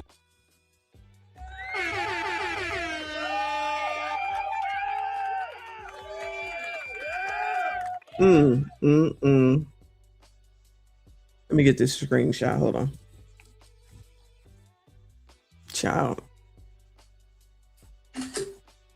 Child, this is wild. Right in front of your face. Right in front of your face. Yes. She ain't a friend, she a side piece. God damn it. Sometimes when you are comforting somebody, the things you say to comfort them can sound like an advance. Is he making excuses right now? Hold on. Let me hear this. Back it on up. Hold on. What is he saying? She a side piece. God damn it. Sometimes when you are comforting somebody, the things you say to comfort them can sound like an advance. That's why you don't need no damn women friends. And that's why your women friends don't need no damn man friends like that. Child, everybody can't toe the line. And she don't give off. This lady don't give off, don't fuck with me vibes. Clearly, right? That's why I said there's some things that people can get away with because they know who they can get away with it with. And then there's people like me that's going to be like, fuck out of my face in a heartbeat. You know what I'm saying? So people don't approach me with that bullshit. Her whole demeanor is she know what she doing. She know what she's doing. So you're going to get yourself all hemmed up. God forbid if you end up pregnant. Then you want to go tell her. Then he going to want you to get an AB. Then you won't want to do it. Then somebody's going to be taken on up out of here. And then all of a sudden, all these other lives are ruined because you can't control yourself and tell him to go to hell. And she ain't the only one. She ain't the only one. Like, if they're complaining about their spouse and you say, you don't deserve that. Like, I can't believe. When the answer should be, nigga, what you bring this shit to me for? A psychiatrist, a psychologist, a therapist, a counselor? Fuck you telling me for? I don't get paid enough for this. The hourly rate is $500 an hour. You know what I'm saying? Or go to church. Exactly. Goodbye. Not this Bible study be lit, but yeah, go to church. Go talk to your pastor. There's a lot of options. Nicole says she likes that man. I wouldn't be surprised if he's been to her house or met her out in public to talk. I said in the car, but I agree with you. Her whole demeanor is telling everything. Her whole demeanor. And she brought this question up here. She brought this question up here. Oh my God. She brought this question up here. If this shit went viral, the wife found out. She's showing her whole self. She's talking about her son's football coach. How many football coaches can he have? How many football coaches can her son have? Yo, that could have been it, y'all. If this is in their area, excuse me. This is in their area, wherever this is in their area. So the word could get out even if it didn't go viral. The word could have gotten out even if it didn't go viral in their area. And then the wife finds out. Y'all want to sit up here and keep messing around with these people? There's always a plan. There's always a plan, child. I believe so in this case. Shit, sorry y'all. There's allergies. My bad. I got some water. Hold on a second. Child, I'm gonna need some tea. I'm going to Starbucks. I need a medicine ball. Thank you, big boy. He said they use the word partner and not the term wife. Partner reduces the term wife and lowers its value of the word wife, in my opinion. I wouldn't like it either because when I hear partner, my bad, y'all. When I hear partner, I think business. When I hear partner, I think a partner in business. That's what I think, but that's just me. Anyway, not I got the cruise virus. No, it's allergies for sure because it's raining and the windows are open. I'm going to get a medicine ball. When I'm done with y'all, we over 4 hours. This is ridiculous. Oh my God. Come on, girl. If she putting you through that, Right. in that person's head, they may hear, come over here. Oftentimes when that person is complaining to you, they can't wait for you to finally say, I'd never treat you like that. And that You need to ask her if she's ever said that. that's how those friends get in. And that's how you slip and fall into being a side piece. Unfortunately, a lot of times emotional affairs start through a friendship. Exactly. The person who plays friend. That's why ain't no friendships, Shy. How could you stand and allow a man to dishonor his wife by confiding in you and talking about the marital distress and the marital problems that they have? You know it's more than a friendship.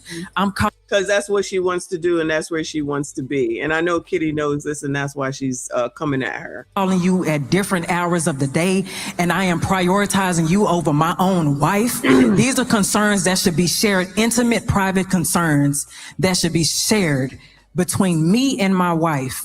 You know the position that you plan. You got to be honest about that. Okay, one more question.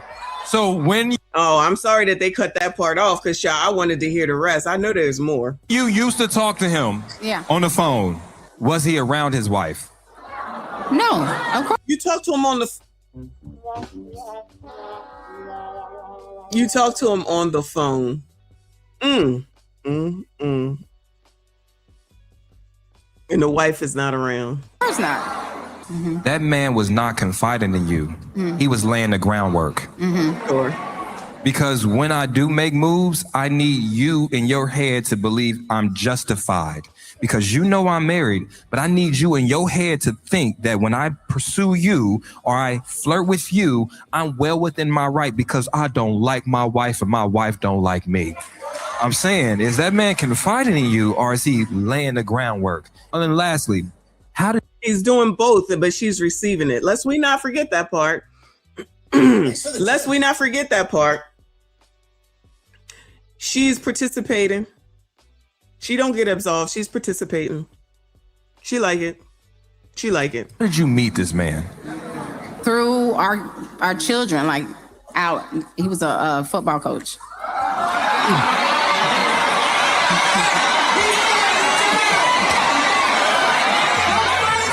Y'all, even this one, I don't know his name. This dude right here with the board, even he's shaking his head. Even he's shaking his head. I didn't realize it was over, child. Even he's shaking his head, y'all. This is wild, right in front of their face, and they still gonna sit up here and fake like there's a damn sisterhood. Ain't no damn sisterhood. Ain't no damn sisterhood. Shout out to Reaper. I appreciate you. He said, Messi going for 6 hours. Lock in chat. Hit the like button. No, I'm not. This person says I'm sitting here gagging right now. Oh, my goodness. Thank you so much, Boo. I appreciate you. We are not going for 6 hours. But y'all, please hit the like button. Subscribe if you are new. Kofa, thank you so much, Boo. He said it before and I'll repeat it. All of these people know this platform goes viral. Exactly. Somebody knows somebody that knows somebody that knows somebody's cousin. They don't care the other side sees. I'm telling you, even if it doesn't go viral, there's people in the audience probably that somebody knows because there's so many women. Who the hell going around here talking about shit? Girl, I went to tonight's conversation because that's what I did. I told a few people. I told y'all, of course. I went to tonight's conversation, child. Tell the story, blah, blah, blah, blah. Then if it goes viral, because it does go viral a lot, that on top of it, plus listening to some of these stories, it's like, now wait a damn minute. What she look like? Now wait a damn minute. What she look like? You know what I'm saying? Woo, child. I'm just saying. This is a wild. It's I'm sorry that I'm late with this though, right? Because it's telling the story straight in front of their face. Straight in front of their face. There is no sisterhood. There is no sisterhood. It is like Uncle Rick said a little while ago, that he knows that there's women that always, or not always. I'm paraphrasing. That there's women that be in trying to give you the buns, and they know that you're married. And I hate that word too. Cheeks and buns. I can't stand it. But JR said that yesterday. Shout out to JR wisdom from yesterday. Listen, we're not going to act like that allegedly. I'm going to just say allegedly because you know the hating hoes is listening. These people want to get married and have a relationship. Let me say have a relationship, even if they don't want to get married, right? For the tip. They definitely want to have a relationship. I don't care how much doth protest too much. You do not talk about shit as much as these biatches do unless you are interested in it. Child, you don't see me talking about roaches. You see what just happened? I wasn't even trying to look. No. Okay? But it's always you can't wait to see, or when tonight's conversation comes in, always in all your different, all the other content creators' chats or commenting on their stories and making all those TikTok videos. The one that I just did with the lady who was over in Timbuktu or wherever the hell she was. And she over here talking about, oh, this black man got into the picture. It's like, girl, first of all, you're making this long ass run-on sentence video, getting on my nerves. Then you're going to sit up here and be at a big ass monument, talking about, thank you, Nicole. I appreciate you, boo. Be over here at a big ass draw in this country. And the only thing that you can do is point out that a black man came into the picture by mistake. Girl, you're just jumping on it's a bandwagon at this point. It's just something to say. It's just something to get along with other women for. It's part of the feminism, of course, but y'all don't even really believe in that feminist shit. They just want to get on here and say, I won't cook, I won't clean, I can't stand you, it's slavery. Listen to these people and pretend and be miserable. So you don't want your own man, you don't want to get married, you don't want a relationship, but you want to be a side piece and a side chick. And a slinky link or whatever the fuck they say. You want to do all those things and then talk negatively about the same people that you're going out there for, that you're going after, and then get up here and show how hurt you are on this damn show. Just get up here and get on this damn show and tell your business willingly because it's Ace Metaphor. So I guess he keeps them comfortable, y'all. Ace clearly makes, listen, I ain't got no static with Ace. Ace makes it better. Ace makes them want to speak. Ace makes them comfortable enough to come out here and tell these stories that we know that some people tell their stuff on TikTok, of course, but over here it's a high chance that it's going to go viral, like Kofa said. So then you get to have it out there. People gonna see you, and the people that you're talking about, especially in a case like this, will be able to see you. That white lady brought this damn story up from 4 years ago. She's still hurt. These people are not getting the help that they be telling y'all that you need, and telling y'all that you need to let your gayness out or your ABCDism out, be free, cry, fix the community, and all the daggone things that you need to do. Child, people who are already got issues telling other people what to do. These are people that clearly got issues telling other people what they need to do. Worrying about y'all ain't worrying about these kids. Worrying about y'all ain't thinking about what to do with these damn kids. Worrying about y'all sticking a daggone iPad or phone in a daggone face. Oh, Messy, you pandering. Am I pandering? I'm telling the truth. We sitting up here watching these people speak. I've always stood by. There is no such thing as a sisterhood. I already know, because women don't give a damn. They're going to go for what they want. They're going to go for what they want and been going after men since the beginning of time. Please stop. Please stop. Take it to somebody else, child. I know what I'm talking about. I don't care. Anyway, Uncle Rick, thank you, boo. He said the only reason someone said something is that person wants it to get back. People know exactly what they're doing. Exactly. C19, Cardi B voice. I agree. Facts. They can go lie to each other, child. Go lie to one of your sisters, okay? I'm not trying here. Let me see. I got another one. All right, last one. I gotta go to Starbucks and get me a honey mint citrus. Did I turn it over? No. Why do some men expect women to chase them during dating? Y'all better get to chasing. This is from March this year. Why do some men expect women to chase them during dating? All right.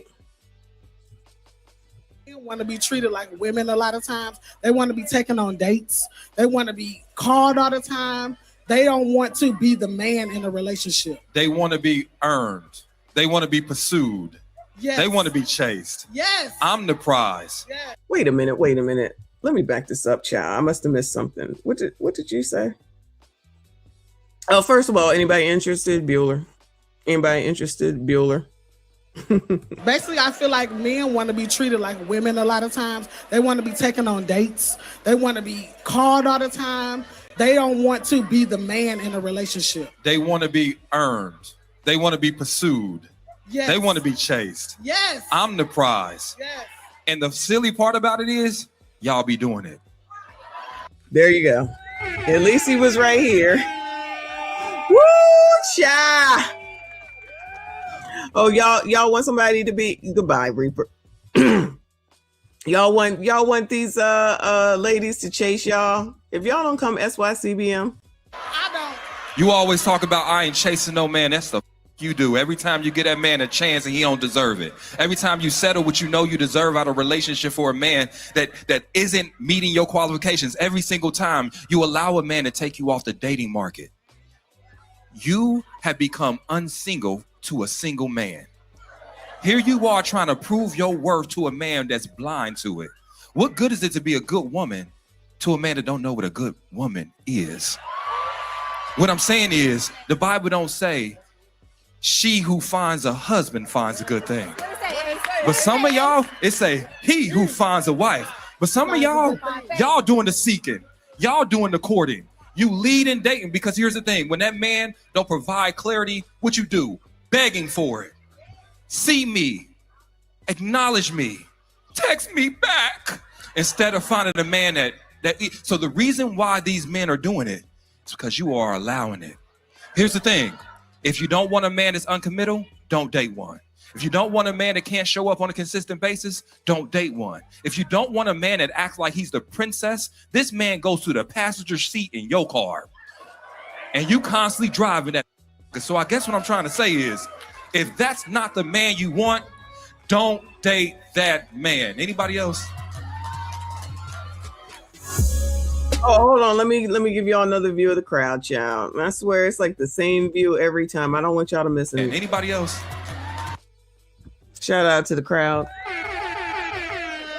Dondre said, get y'all's asses on over there.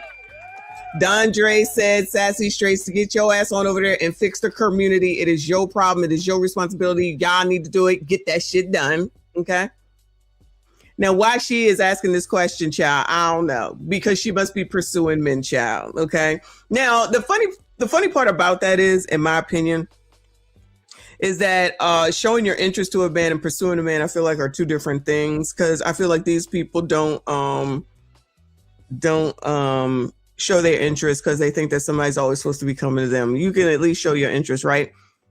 That don't mean that you have to be the pursuer, but some women are because they think that they're the man. We already know that that's a thing. So maybe that's what some people do. I don't know, depending on who it is that you're messing with. Like, let's go back to the dude that deleted the two brothers. Do you think that she was pursuing him? She was doing a lot for him. I'm gonna go out on a limb. And I'm gonna say that he was doing a lot. She was doing a lot for him. She was doing a lot for him. And then what did she get in return? Now two deceased brothers, but before then she was in a DV relationship.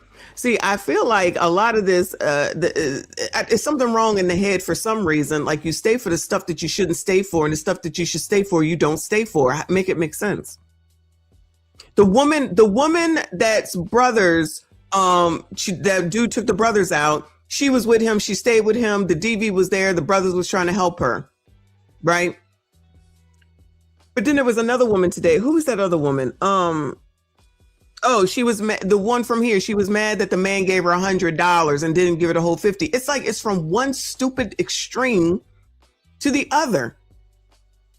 it seriously needs to be studied. Why do you biatches make life difficult for yourselves? And then you got the woman that was on the panel that was telling that woman about the $100. He can't protect you. He's not going to do anything for you. I don't want you to be cheap when it comes to me. Girl, what? Girl, what? And them bitches will listen to that shit. They will listen to that shit. You can't be grateful for anything. You can't be thankful. They don't use these words. Yeah, these people do not use these words. It's all about what can I get? What can you do? How soon can you do it? And how soon can I get it? Nothing is ever going to be enough for people like that. I don't care how fire her crap is. If you are a selfish bitch, you are a selfish bitch.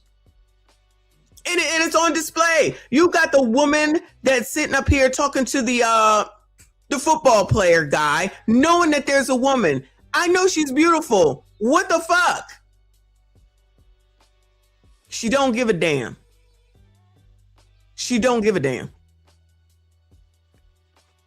This woman, the other woman that has the $100 is got the ring. She's gonna get married to the man, and she want to bring up here and be ungrateful because the man gave her $100 on $150. Which is more than half, which shouldn't even be calculated. Where's the gratefulness and the thankfulness? And like Uncle Rick says, a woman was smart, she would pay for a date or two, because even if for a decent person, even if you try to pay, he gonna say, I got it anyway. He gonna say, I got it anyway. But y'all, if you want to deal with what's his name who just took out the two brothers, yeah, you probably do have to take care of him. So you would rather take care of that man than take care of somebody like an Uncle Rick? Who does, we see him on camera, get served by his wife, get served dinner while he be working. I'm sure I know for a fact, I don't even gotta ask, that he takes care of her, and I know that she takes care of him. So y'all out here talking about slavery because y'all listening to Leslie Jones. Y'all listening to Leslie Jones, a person who ain't never been married, ain't gonna be married, ain't trying to be married, and now telling other women not to get married, and y'all willingly. The way that y'all are led, and I'm talking to hating hoes that are listening, the way that y'all listen to people, one, that you don't know.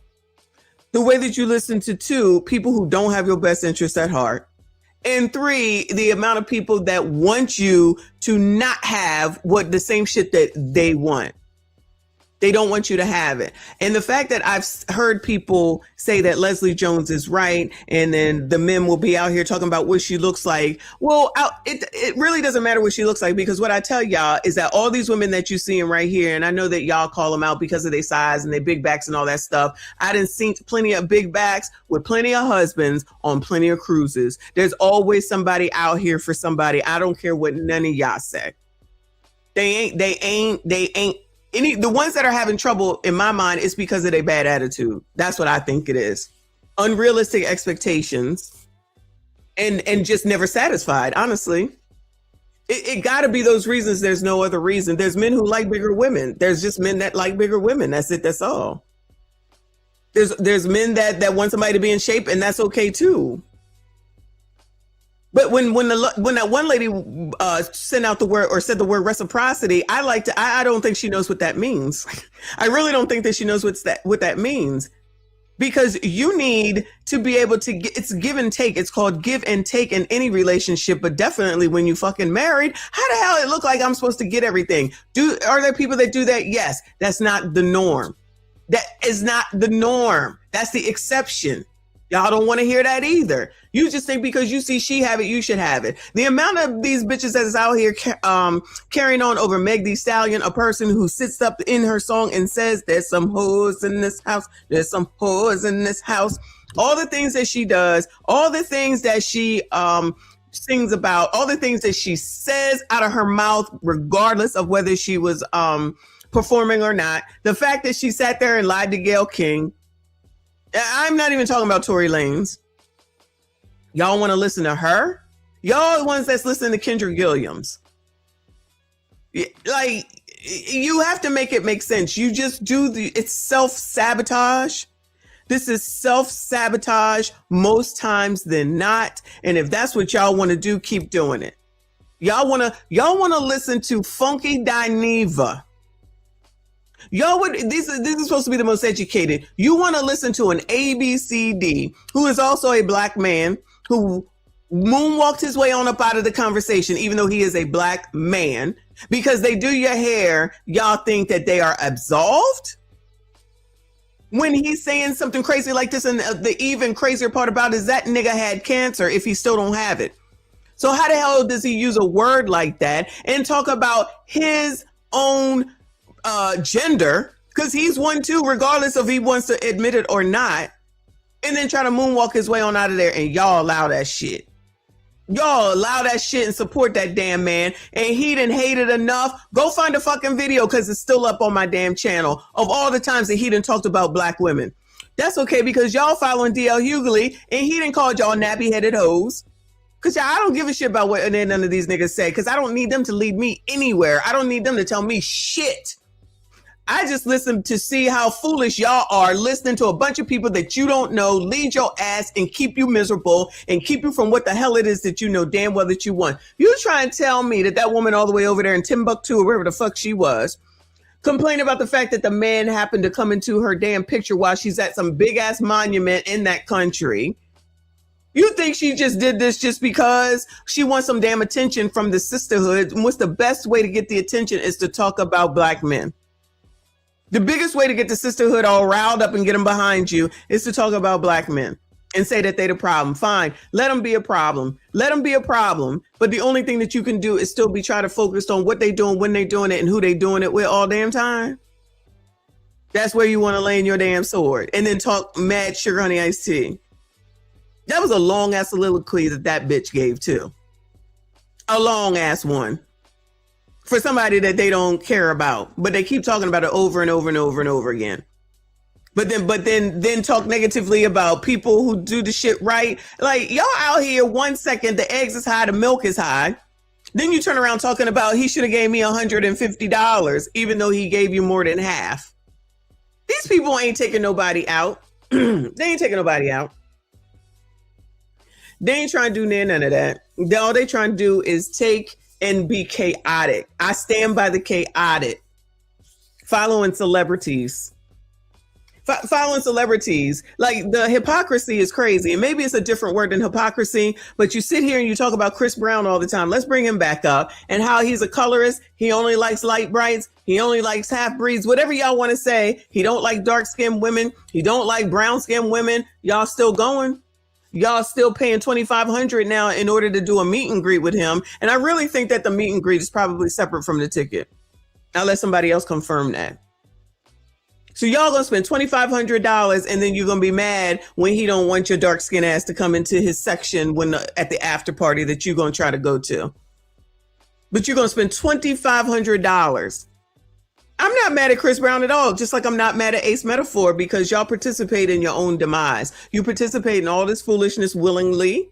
You're not even paying attention to the shit that you're doing and what it is that you're paying for, but then you want to blame somebody else. Nah, sis, it's all on you. It's all on you. Pay the fuck attention to what the hell it is that you're doing. And take a look in the damn mirror. Michael Jackson said, look at the man in the mirror. Y'all don't want to do that. You're always looking at some other damn man all damn time. Child, this is weird. This is weird and crazy. And this woman talking about she chasing men. Girl, what you chasing men for? You might have to. I don't know. You gonna sit up here and come out here and listen, I know it's only Ace Metaphor, child, but if I'm going out to something like this, I might be on camera. I'm not just gonna be looking any old way. I'm just not. But that's just me. Maybe that's what the problem is, man, because this is how you present yourself to the public. Listen, if you want to go wash your car, that makes sense. But you trying to go to this daggone show and then you're gonna write a question and then come up here looking like this. All right, child, whatever y'all say.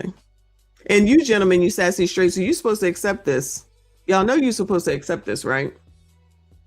You better go ahead and do what Dondre said and go ahead and SYCBM and be a man and not a male.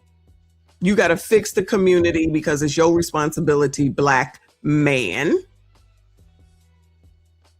I just want to know what Dondre got to say about all this from today. He will still say that real men will go ahead and fix the community, and you don't need no daggone thanks. You don't need no imagine telling. This is what I heard yesterday, and then I'm about to close this out. He said, because somebody asked, I don't know if it was Dave or if it was the other dude, I don't know his name. He said something along the lines of, oh, so what if we do this and nobody acknowledges or thanks us, basically. Something along those lines. Dondre gonna say, you don't need no acknowledgement. No, you're doing it because you know it's the right thing to do. You don't need no appreciation. Nigga, what? Nigga, what? This is y'all's brother. Excuse me. This is y'all's brother that says that you just do the work. You heard? You just do what I say. You just do what needs to be done for Black people, Black women, Black ABCDs, because it's what you're supposed to do. Which sounds to me is more like the things that I've heard from various people up here, is that like the mommyism. I think he called it mommyism. Oh, don't mommy me, something like that. And Kofi said pit bullying, like all these phrases and terms that I've never heard before. But you, shout out to everybody that's here. But you Sassy Straights, the colored collection, y'all get the opportunity to get up every day, to go work hard, to do what you got to do to make it in life. Then you get to help the community, get no thanks at all, and then you get to die. Congratulations. Congratulations. That's what y'all get to do. And then you got somebody like Dondre and Funky Dineva, and you know these bitches will go straight for whatever they say and say, see, see, see, you need to do what they say, and they ain't trying to change nothing, and yet they keep allowing themselves to get into these dumb situations and then wonder why they can't have a stable relationship or get married. I mean, the writing is on the wall. It's right in front of your face. It's clear as mud. But child, you can't tell people who don't want to hear nothing, so fuck them. HMG in the building. Thank you, Boo. He said, hey, Auntie, peace to the chat. Love you, Auntie. Love you back, Boo. Thank you so much for being here. It's a done deal now, child. It's almost 5 hours, and I need to go get me some tea. And I'm going to take a nap. And it's not even 12 o'clock. What time did I start this bitch? Damn, it's not even noon. I could conceivably come back later today. Conceivably. That don't mean I will. I conceivably could. We'll see. Anyway. Yeah, wash, rinse, repeat. Wash, rinse, repeat over and over and over again. Anyway, no, I'm done. I gotta go get something to eat and something to drink, but I appreciate y'all. Thank you so much. Shout out to everybody that was here today. Shout out to Wayne Lundy, stream sponsor. I'm pretty sure it was about $95, if not $100. 3D Pressure, thank you so much, Boo. I appreciate you. Shout out to everyone that donated. I appreciate you. It's a honey mint citrus, but the nickname is a medicine ball. It's amazing. It's amazing. I'm about to go get some. But thank y'all so much. I appreciate you for hanging in there. Maybe, I'm gonna say maybe, since it's Thursday and I didn't come back last night, maybe I'll do something later. I got to see what's going on in the world today. We don't need no more crime is down, and I damn sure don't need to see no more nasty ass apartments. That's for damn sure. But I appreciate y'all. Shout out to the mods doing the damn thing. Thank you so much. Shout out to everyone that donated. Shout out to all the channel members. I appreciate y'all. Y'all, please make sure you hit the like button for me. Subscribe if you are new. Make sure you comment. I see you all in the next one.